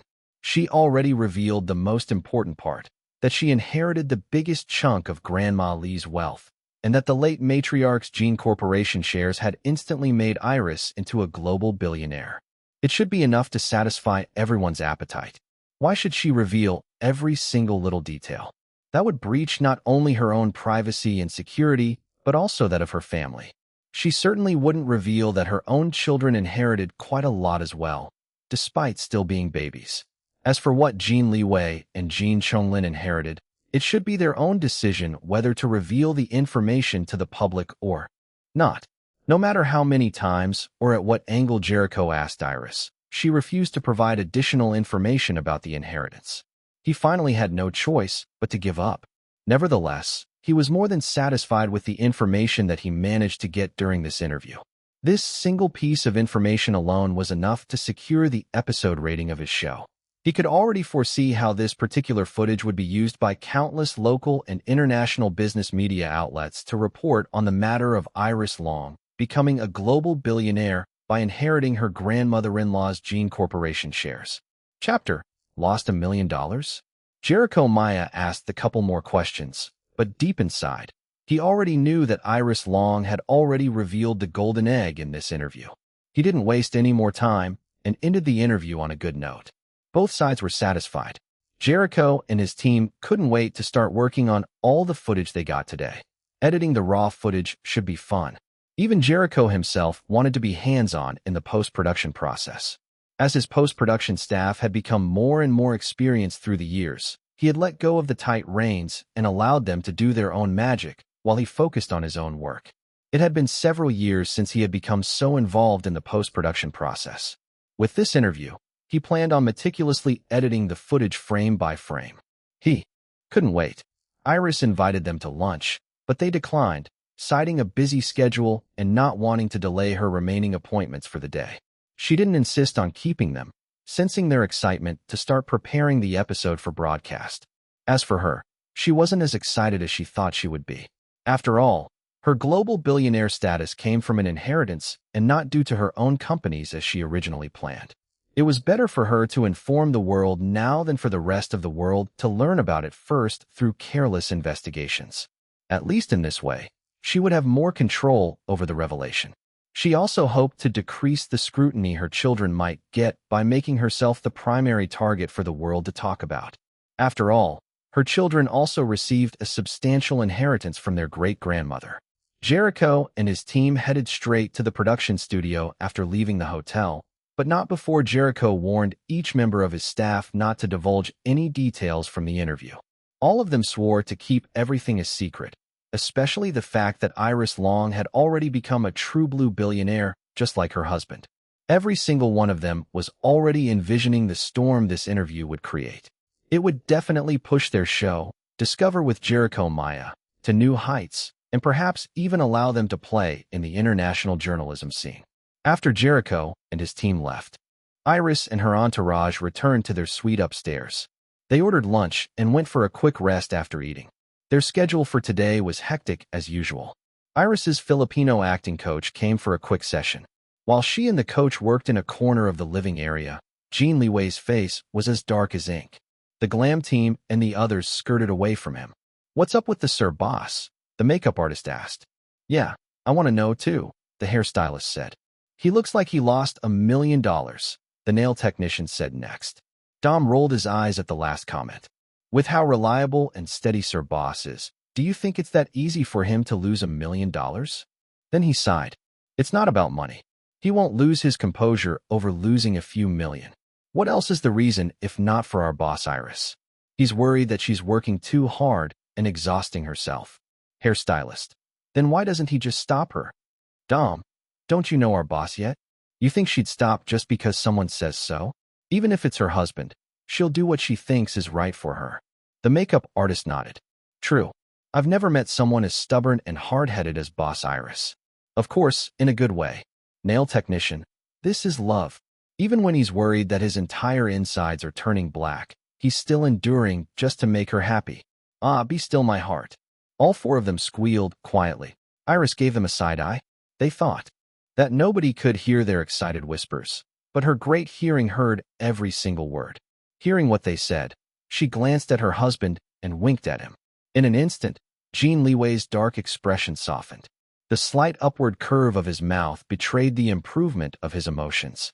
After the quick session, the acting coach finally left. The glam team immediately swarmed Iris to get her ready in no time. Later, they left the hotel and headed to their next destination. It was the same network building that housed the Ready, Set, lunch party program. Looking at the time, the live broadcast was still ongoing. Iris decided to complete her appointment first before dropping by the noontime show studio to say hello to her new acquaintances there. Their arrival had less fanfare this time. Even so, there were still a couple of network executives who personally welcomed them before accompanying them to their next destination. They arrived at a much smaller studio. It looked more like a big, cozy room, with neutral couches and a coffee table. Fresh flowers were arranged artfully in fine, porcelain vases. Their crisp, floral scene with an earthy undertone welcomed them as soon as they stepped inside. A group of staff met them, led by a stern-looking middle-aged woman. The executives introduced both parties to each other. This is Miss Abante, the host, executive producer, and creator of the talk show. These are her dedicated staff members. Tonight with Abante has been running for 10 years already. We want another 10 years of success, hopefully more. This is international musician Miss Iris Long and her husband, CEO Liam Jean. This is Iris's best friend and assistant, Dominic Chua. He's Filipino like us. And these are the rest of her team. Abante stepped forward to shake their hands. At first glance, she looked quite scary. Sharp eyes, sharp nose, sharp chin, sharp everything. Even her bob-cut hairstyle looked sharp, as if it could cut and cause bleeding if touched. It was a huge contrast to her cutesy name. When she smiled like she was doing now, however, her entire demeanor improved. From scary to approachable. The difference was quite stark. Iris, however, took it all in stride. As Evelina Vetrova, she had encountered truly scary people inside and out.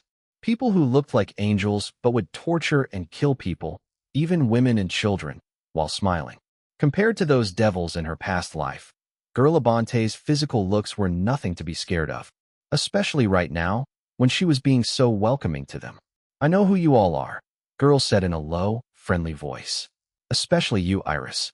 I've been wanting to meet you in person ever since your songs started playing on the local radio stations. I hear your songs in the malls, in salons, everywhere. Even my dentist and dermatologist have started playing your instrumental music during my appointments. I didn't know at first. Only when I finally asked them did they reveal that it was from your Rebirth Memories instrumental album. I had to buy it, of course. Now, I always have my driver play that album whenever I'm on the road. It relaxes me and lowers my blood pressure even during heavy traffic. Thank you for accepting my staff's invitation to interview you. Unlike her stern appearance, Girl was unexpectedly a chatterbox. She was indeed true to her name. She was girly. What a pleasant surprise. She already said so many words, and they literally just met. Iris chuckled, appreciating the middle-aged woman's attempt to get closer to her without coming off as fake. At the same time, her alarm bells started faintly ringing, the same feeling she had after meeting Jericho Maya earlier. Outwardly, she smiled and replied, "It's a pleasure to be here. I've heard so much about you from Dom. He's a fan of your show." Deep inside, however, she thought, another person to be wary of. Just like Jericho Maya, Iris felt that Girl Abante might have the uncanny ability to make her guests feel so comfortable with her that they end up spilling everything, including all their most well-hidden secrets. After a friendly conversation, Girl gave Iris and the others a quick tour around the studio. Since it wasn't as large as the one ready, set, lunch party was using, they soon finished. "I like it," Iris commented. "It looks like someone's home. Very comfy." "It is my home," Girl replied. "I want all my guests to feel like they're stepping into my home and feeling my hospitality. And I hope that they leave feeling welcomed and satisfied. I'm already feeling it." "That's good. That's what I want." Afterwards, both sides began getting ready. Although the studio was not big, it still had dressing rooms for Girl Abante and her guests. Iris and her glam team already knew the drill. The glam team only touched her up, as they already prepped her back at the hotel. Then they let her change into a new outfit. It was a casual royal blue suit with a crisp tuxedo jacket and flared trousers of the same color. Her dress shirt inside the jacket, however, looked especially feminine in white silk. It was a beautiful combination of power and elegance. "Gorgeous," her glam team praised. Iris nodded, satisfied with her look today. Her makeup artist opted for a sharp look, not a full glam smoky one. Her hairstylist coordinated it with a sleek, high ponytail. Her nails had a simple French manicure that had a slight blue chrome effect at a certain angle. Everything about her screamed powerful and elite businesswoman. This was what she wanted to portray in this particular talk show. Dom had already informed her about the show's background information in advance. Of course, she also had Ketchup do an even deeper digging. Chapter: Tonight with Girl Abante, Part 1.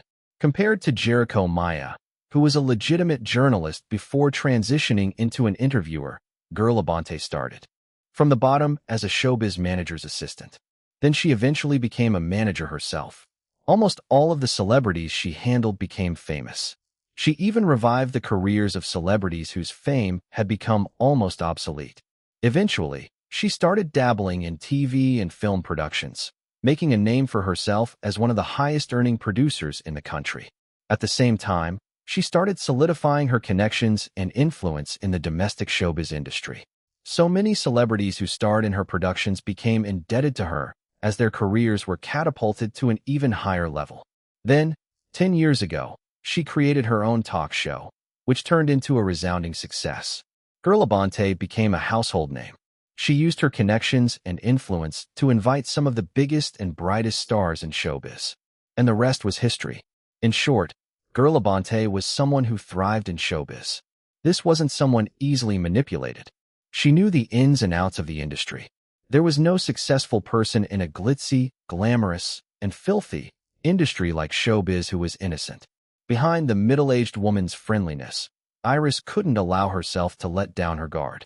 Girl Abante might prove to be even tougher than Jericho Maya. Meanwhile, Dom was outside coordinating with the staff. He went over the potential interview questions with them, making sure that they wouldn't ask any off-limits questions out of the blue. Unlike Jericho Maya's team, which was more easygoing, Girl Abante's staff were proving to be stricter. They reserved all rights to edit the episode however they wanted and didn't need Iris Long's team's approval for the final cut. Dom originally didn't want his boss Iris to accept the show's offer for an interview. Although he was a fan of the show, his priority was his boss Iris' comfort. Iris, however, found the show to be interesting, so she let him accept the offer for an interview for her. And now they were here. In another corner, Jin Liwei chatted with the two network executives who had welcomed them earlier and accompanied them. The two intended to stay and watch the entire interview. They were business people at their core, so imagine their excitement at actually being able to chat with one of the most prominent billionaires in Asia in person. They treated this opportunity like a master class, asking Jin Liwei several questions about finance and the current global business climate. It didn't matter that they were older than him. They also asked him for opinions about how to improve the network situation. For his part, Jin Liwei was in a good mood. It was very rare for him to have a vacation from his own busy work. Accompanying his beloved wife felt like their honeymoon all over again. Granted, his wife was extremely busy, but that was all right. The most important thing was that he was with her every step of the way. He missed their children, of course, but as a husband, he also wanted some quality alone time with his wife. Just the two of them. This was the best he could get for now. He loved it. Hence, his good mood extended to others. He didn't hesitate to chat with the two network executives, sharing his opinions. In exchange, he also asked them about their opinions on the domestic economic climate. He was already involved in the domestic real estate development through his investment in Marjorie Chua's husband, Paul Fair's new company. He was also an unofficial main advisor for his wife's expansion into the Philippines through Orchidia. His eldest brother, Lin Yihan, was also in the process of acquiring a Filipino partner for his agricultural business. Lin Yihan had been coming to him for advice. All of these allowed Jin Liwei to become more interested in investing in the country.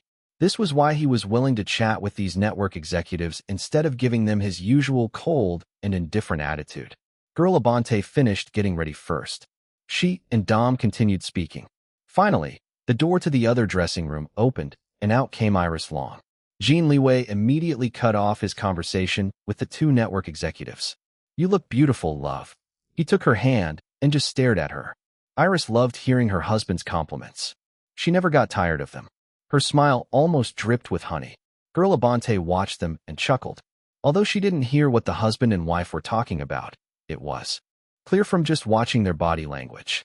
She turned to Dom and asked, "Are they always like this?" "All the time." Dom sighed while clutching his heart with his manicured hands. "Interesting," Girl murmured. Dom forced out of his fangirling mode and became serious again. "About what we're talking about." Girl waved her hand, dismissing his concern. "Don't worry. I already reviewed the off-limits questions you submitted to my team.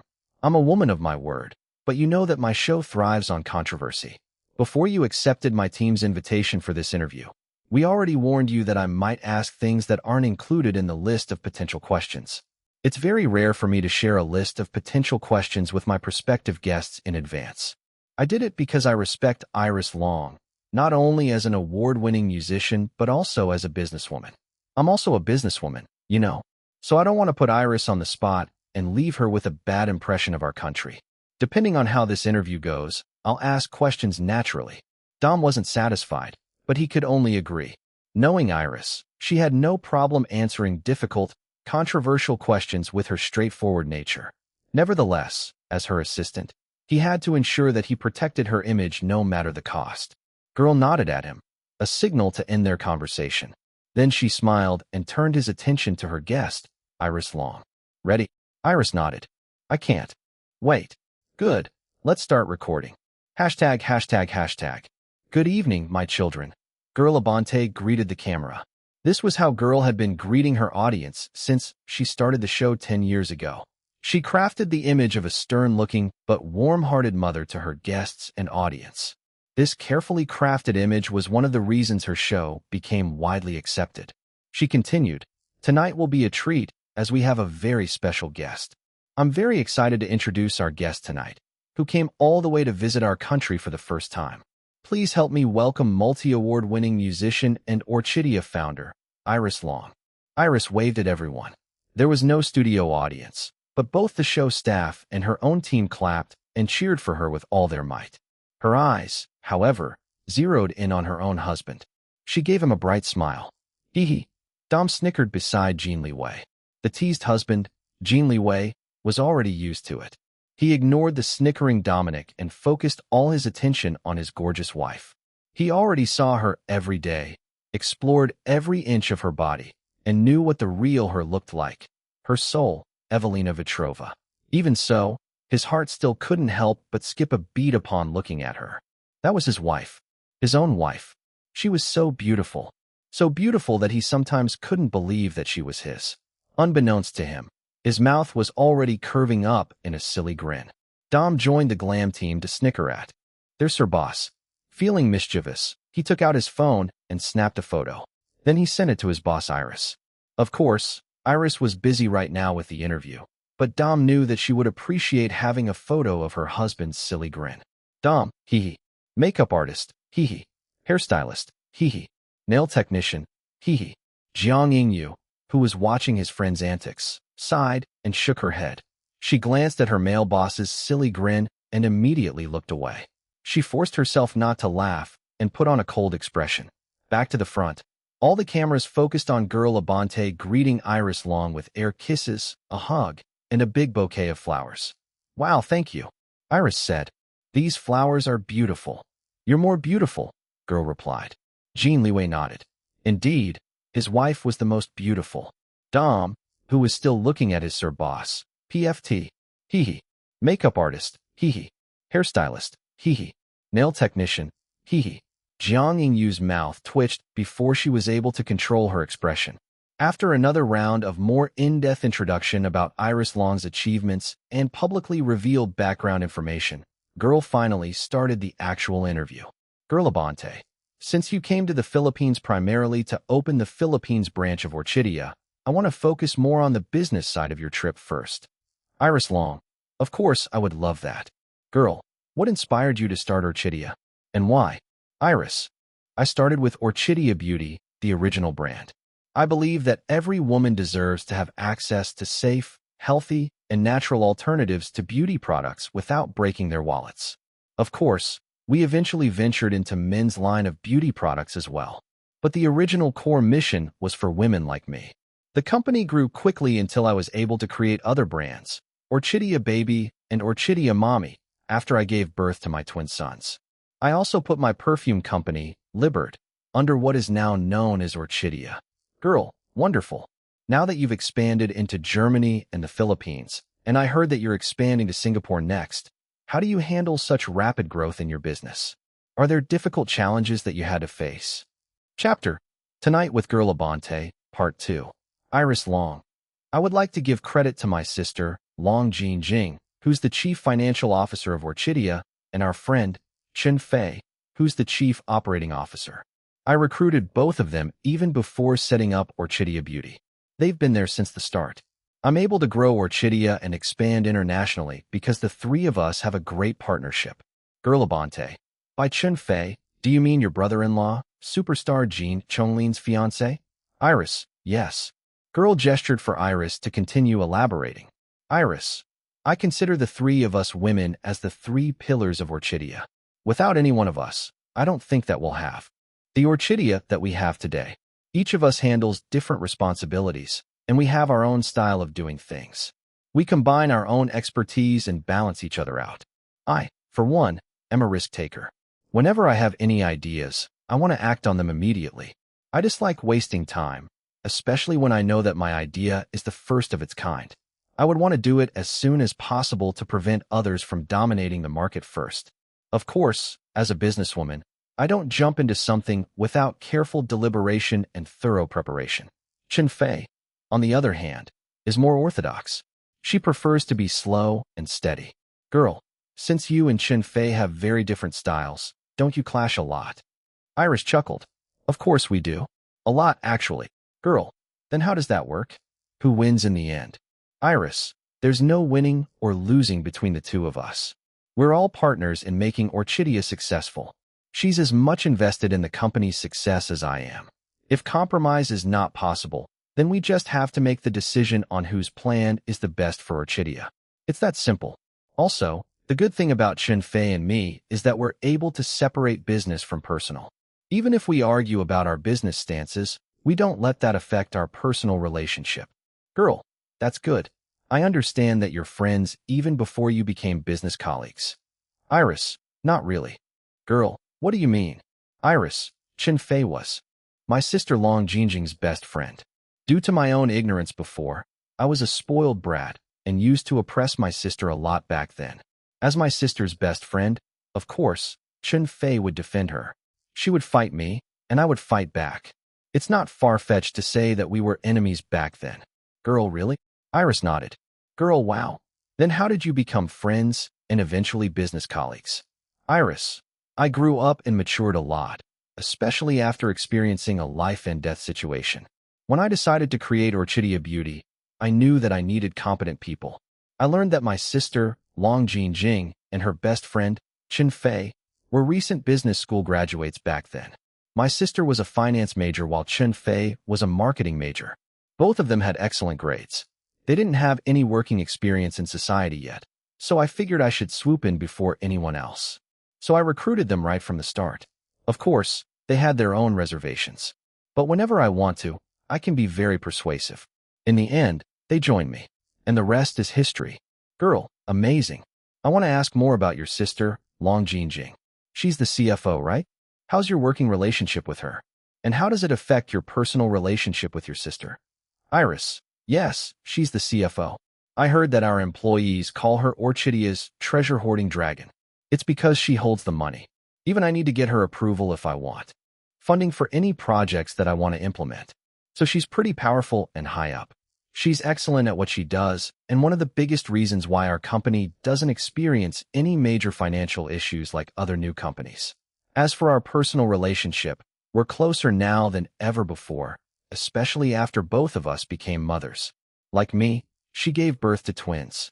Our children are more like siblings than cousins. In fact, she's the one who's taking care of my children right now. They're at her house. I know that I can trust her with my children. Girl, treasure-hoarding dragon? That's the first time I heard that term.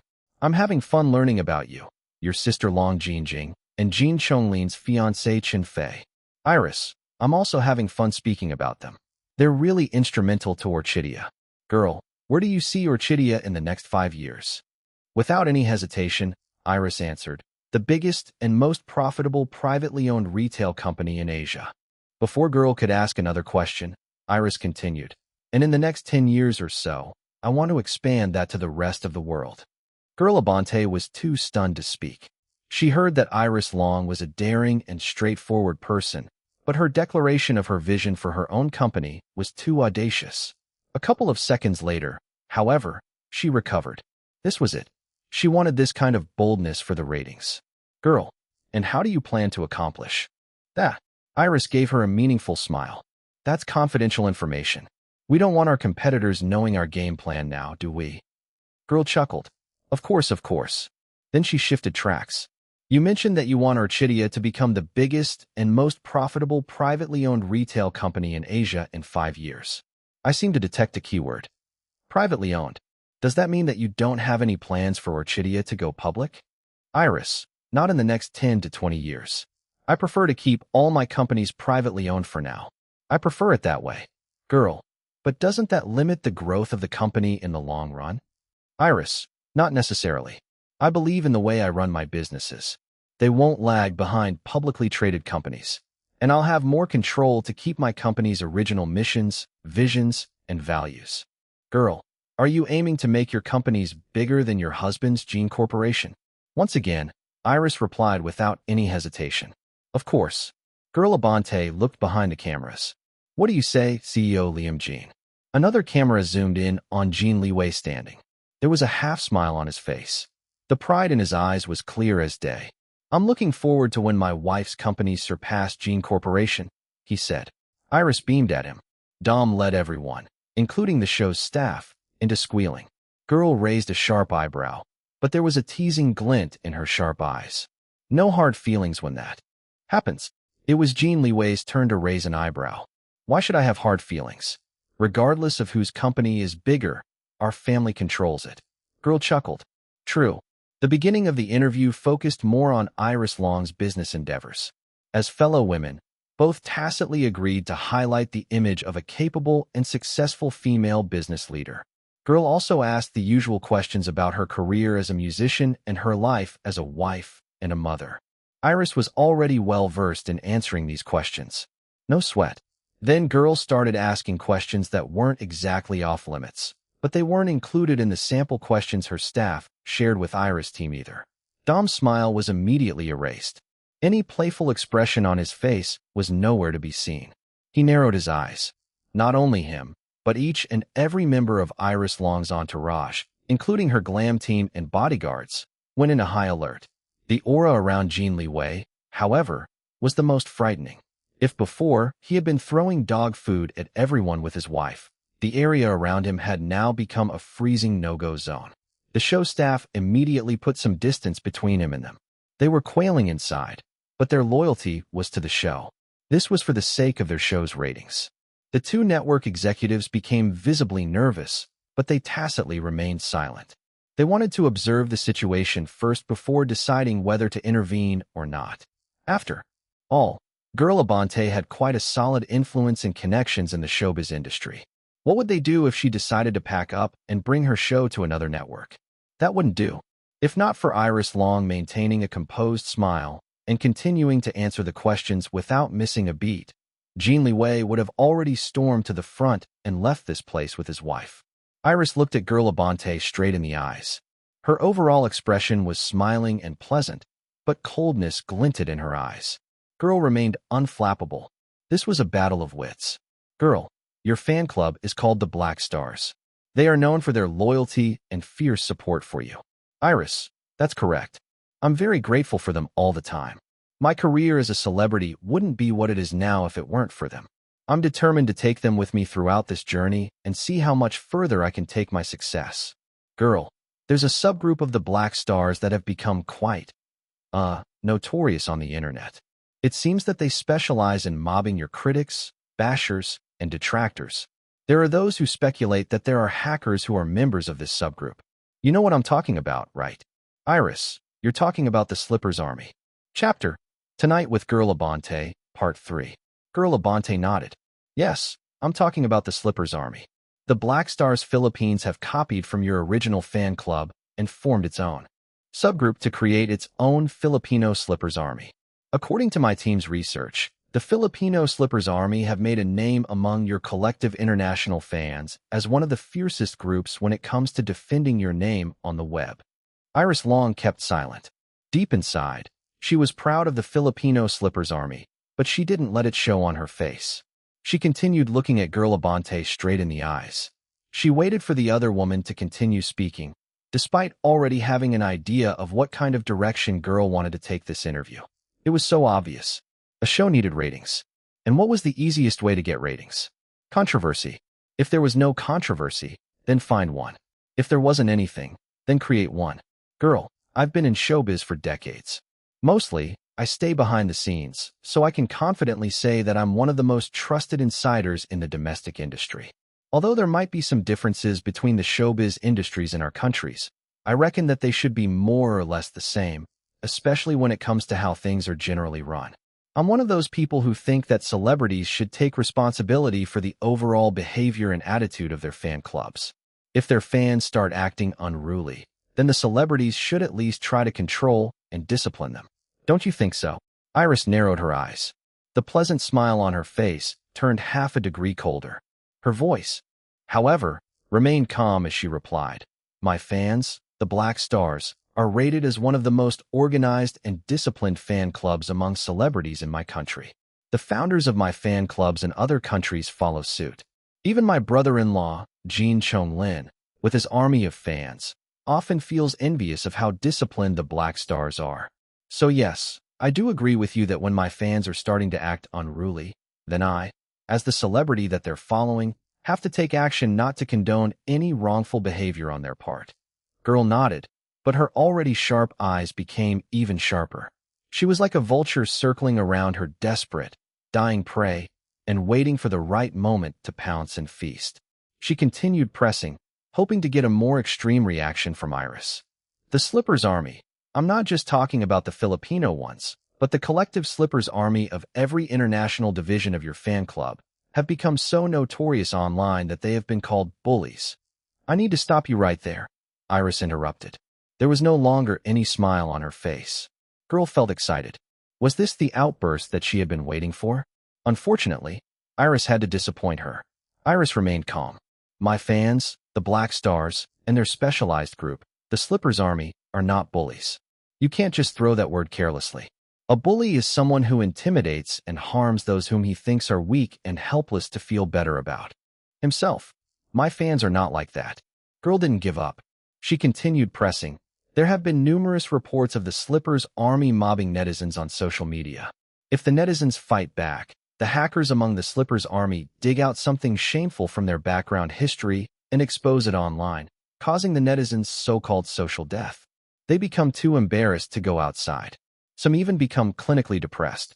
Are you aware of all this? Iris, yes. Girl, you're aware of all this, but still don't think that your fans are bullies? Do you think that your fans' behavior is a reflection of who you are, not only as a celebrity, but as a person? Instead of answering her, Iris looked behind the cameras. Calm down, darling. I'm okay. Jin Liwei immediately stopped walking. He was already halfway to the front, ready to take his wife out of this insolent show. He had thought that this show was a respectable one, but it turned out that it was no different from a controversy-hungry tabloid circus. He looked at his wife. Determination burned in her eyes. She was raring to go. In the end, he could only sigh and let her take the battlefield by herself. All he could do was watch over her, offering her silent support and assurance that he would intervene if she couldn't handle it anymore. He crossed his arms over his chest because if he didn't, he might lose control. Despite his irritation at Girl Abante and her blasted show, he trusted his wife. Just this? His wife could handle it. And she would handle it. No problem. This is too much. Dom wasn't in any better mood. His figurative hackles all bristled. He would have already pounced on Girl Abante if his boss Iris hadn't stopped his Sir Boss. Since his Sir Boss wasn't taking any action, Dom could only swallow his anger and seethe like a constipated lion. He had been a fan of this talk show before, especially of the stern on the outside, warm on the inside Girl Abante. But now, he thought that she was as insufferable as the paparazzi and tabloid reporters who frequently targeted his boss Iris. The members of the glam team were also fuming. They glared at the program staff who pretended that everything was all right. Jiang Ying-yu and her colleagues, the other bodyguards, looked stoic as always, but their expressions had become a few degrees colder. They were waiting for their boss's signal. Once a signal was given, they would immediately escort them out without any ceremony. Iris could sense that, aside from her husband, Dom and the others were also close to losing their tempers. She glanced at them, giving them a meaningful look. This look reassured them, though they still remained on high alert. In an instant, the atmosphere inside the studio had become tense. The program staff looked at each other in dismay. Their show wasn't just a simple talk show. If there was an opportunity, they would bite on a controversy and refuse to let go. This was Girl Abante's true style. Through Girl Abante's extensive connections and influence in the industry, there were very few celebrities in the country who turned down her invitation to guest on the show. There were many instances in the past when the celebrities wanted to walk out, but couldn't because of their fear of Girl Abante's power. As one of the most influential producers in the industry, what if she spread the word to other producers and directors that they were difficult to work with? If nobody hired them, then their careers would be over. The show, Tonight with Girl Abante, was instrumental in helping craft an image of a stern-faced but kind mother figure for her. So even if some celebrities grumbled about her forceful style, most of the public would only say that those celebrities had thin skin. Girl Abante's successful, well-crafted image ended up protecting her reputation to the public. The program staff had experienced many tense situations in the past, but today was on another level. It was outright suffocating. To be honest, the plan today wasn't a unanimous decision. The staff members were split into two camps. Some preferred a normal, vanilla interview. No controversies. Just pure, delightful, polite interview. Then the other camp consisted of people who wanted more drama. In the end, the final decision fell on Girl Abante herself. She agreed with the camp that wanted more drama. She had told them, "So what if Iris Long's husband is a billionaire? They have no influence here in our country. If Iris Long and her husband dare to put on an attitude in my show, then I dare to present them as tone-deaf spoiled brats who don't know how to live in the real world. I can also escalate it as foreigners who look down on us, Filipinos. Let's see if they can step again on Philippine soil again." One of the staff members had said, "But her best friend is a Filipino. I don't think that narrative will work well." Girl Abante had scoffed at that. Do you really believe that she's best friends with her Filipino assistant? It's just all for show, I'm telling you. That's why you're still too naive. I've been in showbiz for a long time. I've seen so many things, filthy things, that you won't believe are real even if I tell you. All people working in showbiz are fake. If we could get a reaction out of someone like Iris Long, then it's a win for us. We won't just be the talk of the town. We'll be the talk of the county. No, the talk of the world. Bad publicity is still publicity after all. Back to the present, Girls still believed that she was right. When she looked at Iris, however, she was surprised. Gone was the coldness. Instead, there was a half-smirk on her lips. Her eyes also danced with amusement. What was this? Instead of panicking, Iris Long was amused. Girl mentally shook her head. Perhaps it was just her imagination. Iris Long was indeed amused. It had been a long time since someone dared to directly attempt to trip her up. Finally, she answered the middle-aged woman's question. Before you accuse my fans of being bullies, your staff should research why they acted that way. Those netizens made malicious allegations about me, intending to destroy my reputation. My fans are only protecting me. If someone made malicious allegations about you that are untrue, I'm sure that your family and friends will protect you. It's the same thing with me and my fans. Am I not entitled to protection from such malice? Or are you one of those people who believe that celebrities renounce their rights upon stepping into the limelight? Chapter: Ketchup and Bacon ask Uncle How How for advice. Iris continued. Besides, even I can't control who joins my fan club. If there are indeed hackers who are members, then that's their freedom. Can I stop them from wanting to join the Black Stars and Slippers army? And why should I stop them? Just like it's my choice to be a celebrity, then it's their choice to become my fans as well. I might feel that I have some responsibility to discipline my fans when they become unruly, but I'm not their parent, nor am I the law. As long as they don't go too far, I'm not going to forbid them from doing anything. They have their own free will to choose what they want to do, just like you and me. Girl Abante started to feel that the situation wasn't going as she had initially planned. Where was Iris Long's outburst? Where was her look of panic? Instead, Girl could see and feel Iris' calm composure. The young woman wasn't losing in their battle of wits either. Girl attempted to salvage the situation. We're not talking about free will. Of course we are, Iris said. Just like it's your free will to dredge up some non-existent controversy about me and my fans, then it's also my free will to defend them just like how they're always protecting me. I need to calm down, Girl thought. This wasn't going well. For her, she had intended to corner Iris Long, but instead, she was the one being cornered. It had been a long time since she felt this frustrated during an interview. Usually, it was she who had the upper hand and controlled the flow. This time, however, someone actually dared to counter her without giving in. She had felt confident in the beginning, just like usual, but as the seconds ticked by and Iris Long remained composed, Girl Abante was actually the one starting to lose her composure. She forced herself to take a few deep breaths. I'm the one in control. I can do this. Iris watched the sharp-looking woman. It seemed that her intuition failed this time. She had actually thought that the middle-aged woman was like Jericho Maya. How wrong she was. Jericho Maya was a man of principle, someone worthy of respect. Despite his clear goal of high ratings, he was still an exemplar of ideal journalism. He pursued the truth without any biases as much as possible and wasn't interested in creating controversy just for the sake of it. Girl Abante was a far cry from someone as upright as him. Unlike him, she was unscrupulous to the core. There was one thing that Iris was right about, though. Both Jericho Maya and Girl Abante were dangerous. She needed to be careful. If she had to be careful with Jericho Maya not to feel too comfortable and spill all her secrets, then she needed to be careful not to allow Girl Abante to trip her up. Was Girl Abante expecting her to make a mistake? Although Iris never claimed to be perfect, she could reduce her margin of error to a significant degree if she focused. Just like a computer. After all, for the mother, creator, of two powerful AI cats, she, Iris Long, Evelina Vetrova, wasn't someone to be trifled with. Just this level of trickery, and Girl wanted to trip her up? How laughable. Amusement filled Iris, completely eliminating any annoyance she initially felt. She glanced at Dom and was satisfied to see that he was already recording everything on his phone. It wasn't only him. All her glam team members were doing the same thing. She also glanced at Jiang Yingyu and the other bodyguards. Although they weren't recording the situation on their phones, they still had secret body cams that others wouldn't notice. Even with these safeguards, she still preferred for the program staff to see her side recording everything in the open.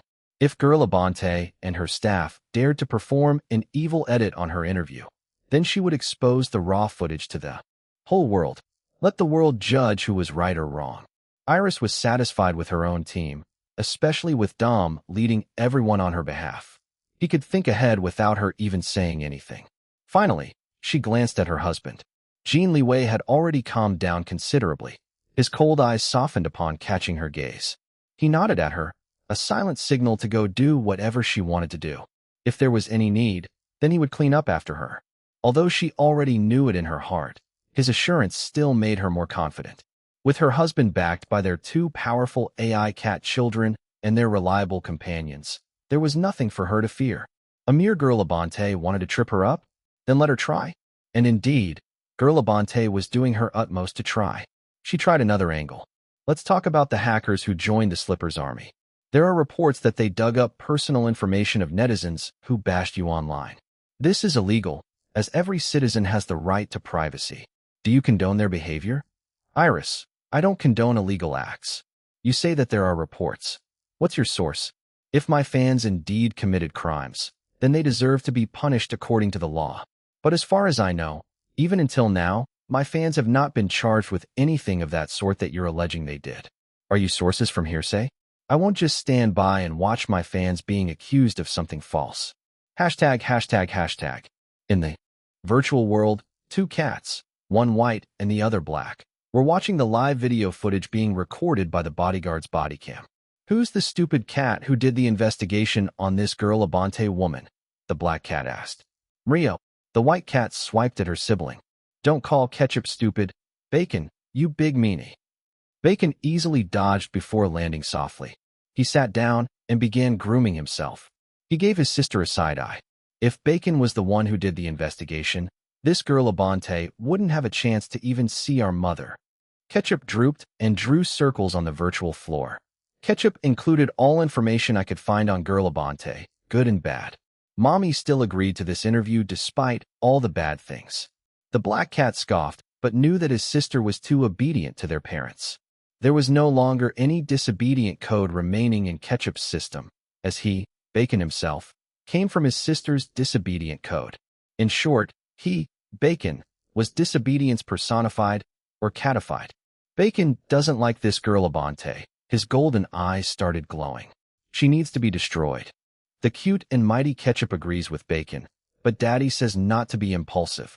A stupid cat like you dare to call yourself mighty? Rio, take this, you big meanie. And this. The two AI siblings did some cat kung fu. The white one was attacking while the black one kept on dodging. Although Bacon liked teasing his sister, he still listened to their mother. She warned him several times about his innate power of destruction. His sister might annoy him to no end, but he still refrained from truly retaliating against her. If something happened to Ketchup, their mother would be sad. Bacon cared about their mother the most in the world. As long as she was okay, then everything was okay for him. He had no qualms about destroying the whole world for his mother and for their family. After playing around, Ketchup finally stopped attacking her brother. What should we, kitties, do, Bacon? She asked. The cute and mighty Ketchup also feels annoyed by this girl Abante. But Daddy might scold us if we do bad things by ourselves without permission. Father is so useless, Bacon muttered. Bacon will ask Uncle Zaheo for advice instead. He disappeared. Ketchup tilted her head to the side. Her green eyes glowed for a moment before returning to normal. Then she began playing with a virtual ball of yarn as if nothing had happened. Another Ketchup followed behind her brother to their uncle's house. Several Ketchups were active simultaneously. One was at Dragon Palace. Another one at Gene Corporation. Yet another one was at her own company headquarters in Singapore, White Tigress International Virtual Assistance Services. There were also other Ketchups at all of Iris Long's companies. Not only was she there to assist the daily operations of these places, but she also served as the supercharged surveillance system. There were also several Ketchups in other various places. Mostly, the fun places to gossip like her mommy's fan club. She even infiltrated Jean Chonglin's fan club and would attempt to drag her brother Bacon to join her just to gossip about their Uncle Lin Lin. Unlike Bacon, Ketchup's strength was in multitasking. As she developed more, this strength became even more pronounced. Bacon's strength, however, was in his destructive power and relentless assault capability. He disliked performing menial tasks like what Ketchup did daily. He would only do such tasks if his mother requested it or his father/uncle Hao bribed him to do it. Lu Zaheo and Long Jingjing's house. Since his nephews began staying at his house, Lu Zaheo began going home early more frequently. He only went to Shadow Wind's headquarters in the morning. By lunchtime, he was already at home. "Where's my wife?" he asked as soon as he got out of the car. "The madam is inside the house cooking lunch and baking some cookies with the children," Shun replied. "Robin is guarding them." Chapter: Training in Air. Shun continued reporting as he followed his boss Hao. The trainers are working the dogs at the obstacle course. The orange cat is running all over the place, annoying all the men. Lu Zihao waved a dismissive hand. "Just let it be. Popcorn is just a hyperactive, spoiled cat. Have someone play with it and tire it out." "Understood, Boss Hao." Someone is also helping the fat, gray cat exercise. When it doesn't want to move, the men tempt it with a taste of food. "Did it lose weight already?" Lu Zihao asked. "Yes, sir, but it's still far from the vet's recommended weight." "Then tell the men to continue exercising it," Lu Zihao said, his tone devoid of any mercy. And with that, poor Ice Cream's fate of dieting and losing weight at his Uncle Hao Hao's house was sealed. "Where's little June?" Lu Zihao asked next. "He's at the field training with his master," Shun replied. Lu Zihao nodded, feeling pleased. Little June inherited his mother, Jiang Yingyu's innate strength and tolerance for hard, physical training. The little guy was a good seed. Despite his sister's clear disapproval, he still wanted someone to inherit Shadow Winds.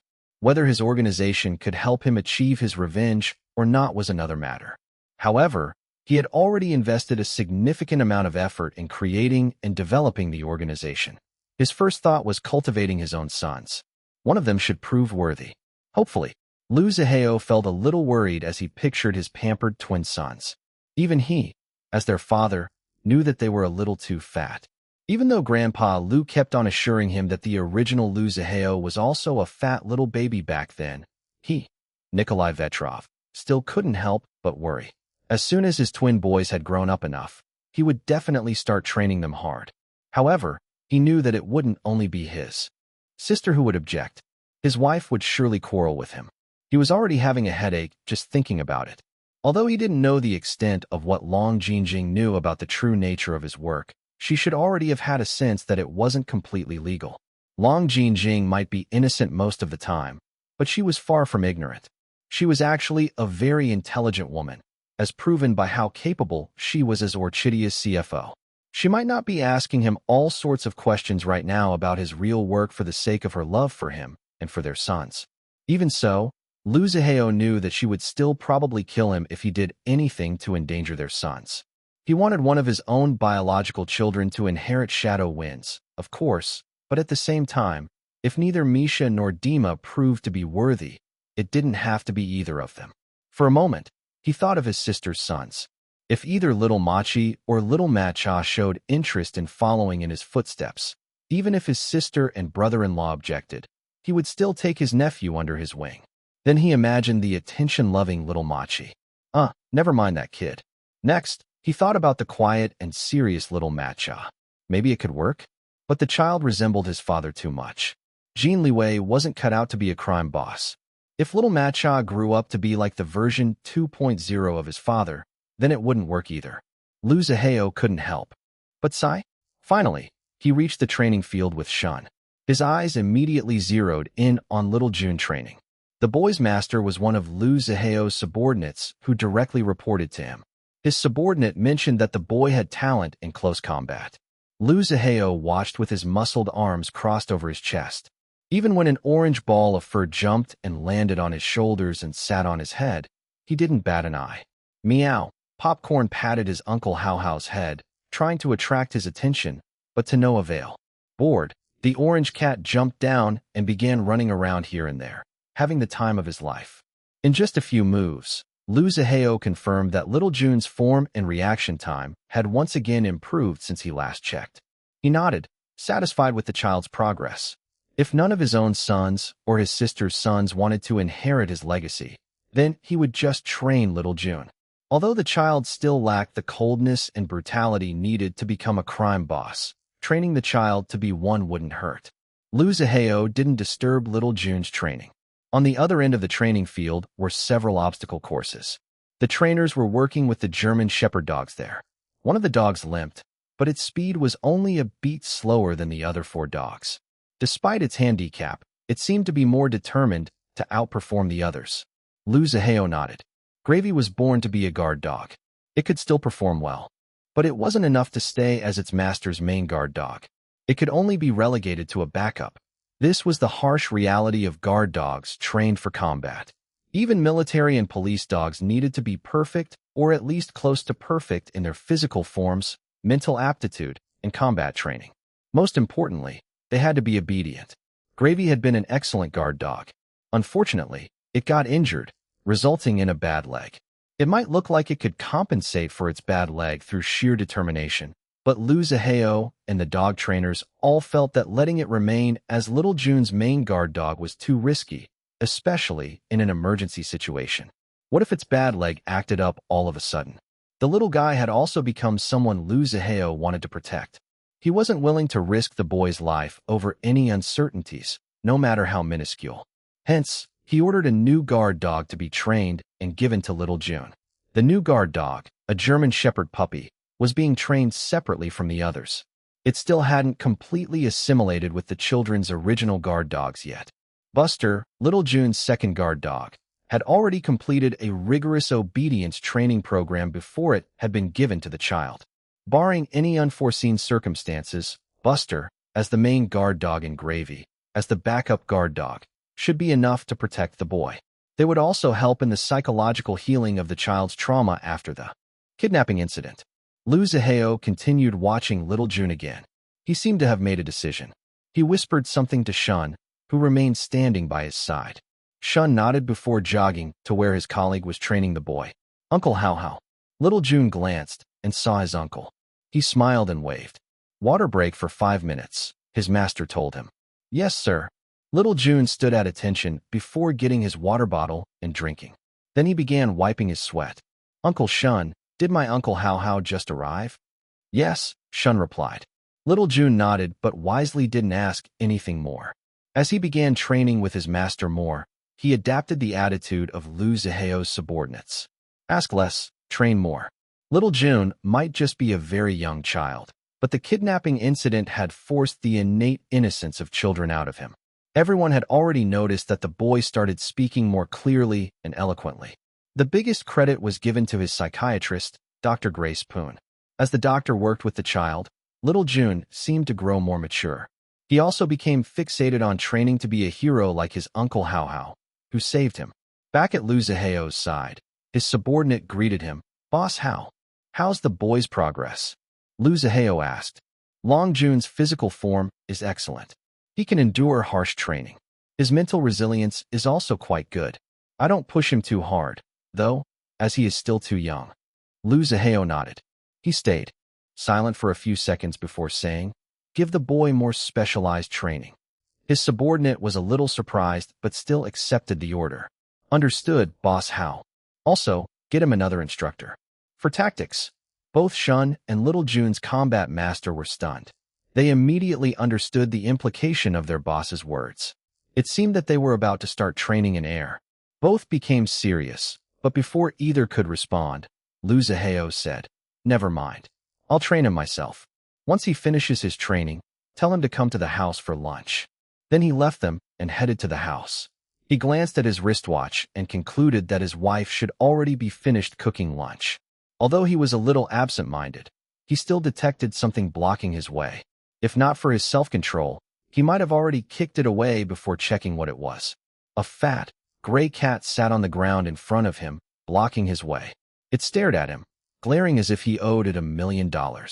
Lu Zihao wanted to pretend like he didn't see it. He tried walking around it, but the fat, gray cat just moved and blocked his way again. He could only sigh and scoop it in his arms. You damn, spoiled brat, he muttered under his breath. Meow. Ice Cream was finally satisfied. Her inner clock for meals was terrifyingly accurate. She had been working out like a dog and felt exhausted. She couldn't walk back to the house by herself. The evil person who exhausted her the whole morning was nowhere to be seen. She had been so utterly starving that she was about to die. Thankfully, she saw her Uncle Hao Hao. She thought that it was only right for her uncle to carry her like a princess to the house and feed her. When would her mommy and daddy come back? They were taking forever. She wanted to go home. She had more than enough staying in this hellhole. Chapter 2 airs. Liu Zihao could neither hear nor understand Ice Cream's thoughts. Even if he somehow obtained the miraculous ability to read his cat niece's thoughts, he would only scoff at her complaints anyway. His sister spoiled her cat children too damn much. Meow. An orange blur barreled towards him. Liu Zihao already anticipated it, but still hissed as he felt claws clamp on his back before a light weight settled on top of his head. You damn cat. He could only mutter under his breath. When an orange tail swished right in front of his nose, almost making him sneeze, he flicked it away with his hand in annoyance. No matter how many times he scolded the damn cat for climbing on top of his head, it never listened and continued doing whatever the hell it wanted. So he just let it be. He eventually got used to it anyway. He didn't realize that both his cat niece and cat nephew had long since stopped being scared of him. Compared to when they first met him and treated him with the highest caution, now they knew how to act spoiled in front of him. Well, except for Popcorn. The damn cat was too stupid to know what was dangerous or not. And he, the former crown prince of the criminal underworld, Nikolai Vetrov, had been reduced to spoiling a bunch of damn cats. Meow. Ice Cream twisted its body in his arms while purring. He could only sigh and absent-mindedly scratched his cat niece's chin. Ice Cream purred louder. Boss How. Robin, the female subordinate that he assigned to protect his wife, greeted him as soon as he entered the house. He nodded before passing the fat, gray cat in his arms to the woman. He also plucked the orange cat from his head. Robin didn't bat an eye and received the two cats. The madam and the children are in the kitchen. He was about to head to the kitchen when he saw a black cat and a white cat on his TV in the living area. The black cat stared at him with its golden eyes while the white cat chased after a virtual butterfly. He narrowed his eyes at them before making a gesture. The TV flickered off. I'll head to my study first, Liu Zihao said. Tell my wife that I have to make an important call before joining her for lunch. Understood, Boss How, Robin said while carrying both ice cream and popcorn. Liu Zihao went upstairs to his study. The TV inside was already turned on. Greetings, Uncle Zihao. Bacon has come to seek advice. Hello, Uncle How How. The cute and mighty Ketchup missed Uncle How How so much. Mom, what's up? Meow. Liu Zihao raised an eyebrow and sat on the couch in front of the TV. He leaned his thick, muscled, scarred arm over the back of the couch. What advice do you want, kid? Ketchup was about to speak, but a black paw blocked her mouth. Bacon relayed what happened to their uncle in a clear, succinct, and calm manner. Ketchup wanted to interject many times, but she was suppressed by her younger brother. Her ears and tail drooped. So sad. She wanted to be the one to tell their uncle everything. Liu Zihao scowled as soon as he heard that someone dared to bully his beloved sister in the Philippines. He had been uninterested in his sister's work trip in the Philippines, so he hadn't inquired much about it. He had thought that it was a simple business trip to help launch Orchidia Philippines and attend some shows. As long as she was protected, he stopped worrying about her too much. Now, however, he wanted to fly straight there and avenge her. Seeing how incensed his uncle looked, Bacon's golden eyes glowed, and his fluffy black tail swished back and forth. Are we going to destroy that woman named Girlabante? Ketchup finally managed to escape from her younger brother's paws. Is it okay to do that? What if Mommy and Daddy scold Ketchup and Bacon? The cute and mighty Ketchup doesn't want to be scolded. Meow. Let me watch the bodycam footage first, Liu Zihao said. Then I'll decide what to do. The black cat looked disappointed, but still obeyed. He and his sister decreased in size and moved to the bottom corner of the TV screen. Then the video footage from the security's bodycam started playing. Bacon chose the best angles and audio to play. I'm one of those people who think that celebrities should take responsibility for the overall behavior and attitude of their fan clubs. If their fans start acting unruly, then the celebrities should at least try to control and discipline them. Don't you think so? The Slippers Army. I'm not just talking about the Filipino ones, but the collective Slippers Army of every international division of your fan club have become so notorious online that they have been called bullies. There have been numerous reports of the Slippers Army mobbing netizens on social media. If the netizens fight back, the hackers among the Slippers Army dig out something shameful from their background history and expose it online, causing the netizens' so-called social death. They become too embarrassed to go outside. Some even become clinically depressed. Are you aware of all this? You're aware of all this, but still don't think that your fans are bullies? Do you think that your fans' behavior is a reflection of who you are, not only as a celebrity, but as a person? Liu Zihao narrowed his eyes. If someone else were in the room with him, they would probably start shivering from fear. A cold, deadly aura emanated from him. Fortunately, only 2 virtual cats were with him. 2 pairs of eyes, one set golden and the other emerald green, stared at him, waiting for his decision. He didn't say anything yet, but continued watching. We're not talking about free will. Let's talk about the hackers who joined the Slippers army. There are reports that they dug up personal information of netizens who bashed you online. This is illegal, as every citizen has the right to privacy. Do you condone their behavior? The video footage stopped. Would Uncle Zihao want Bacon to play it again? The black cat asked. Oh, me. The cute and mighty Ketchup can play it again for Uncle Hao Hao.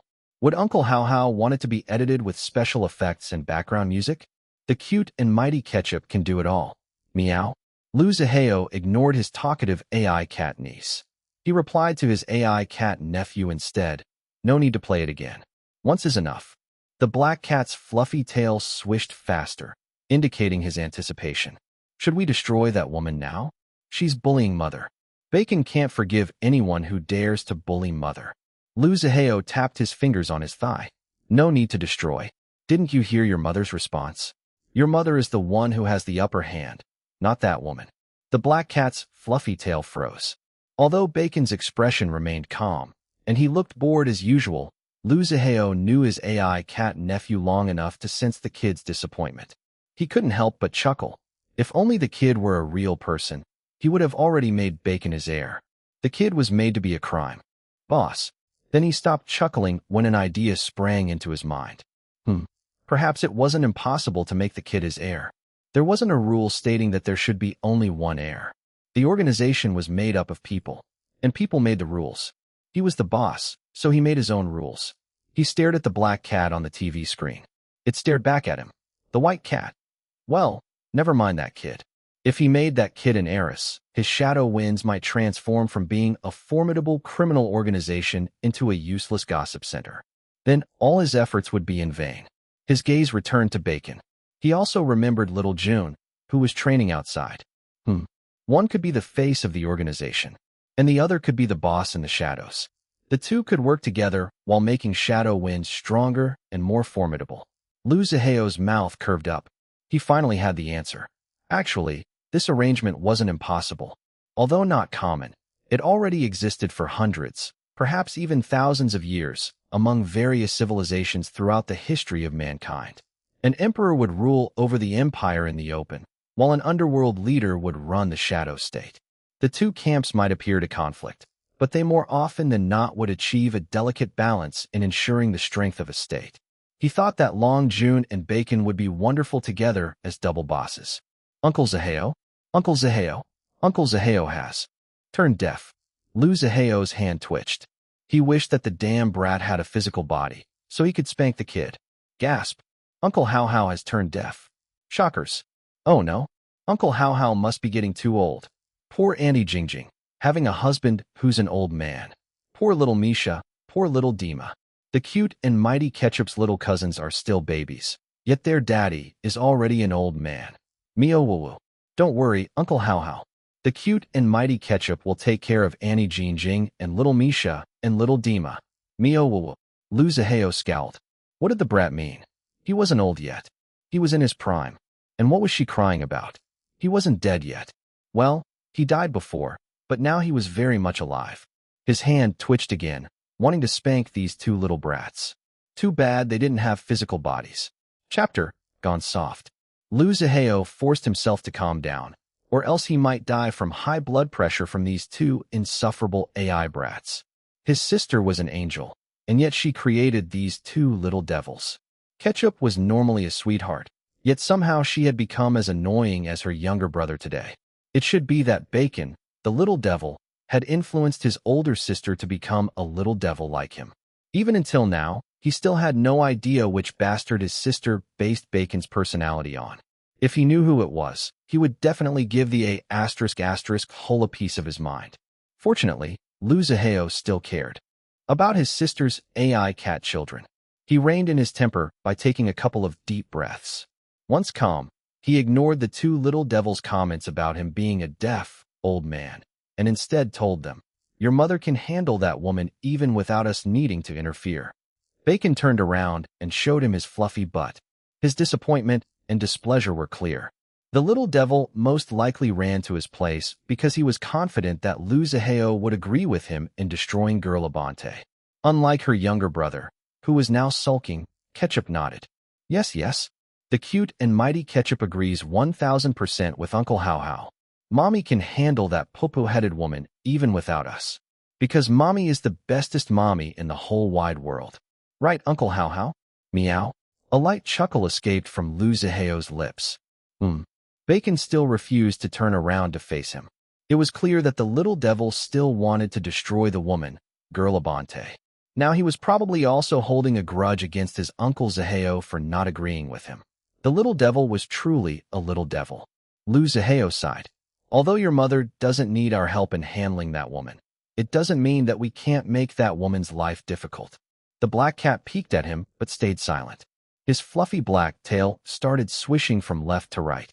He waited for his uncle to elaborate. Lu Zihao almost snorted at the little devil's silliness.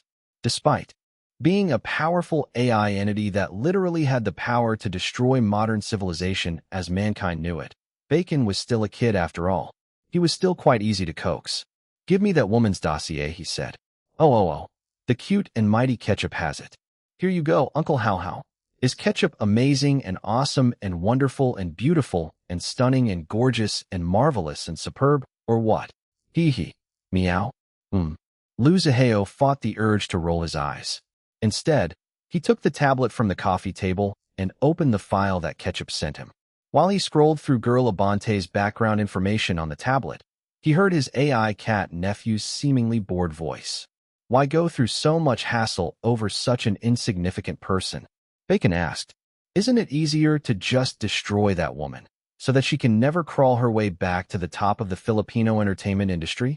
No matter how many times Bacon thinks about it, Bacon still finds her unforgivable for bullying mother. Bacon's reasoning is the most valid, yet Uncle Zihao disagrees. Uncle Zihao has gone soft. Lu Zihao's finger, which was scrolling on the tablet, froze. He scowled at the little devil on the TV screen. "Me soft." Ketchup tilted her white, fluffy head to the side. "Uncle Hao Hao is not soft at all. Uncle Hao Hao has big and hard muscles, and lots of tattoos and scars. Uncle Hao Hao is even scarier than those inmates in prison. Not soft at all. Bacon is the soft one, like Ketchup, because we are soft and cute and cuddly and fluffy kitty babies of mommy and daddy. Right, Uncle Hao Hao? Meow. Tisk, stupid," Bacon muttered under his breath. "Mario? Who is Bacon calling stupid? The cute and mighty Ketchup is not stupid. You Bacon big meanie. Ketchup is mommy and daddy's precious little white kitty baby. Take this and this and this." Once again, the white cat executed a series of cat kung fu while the black cat dodged everything smoothly. Despite the inhuman speed of the two AI cats' movements, Bacon's expression remained bored. Lu Zihao ignored the two brats' fight, not bothering to mediate between them. He finished skimming through Girl Abante's dossier and tossed the tablet on the coffee table afterwards. Then he smirked like the devil himself. Don't think I don't know the real reason you came running to me, you little brats. You just don't want to get into trouble with your parents, so you not only want me to do the dirty work, but also take the blame." Ketchup froze, her emerald eyes widening in shock. Gasp. "Uncle Hao Hao. The cute and mighty Ketchup would never do such a thing. Ketchup is a good kitty baby. Mommy and Daddy said so. Please don't tell that to Mommy and Daddy." Ketchup doesn't want to be scolded. Mio woo woo. Bacon, on the other hand, didn't deny his uncle's words. Instead, he said, "Uncle Zihao called Bacon and Ketchup little brats, upsetting our young, tender hearts. Bacon needs compensation." Lu Zihao snorted. "I'll send red packets to you two later, but don't think that you're in the right just because I gave in. I'm not doing this for you, but for your mother who's my sister. Bacon knows. Bacon is also doing this for mother." A teary-eyed Ketchup looked at her uncle and brother. She understood what they were talking about, but couldn't completely relate. She was more worried about being scolded by her parents. So sad. She didn't want to be scolded. Lu Zihao snorted again and thought about the dossier he just finished reading. Girl Abante was a typical case of an old woman drunk with money and power. She used her wealth and influence to get what she wanted in the Filipino showbiz industry. Most of the celebrities bowed down to her, as she was one of the most powerful producers in the Philippines. She also used her talk show to control celebrities. If they obeyed her, she would help them by giving more exposure through her talk show, and in extension, give them more projects as a producer. Even if she didn't give them roles in her own projects, she would facilitate introductions between the celebrities and her fellow producers. However, if they refused to obey her, she would make her talk show maliciously edit their interviews, showing the disobedient celebrities in a bad light. This would invite criticism not only from the public, but also disapproval from the majority of showbiz bosses. In the end, the disobedient celebrities would find themselves effectively blacklisted from the industry. They just needed to wait until their fame faded into total obscurity. Lu Zihao didn't think much of someone like Girl Abante. He truly believed that his sister could handle the woman herself without needing him or her AI cat children to intervene. Even so, he still found himself enraged after watching the bodycam video footage. Ever since living his new life as Lu Zihao, reuniting with his beloved sister who now lived as Iris Long Xiaolan, and eventually building his own family with his wife, perhaps Bacon was right about one thing. He might have really gone soft. If it were the past him, Nikolai Vetrov, he would have already completely obliterated someone who offended him and his beloved sister. Not just obliterated the person, but also the person's loved ones across 5 generations. Now, however, he found himself stepping back and letting his sister handle her own problems by herself. His brother-in-law, was there to protect his sister anyway. Although he sometimes disdained the man for being too upright, the original Lu Zihao's trust in his third brother Jin Liwei had somehow transferred to him as well. Now, he also trusted Jin Liwei to make sure his sister Evelinka was safe and sound. Then he glanced at the TV screen where 2 AI cats stared at him. He sighed. Fine, he would just allow his cat nephew, and himself as well, to vent a little. Call the Sean, he said. Bacon's golden eyes glowed. Connecting. Lu Zihao gave several commands to the Shadow Winds hacker team. Of course, Bacon led them. Ketchup also wanted to join the fun, but Lu Zihao dissuaded her, saying that her parents would surely scold her if they knew that she was trying to meddle in Shadow Winds. She whined a little but still couldn't win against her Uncle Hao Hao's stern refusal. She could only sulk a little, but was soon distracted by a new gossip about his other uncle, Jin Chonglin, at his fan club's forum. In the end, she said goodbye in a rush to gossip at her Uncle Lin's fan club. Bacon was more than happy to rid himself of his sister's annoying chatter. He was also very pleased about his Uncle Zihao's decision to make life a bit more difficult for Girl Abante, the wretched woman who dared bully his beloved mother. Although Bacon was a tad disappointed that Uncle Zihao didn't agree with his suggestion to completely destroy the wretched woman, he could only content himself with today's outcome. At least they were going to do something about it. Bacon couldn't wait. He immediately led Sean in following his Uncle Zihao's commands. Lu Zihao let the little devil do his own thing. Just as he left the study room, he heard a booming voice downstairs. Where's the pinhead husband of yours, Jean Jing, my girl? Is that boy still skipping lunch like a rebellious teenager? Don't worry, my girl. Grandpa Lu will spank him for you. Chapter. No refund, no exchange. Lu Zihao took his sweet time heading downstairs to the kitchen. His steps were leisurely, as if he hadn't heard the old man threaten to spank him like a naughty little boy. He could already smell the delicious aroma of food in the air. Ever since getting together with Long Jing, she had learned to cater to his tastes, from the food he ate to how he liked her in bed, everything. Without realizing it, his eyes had already softened. Just by smell alone, he knew that she must have cooked several dishes. He had already told her several times not to tire herself out. They had a home cook who would prepare their meals when both of them were busy. However, Long Jingjing insisted that she loved cooking for their family whenever she could, so he let her be. Ever since she started going into therapy after giving birth, he had become more careful with her. He might not understand where her insecurities came from, but she was now his rightful wife and the mother of his children. He had to protect her, not only from immediate physical dangers, but from her own mental demons as well. He, Nikolai Vetrov, was a master of playing with emotions, but even he had no idea how to help his woman deal with her emotional issues. Fortunately, She had a good support system, which consisted mainly of her group of friends. Without them, his wife might not have started her recovery process so quickly. His stomach rumbled as he got closer to the kitchen. Dada, Dada, little Misha squealed and flapped his chubby little arms while reaching for him from his mother's arms. You're back. Long Jinjing turned around from the stove and smiled at him. Despite being a petite woman, she carried their big, fat baby with one arm on her hip while cooking at the same time without breaking a sweat. I'm home. Zaheo took his heavy baby from his wife. Before he could kiss his wife, a toddler appeared and hugged one of his legs. Enko, uncle, another came, hugging his other leg. He reached down his free hand and rubbed the heads of his two nephews. Little Machi looked up at him and grinned. Little Macha also looked up at him, but his expression was more subdued. Kaya, little Misha squealed as he tried reaching for her elder cousins as well. He wanted to play with Brother Machi and Brother Macha again. So fun. Mikhail, stop it. Lu Zaheo reprimanded his rowdy son, who was flailing like an itchy worm in his arm. Do you want to fall down? No matter how much he glared, would his son listen to him? Not today. Kaya. Little Misha flailed even more. If not for Lu Zaheo's firm embrace, his son would have already fallen down. He scowled at his misbehaving son. Mikhail. Before Long Jinjing could intervene, a voice boomed from the other room.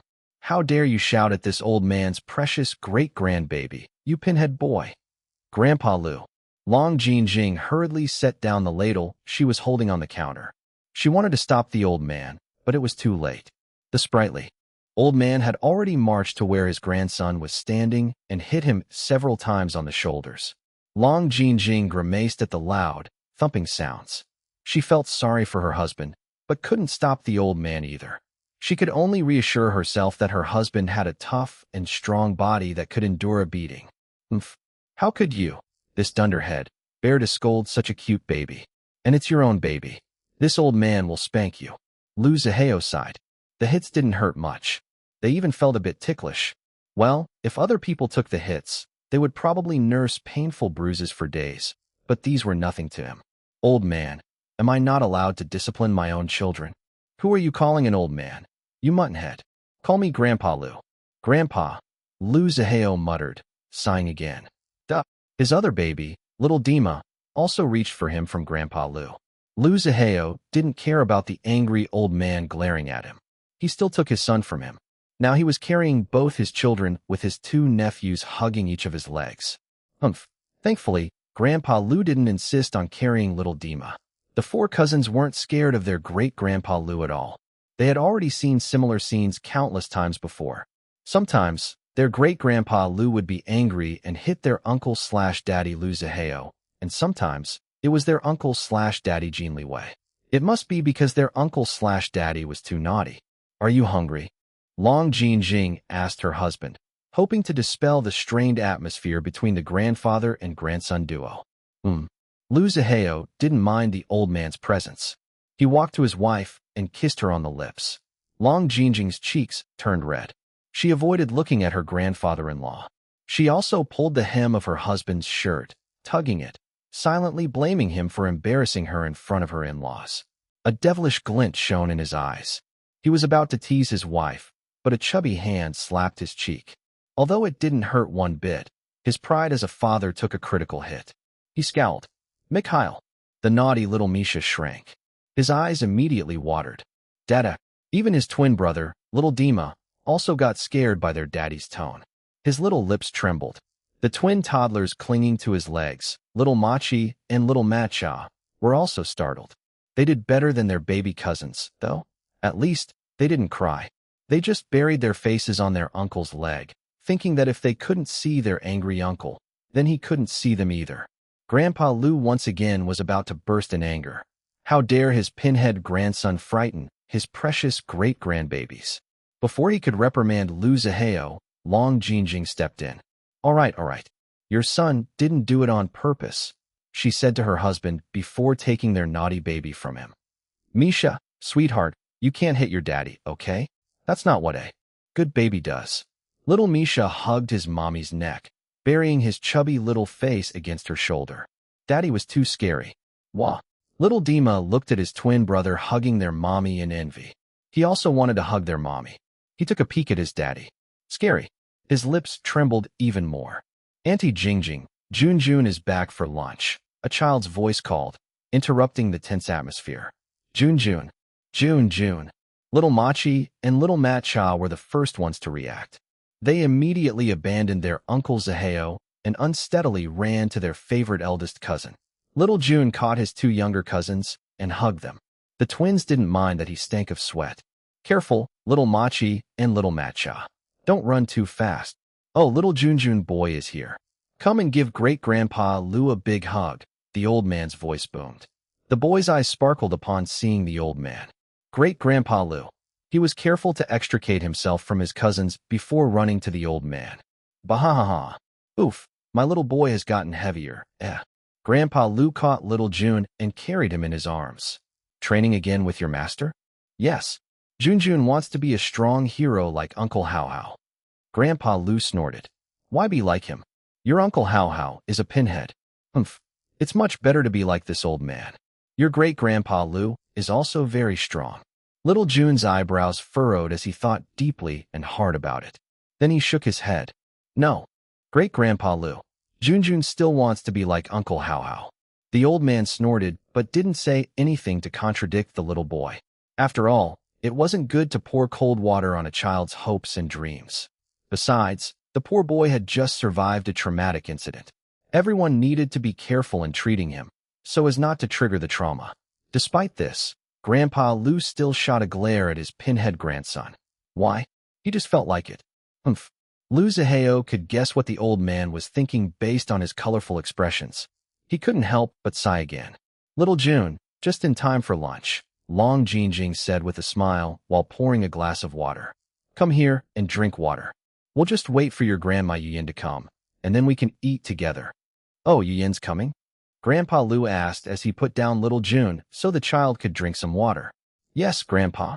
I invited Auntie Yuyin to come for lunch. I figured that since Xiulan and third brother Liwei are gone and their kids are with Zaheo and me, Auntie Yuyin must be feeling lonely. She must be missing her grandchildren very much. Grandpa Lu nodded while beaming at her. Good job, Jingjing, my girl. My knucklehead grandson is so lucky to have you as a wife. If he dares bully you, tell Grandpa Lu, and I'll make sure to teach him a lesson. Humph. Long Jingjing chuckled before glancing at her husband. Okay, Grandpa Lu. Thank you. Then the old man added, but you're already married. Your Grandpa Lu has a family policy of no refund, no exchange. So you can't return your husband to me even if you don't want him anymore.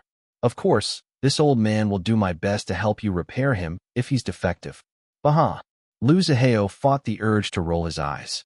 Then he caught his wife laughing at him. His mouth curved up in a devilish smirk. Is that funny? Chapter, Devil's Whisper. Long Jingjing immediately stopped laughing and shrank her head into her neck.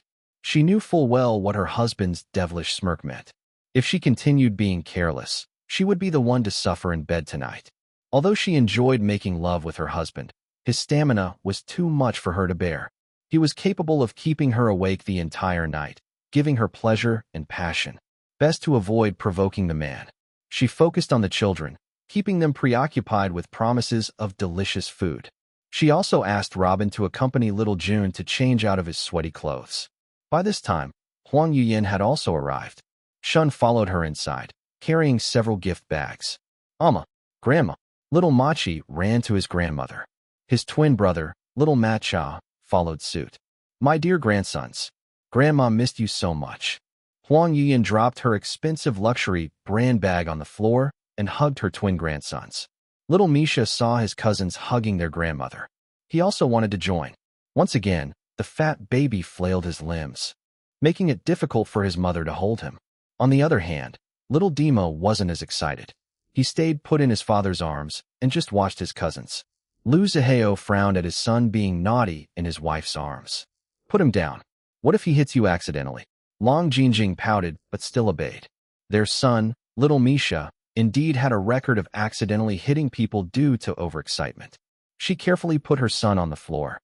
As soon as he was put down, little Misha immediately crawled to his cousins. His speed rivaled a spider fleeing for its life. Did little Misha miss Grandma Yuyin as well? Huang Yuyin also adored the Lu twins.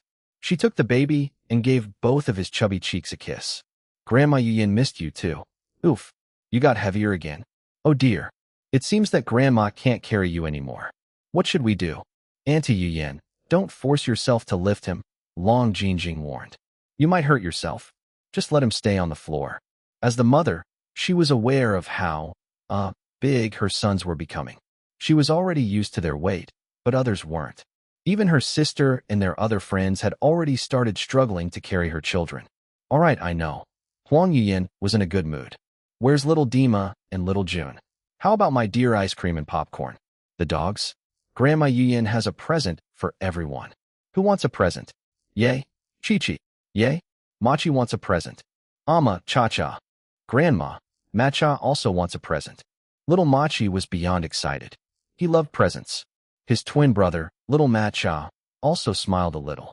Although he didn't jump around like his twin, he still peeked at the gift bags behind his grandmother, wondering which one was his. Of course, little Misha didn't want to be left behind. He tapped Grandma Yuyin's leg, urging her to hurry up and give them the presents. Seeing this, little Dima couldn't sit still any longer. He looked at his daddy with his adorable puppy eyes. Lu Ziheo's eyes softened. This son of his was just like Long Jinjing. He kissed his son's forehead before putting him down on the floor. Little Dima gave him a small smile before crawling away to join his brother and cousins. Just as Huang Yuyin started distributing the presents she brought, little June also returned wearing clean clothes. He carried a fat, gray cat in his arms while an orange cat jogged beside him. His eyes lit up upon seeing Huang Yuyin. Grandma Yin. Oh, my little June. Ice cream and popcorn too. Come and give Grandma a big hug and kisses. Little June obeyed and gave Huang Yuyin a cute hug and a sweet kiss on the cheek. Popcorn also started rubbing himself on his grandmother. Ice cream, however, started meowing complaints about her inhumane workout sessions and shabby diet foods at this hellhole. Of course, Huang Yuyin couldn't understand cat language. She thought that ice cream was only acting cute to her, like popcorn. She basked in the cuteness of her grandchildren, feeling like she had reached the peak of being a grandma. The dogs also arrived, newly showered after an intense training session with their handlers. All of them were fragrant and fluffy. Everyone, time to eat. Long Jinjing announced. Robin and Shun had already set the table. Everyone, including them, sat down and began eating. The dogs and cats ate their own meals nearby. Jinjing, my dear, do you know when Xiao Fei wants to hold her wedding with my son? Huang Yuyin asked. Long Jinjing had an awkward smile. She glanced at her husband sitting beside her for help. He noticed the look but had no idea what it meant. I've been asking Xiao Fei and Chonglin when they're going to hold their wedding, but neither gave me definite answers. Huang Yuyin continued her complaints. Even if it's just an estimated date. I also spoke with my future in-laws, but they have no idea either. Don't tell me they want a long engagement period. They're not getting any younger. Chonglin is almost in his 30s. Yin, don't pressure the children, Grandpa Lu said. But uncle, just be glad that Chonglin has finally found an excellent daughter-in-law for you. Remember when he went through several girls and almost married that criminal? Huang Yuyin immediately shut up. Guilt ate at her. It was mostly due to her that her younger son, Jin Chonglin, got engaged and almost married her friend's daughter, Fan Luo. How was she supposed to know that the girl was a criminal who had almost murdered her current daughter-in-law, Long Xiaolan? Back then, Grandpa Lu sighed upon seeing her pitiful appearance. Yuyin, your youngest son has found such an excellent girl. That girl, Chen Fei, is strongly independent. It's a miracle that she managed to fall for your Chonglin. Let the two enjoy each other first. If they're really meant for each other, then they'll naturally marry. Yes, uncle.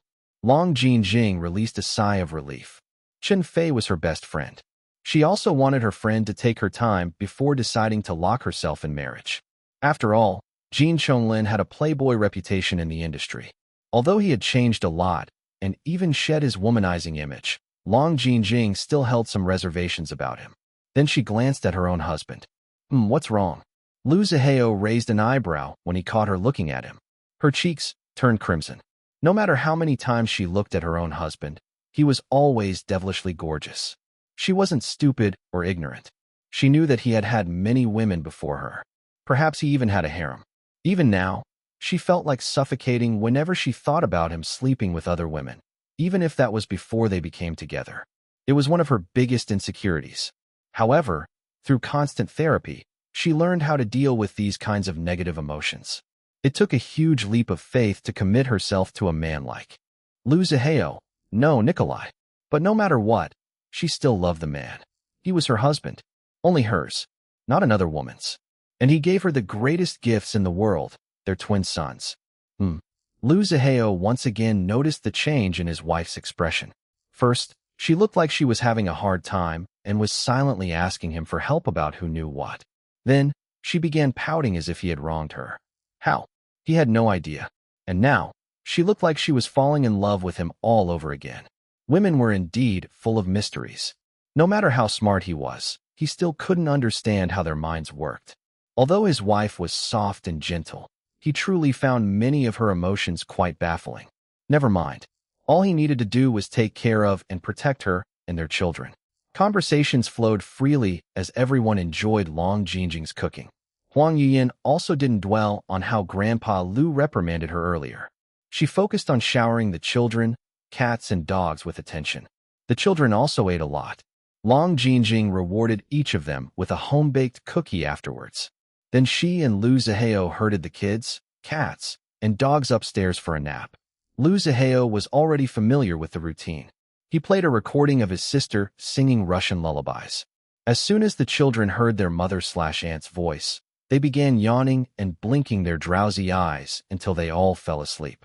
Long Jingjing tucked each of the children, including the cats and dogs, into their own blankets. After making sure that all the children were asleep, the husband and wife went out of the room. Nikolai, Long Jingjing gasped as a strong arm wrapped around her waist, and her whole body twirled until her back pressed against the wall. She looked up and saw her husband pressing her against the wall, looking down at her with those mesmerizing, devilish eyes. "Why were you looking at me like that at the table?" He asked, his voice low and dangerous. She swallowed. What? I wasn't. Yeah. He lowered his head and started nibbling on her red ear. Denial is futile. The kids will hear. They're asleep. He lifted her and carried her to another empty bedroom. Her back met the bed, and the man's weight pressed on top of her. "I'll ask again. Why were you looking at me like that at the table?" His voice made her shiver. It was like the devil was whispering in her ear. Chapter: Impatient now, aren't we, madam? Warning: 18+ scenes ahead. Reader discretion is advised. Before Long Jingjing could answer, her husband's lips came down on hers. He nibbled and sucked. It took her a few seconds to respond, as his sudden gentleness dazed her. Yes, he could be quite gentle if he wanted. His personality, however, was extremely aggressive. He couldn't help it. It was just who he was. And Long Jingjing had already long accepted it. In fact, she enjoyed his dominance very much. It always made her feel excited. But today looked like it was going to be a rare treat. He was being oh so gentle with her. She wrapped her arms around his neck, responding to his gentleness with her own. His breath and her breath intertwined until she could no longer identify which was hers. He continued kissing her, from her mouth to her chin, and down to her neck. "Nikolai," she whispered. He nipped the delicate skin of her neck and then sucked it, leaving a small red mark. "Call my name again," he said. "Nikolai." With that, she felt him press his groin against her. It was hard. She immediately felt herself become wet with anticipation. "Please, Nikolai." She couldn't help but beg. A devilish chuckle escaped from his lips. "Oh, we're just starting, madam. Don't be so impatient. Your husband will give you what you want." One of his hands found its way inside her shirt. It snaked up her side while caressing her, making her shiver with delight. But even when she was having this intimate time with her husband, a small part of her brain still couldn't stop thinking about the children napping in the other bedroom. "We need to hurry. The kids won't stay asleep for too long. Also, Grandpa Liu and Aunt Yuyan are still downstairs." Liu Zihao once again covered her mouth with his own. He didn't want other people, even if they're his own children and nephews, to ruin his private moment with his wife. He was already in the mood. He didn't want to hear about other people and risk dousing his desire. She melted into his kisses again. "Fine," he said. "If the madam wants to hurry, then your husband will do his best." He pulled her shirt up above her breasts, hooking her bra with it, but didn't take them off her body. Her perky breasts bounced out. Now that she was no longer breastfeeding, they shrank to their former size before she became pregnant. Even so, they still carried a milky scent. He leaned down and caught an asterisk plea in his mouth, sucking it. Long Jinjing moaned. She twisted her upper body, silently urging him to treat her breasts equally. Don't just focus on one, her body seemed to say. He chuckled and humored her. Her hands weren't idle. They also slipped under his shirt, feeling his hard abs, massaging them. His muscles flexed under her touch. She felt the deep scars on his skin. Once again, she marveled at her husband's beautiful body. His muscled body, full of scars and tattoos, was absolutely breathtaking. And all of it was hers. Hers alone. Feeling a little impatient, she tugged his shirt off his body. She tried ignoring his amused smirk. When it was off, she pulled him down to her and rained wet kisses on his chest. He groaned, pleased with her initiative. He still wanted to enjoy it, but her hands had already become naughty. They tugged on his belt. Impatient now, aren't we, madam? He murmured. She ignored him and continued trying to remove his belt. In the end, he paused his actions to sit on his haunches. He unbuckled his belt, unzipped his jeans, and pulled them down to his thighs. His boxers almost couldn't contain his hardness. Nikolai, hurry. Long Jinjing couldn't wait. She was so wet. She needed him to fill her up and ease her need. Her hands pulled down her own trousers, trying to take them off. However, she was too clumsy. What should have taken one smooth move took her several tries. Another devilish chuckle sounded in her ears. Then a pair of big, strong, scarred hands took over. They pulled down her trousers, along with her panties, off her. Liu Zihao threw his wife's trousers and panties to the floor. He sat up and looked down at her. She was now naked except for the shirt and bra bunched up above her breasts. He took several moments to admire her naked body. She looked so soft and delicate.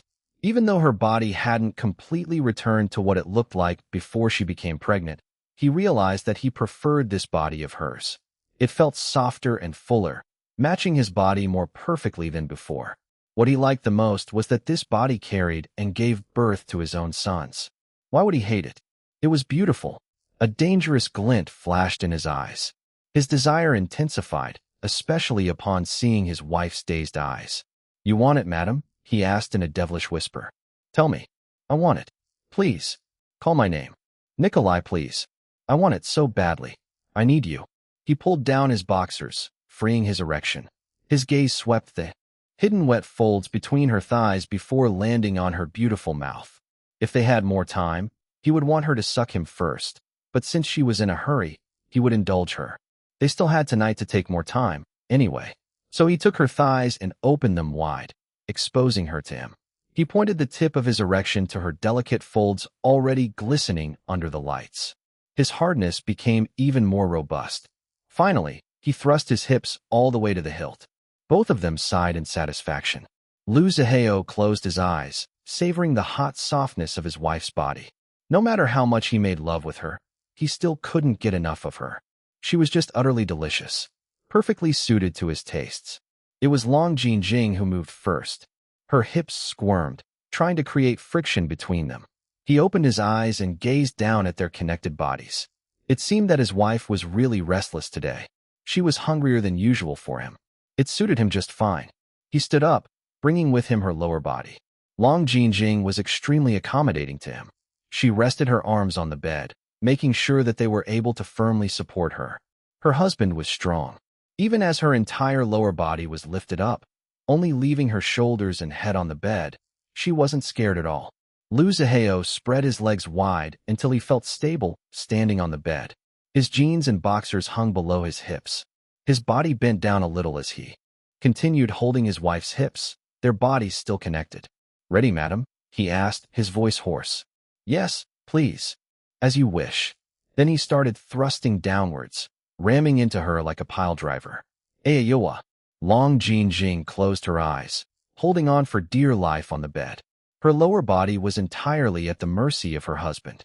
The pleasure mounted like a raging flood, finding an outlet to explode. She no longer hurt herself or cared whether she was screaming at the top of her lungs. Her earlier worries about the children waking up in the next room had already flown out of her mind as soon as her husband entered her. Above her, Lu Zihao gritted his teeth. Although he wanted to satisfy his own pleasure first, he restrained himself. For now, at least. His eyes remained focused on his now blissed-out wife. Since having babies, the time they usually reserved for their sex life had drastically decreased. He valued the time they managed to sneak away for themselves. Of course, there were temptations from all over the place. In his work as a crime lord, many women threw themselves at him. If it were still his past life as Nikolai Vetrov, he would have already slept with various women left and right. Now, however, his appetite seemed to be reserved solely for his wife. He wasn't a saint. He was far from it. There was no need to pretend otherwise. Cheating on his wife was no big deal. But for some reason, he couldn't do it. Just imagining her crying and hurt from his cheating was enough to make him sober and resist temptations, no matter how enticing. So, if he could only have one woman from this point on, then he would sure as hell enjoy her from head to toe, inside and out, until one of them took their last breath in this lifetime. He controlled his thrusts, fast and heavy, but very steady. He didn't slow down, and he didn't increase the speed either. It wasn't until he noticed her eyes glazing over, her skin turning a beautiful shade of rose, and her cries becoming more urgent, that he let loose. Good thing that the bed in this room was sturdy. If not, it would have already collapsed and been destroyed beyond repair from all the intense maneuvers he was performing. Nikolai.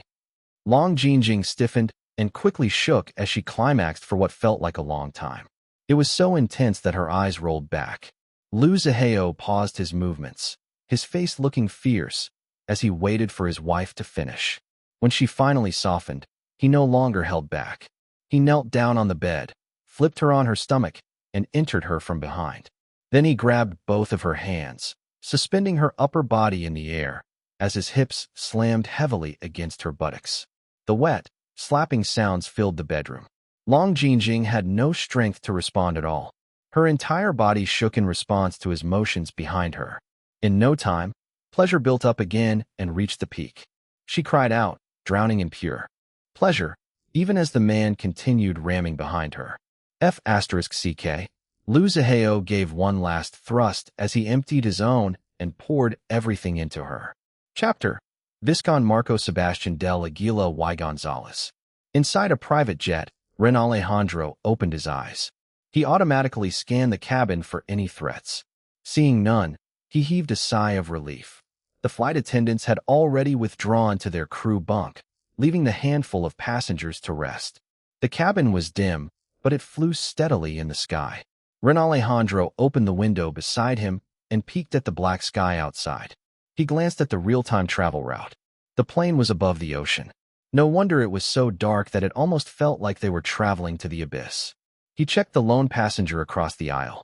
A cold gaze settled on him, causing him to freeze for a couple of seconds. "Papa, how are you feeling?" Ren Alejandro asked. Viscount Marco Sebastian del Aguila y Gonzalez, Viscount of Castillo de Estrellas, didn't reply. Instead, the handsome middle-aged man continued looking at him with ice-cold eyes. It felt like looking at the devil himself. Ren Alejandro took a deep breath, steeling himself, and left his seat. Then he sat on the seat across from the Viscount. Ever since his adoptive father woke up, Viscount Marco had changed. His personality had become colder, more silent, and more threatening. Ren Alejandro couldn't figure it out completely. The Viscount had not only forgotten who everybody else was, but had also forgotten about his own identity. He was now an amnesiac. Ren Alejandro and his stepmother, Wei Lan, did everything they could to trigger the Viscount's memories, but to no avail. At first, Ren Alejandro was in denial. How could his father forget about his own identity? With the kind of background they had, forgetting anything was deadly. Any mistake could cost them their lives, with enemies eyeing them from the shadows, waiting to swallow them up. When he and Wei Lan first found the Viscount in Barbados, he was almost on his last breath. There was even a moment where he flatlined and clinically died. Fortunately, the doctors were too frightened for their own lives and did everything in their power to revive the Viscount. The Viscount survived and became stable, but the recovery process still took a long time. The injuries were too severe. In addition, Barbados wasn't exactly safe for them. The force behind the assassins who targeted the Viscount was still at large. Ren Alejandro took the still recuperating Viscount, Wei Lan, and his men to several countries to shake off their trail. Not everyone knew about the Viscount's real identity, but it was better to be safe than sorry. He initially worried that Wei Lan might start suspecting, but thankfully, the woman was stupid. She remained blissfully unaware of the truth behind the scenes. She acted like a dutiful wife who cared for her ill husband now and then. Of course, it didn't hurt that Ren Alejandro handed her a supplementary credit card, which he claimed came from his father. The woman treated their travel as a huge shopping spree. She even brought her flamboyant friend, Randy, the Zumba instructor. The two literally shopped until they dropped. Like her, Randy was clueless about everything. Although Ren Alejandro disdained their stupidity, he was also relieved by it. If they had been any smarter or sharper, he would have immediately killed them to silence the two forever. Ren Alejandro might not even bat an eye when killing someone, but deep inside, he preferred not to take lives carelessly. It also helped that the two were always gone shopping, so that he could do what needed to be done without worrying too much about being exposed. Spending some money on them wasn't that bad of a deal. After all, he planned to use Wei Lan as a cover while his father was in recovery. After making sure that they lost their pursuers, Ren Alejandro finally decided that it was time to make use of Wei Lan. Now they were on the way back to China. It was more difficult for outside forces to endanger them in the country. Fortunately, Ren Alejandro had already somewhat established a foothold there, albeit an unstable one. If their organization could only swallow up Jin Corporation, one of the country's biggest and most powerful multinational companies, then they had nothing to fear. They could do whatever they wanted then. Unfortunately, Jin Corporation was proving difficult to even infiltrate. Its security system was world-class, perhaps even beyond that. It was also under the protection of the rising hotshot hacker, Draken, and his disciples, White Tigress and Black Panther. As a hacker himself, he knew how sophisticated and advanced a security system should be for him and his brothers to crack it. Since virtual system attacks were difficult, they were now focusing on physically infiltrating the company. But even then, their camp still faced constant failures. He had already given up on the Youngs, but it seemed that the Matador was still not done playing with them. The psychopath had long taken over the Youngs and their part in the organization's mission. Back to the present, Ren Alejandro faced his adoptive father. If you're feeling uncomfortable, there's no need to endure it, no? Let me know if you require anything, Papa. Your health is the most important.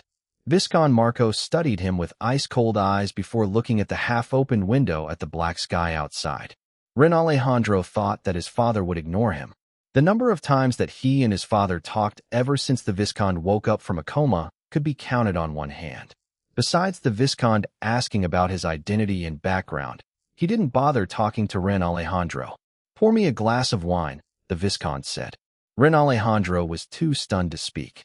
The Viscount looked at him with those ice-cold eyes again. "Have you become stupid like those two?" He pointed at the sleeping Wei Lan and Randy. Ren Alejandro calmed his excited heart. "Right away, Papa."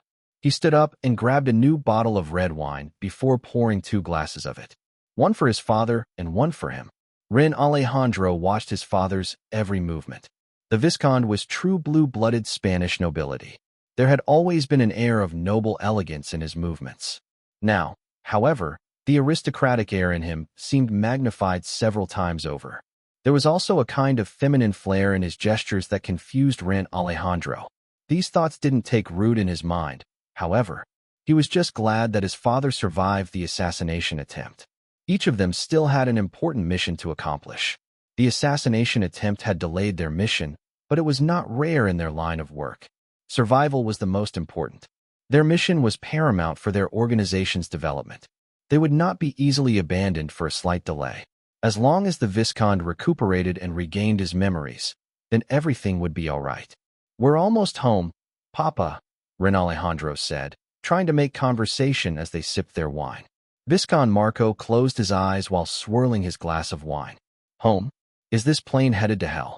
It took a few moments for Ren Alejandro to understand what his father meant. When the meaning registered in his brain, he didn't know whether to laugh or not. So, he pretended not to have heard anything. The Viscount sipped his wine, his expression not showing anything. He opened his eyes and once again glanced at Ren Alejandro. You are surprisingly loyal to the man who adopted you, boy, he said. Ren Alejandro felt a bit baffled by the Viscount's wording. My loyalty is a given. You are my father, no? Surprisingly naive, as well. The Viscount murmured in another language. What did you say, Papa? Ren Alejandro asked. Sorry, I didn't hear you. Drink your wine, boy, and let me sleep. Oh. Ren Alejandro became silent and didn't disturb his father anymore.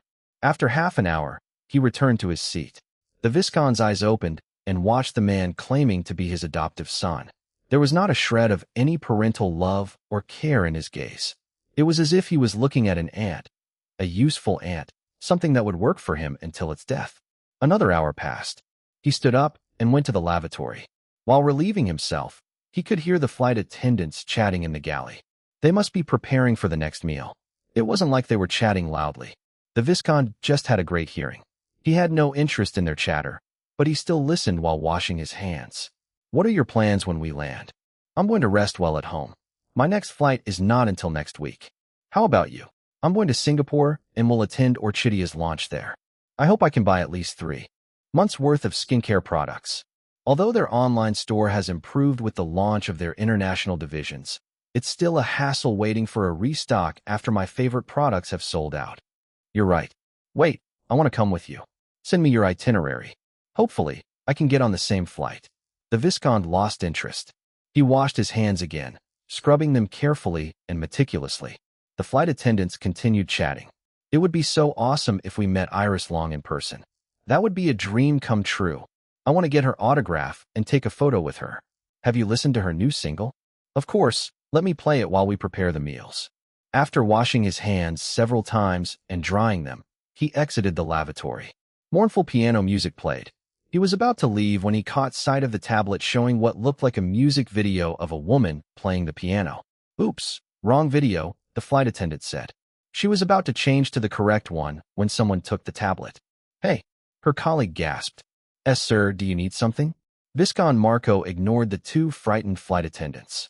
The boy, Ren Alejandro, rented this private jet, so the staff was clearly not their own people. These flight attendants had no idea about the real identities of their passengers today. All they knew was that they were wealthy. He was not satisfied with the staff or the aircraft, but he didn't bother saying anything. He focused instead on the video playing on the tablet. The title indicated that it was a live performance video of a song called Rebirth, instrumental version. His eyes narrowed as he watched the young woman called Iris Long. She wore a red dress in the video, but in his mind, her image seemed to overlap with another person, a golden-haired girl in a white dress. I'm going to borrow this tablet, he said. Ah, why yes, sir. Of course, feel free. Chapter, Den of Vipers. Lightning struck while heavy rain thundered across the capital. The night sky looked like a menacing dark abyss. Inside a hotel suite in the Philippines, Iris Long woke up with a start as loud thunder boomed. Sweat dotted her forehead and neck while her whole back was drenched. She clutched her chest, trying to ensure that she was still breathing. What's wrong, love?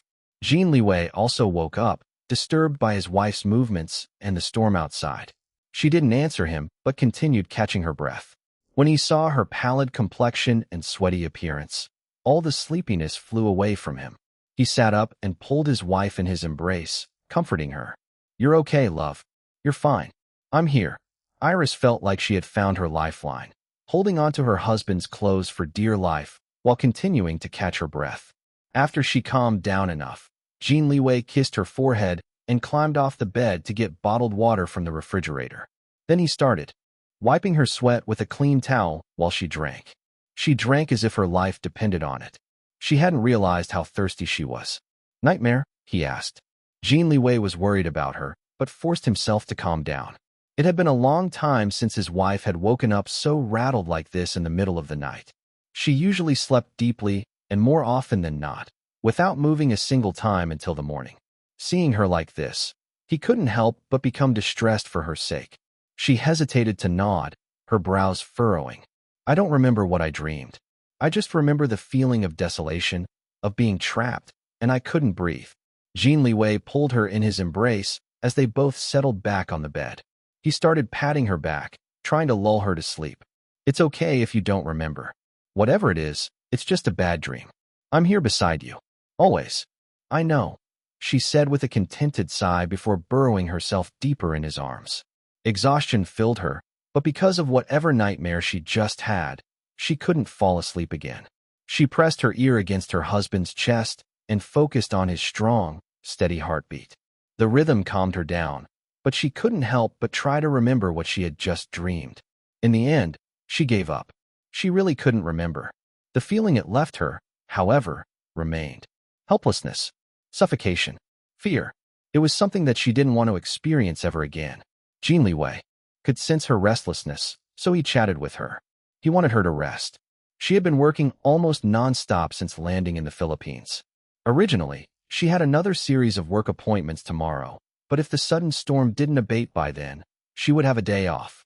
Their hotel suite had good soundproofing, so they couldn't hear the rain or the traffic outside. Thunder, however, was something that they could feel even if the sound was muffled. Jin Liwei could hear loud thunder booming every few minutes or so. Despite the blackout curtains, he could still see flickers of lightning through the tiny gaps in the curtains in their dim room. Their team hadn't anticipated such a heavy storm. Dom, however, wasn't too bothered about it. He told them that the weather forecasts in the Philippines were notoriously inaccurate. The country was also known as one of the most typhoon-prone countries in the world. Its citizens had long learned how to live with the temperamental weather. Looking at his rattled wife, Jin Liwei wished that the storm would continue until tomorrow so that she could get some well-deserved rest. He considered himself a workaholic, but his wife was even more so. If nobody reminded her, she would gladly work for days on end without eating or sleeping. She continued squirming in his embrace, a testament to her agitation. So he could only do his best to distract her. Normally, he would just seduce her for the ultimate distraction, but he felt sorry for her. She really needed quality rest. He wasn't a monster who couldn't control his libido. Instead, he started talking about what happened earlier during the day. As soon as he opened the topic, Iris snorted. I knew from the dossier that Ketchup prepared that girl Abante is not someone easy to deal with, but I still agreed to accept her show's invitation to interview me. It's because I trusted her reputation as one of the most famous interviewers in this country. I didn't care about her character as long as she interviews me properly. Who knew that she would have such a big appetite and target me? Jin Liwei's expression was also black. It took almost everything he had not to lose his temper while he watched girl Abante targeting his wife earlier. His trust in his wife was the only thing that stopped him. Greedy people only care about getting what they want, he said. People like her are already drunk with their own sense of wealth and power. They think that they can do anything without facing any consequences. She sighed. That's true. She's not the first one in the world and certainly won't be the last.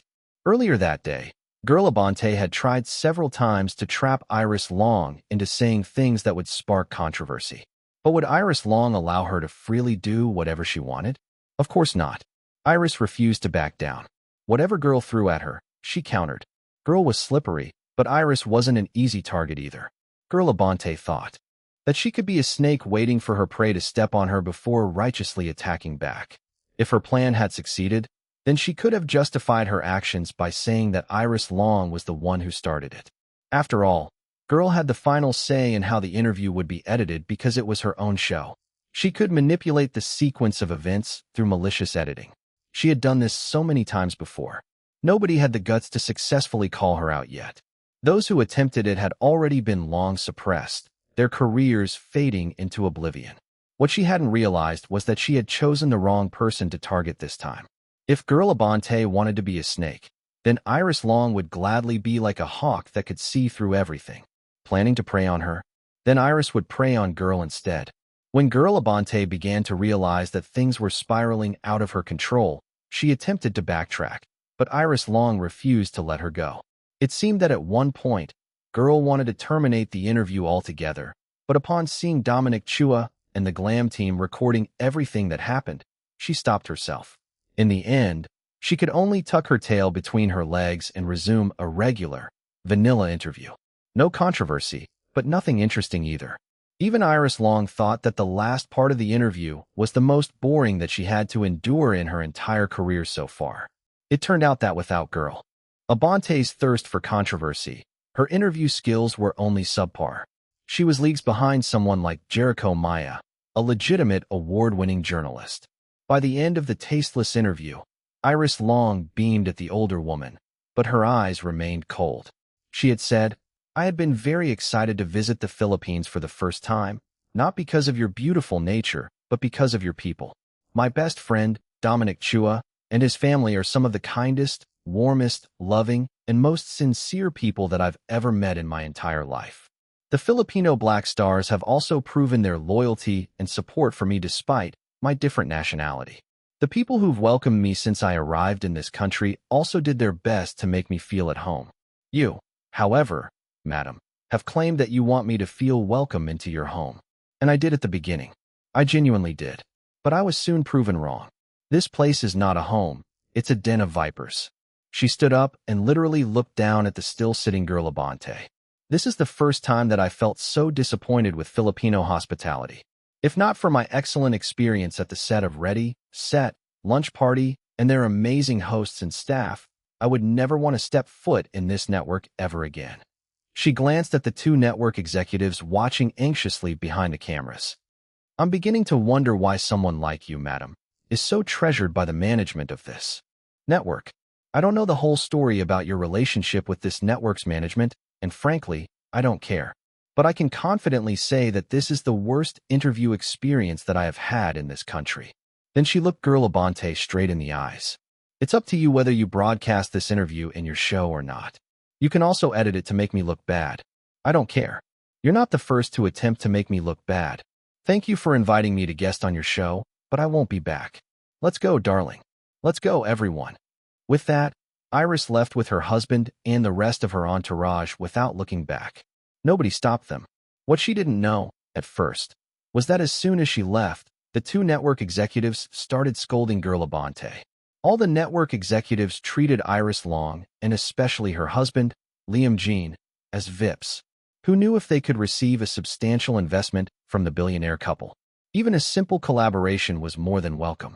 Now, however, Girl Abante had destroyed the first impression the network had worked so hard to build for the couple. Chapter: Stormy. Girl Abante, however, didn't cower despite being scolded. She had confidence in her status. Someone like her, who had survived this long in a messy industry like show business, had accumulated dirt on several powerful people. If this network dared to threaten her, then she dared to threaten them back. Although she didn't have dirt on these two executives in particular, she had dirt on their colleagues.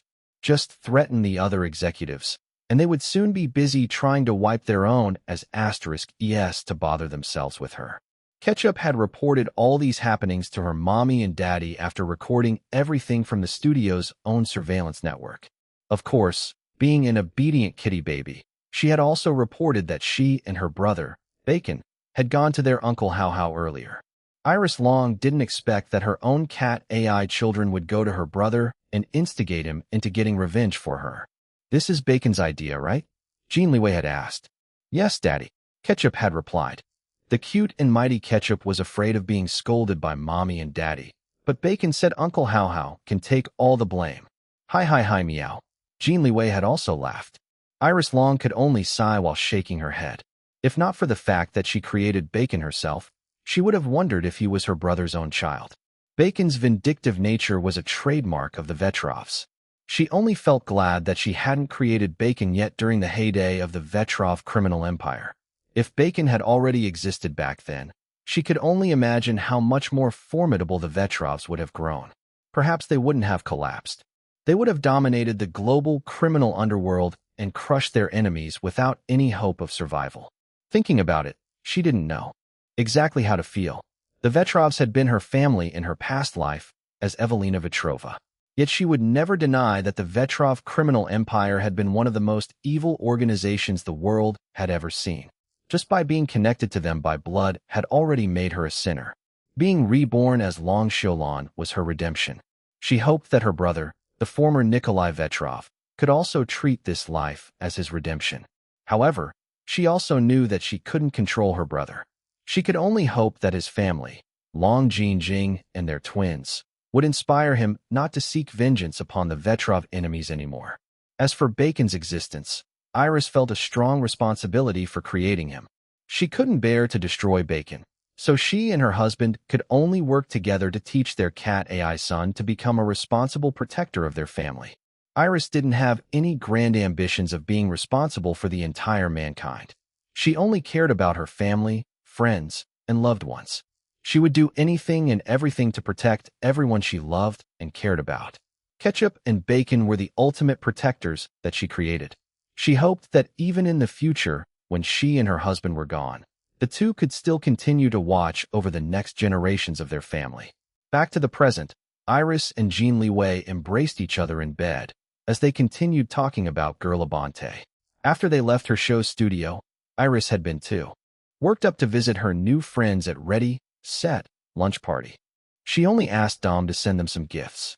Master Beauty, Dina Bendita, Albert Alcala and his wife, Virginia Velasco, along with the other hosts of the noontime program, contacted Dom to thank Iris for the gifts. They also expressed concern after hearing about her negative experience with Girl Abante. Since the incident happened in the network building, word had spread quickly among the people. Girl Abante's staff, especially those who voted against her targeting Iris Long, hadn't bothered to keep what happened a secret. They divulged the details to their associates from other programs and departments. It turned out that Girl Abante's staff members weren't as loyal to her as she thought. Since Bacon has already made a move with the help of your brother, don't bother wasting your energy on that woman anymore, Jin Liwei said, kissing his wife's forehead. You already did your part in slapping that woman's face during the interview when she tried several times to make it difficult for you. Iris pursed her lips. She wanted to do something herself, feeling uncomfortable about leaving her mess for others to clean up, although said mess wasn't created by her.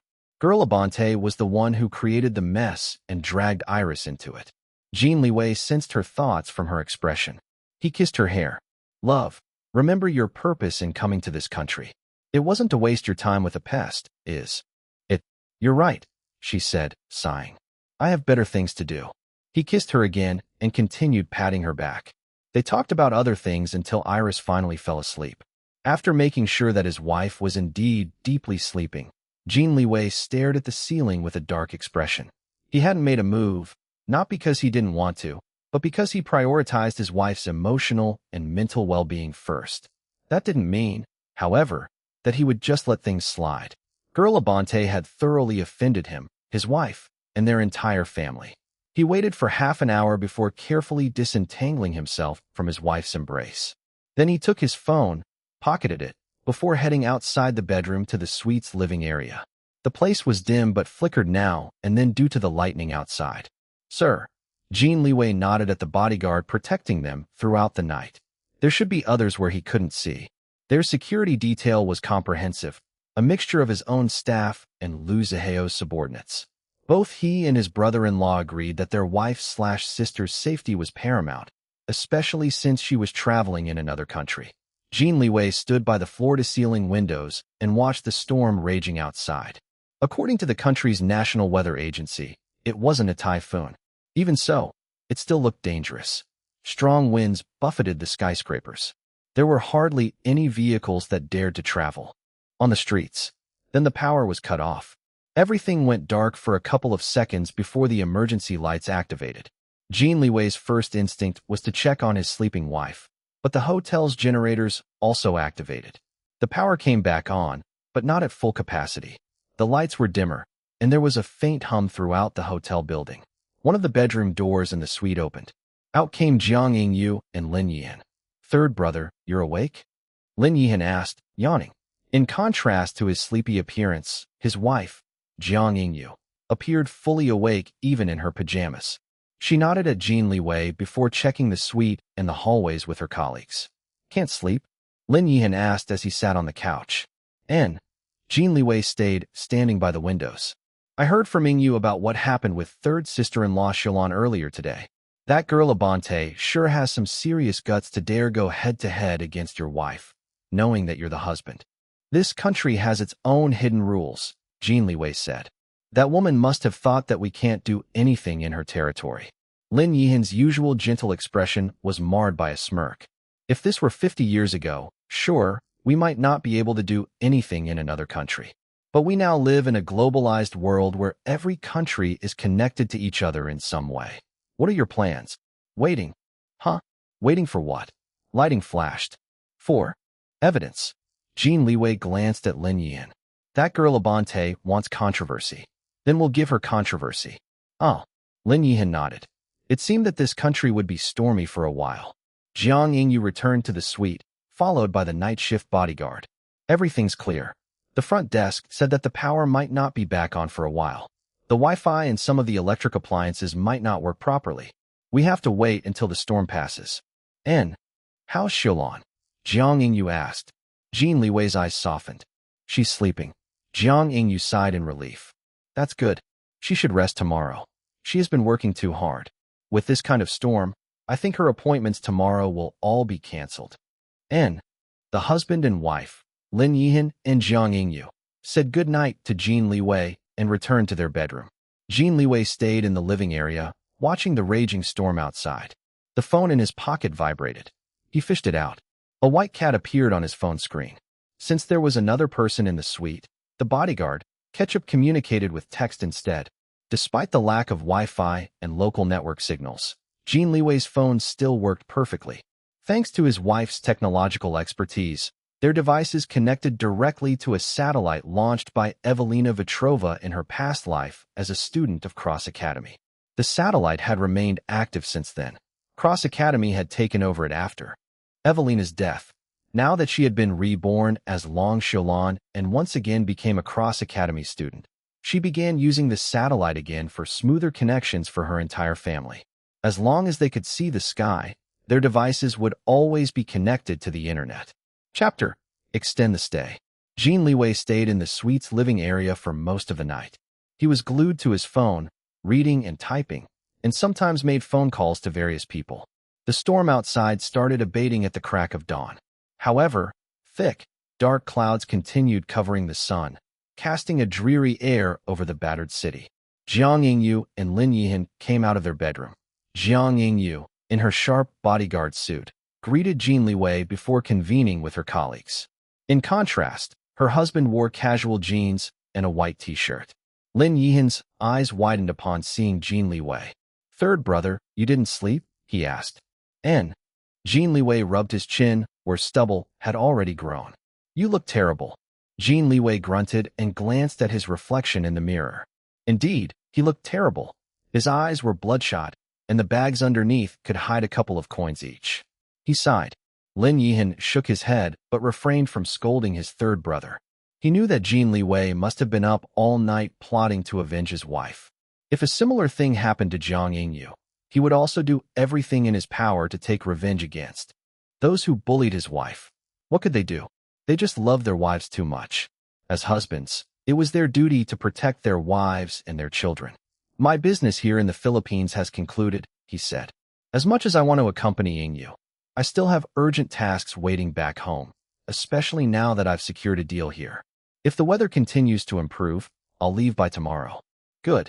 Jin Liwei nodded. "Congrats on a new agricultural market for your business, eldest brother." A gentle smile appeared on Lin Yihan's face. "Thank you, third brother. Please keep an eye on my wife. I won't be able to see her for a while. I also can't wait to see my son. I'm a bit worried that fifth brother might be overtraining the little guy." "How old is little June?" "You and I video called yesterday and saw that my son suddenly has abs.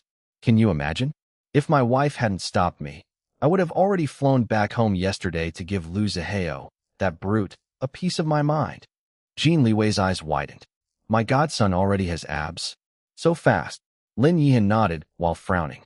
"I was so angry, but my wife said that our son inherited his strong body from her. She said that since it's easy for her to gain muscles even when she's female, then it should be easier for her son to gain muscles as a boy. She also said that since she enjoys training, little June must have inherited it from her as well." Jin Liwei also couldn't help but frown. Little June might not be his and his wife's biological son, but they treated the child like their own. The child had only recently started recovering from the trauma of being kidnapped. It would only be counterproductive if little June overexerted himself from too much training. He was about to call his brother-in-law, Nikolai, Lu Zihao, when Jiang Yingyu returned. She heard the last part of what they were talking about. "I know that you're both worried about little June, but please don't dwell on it too much.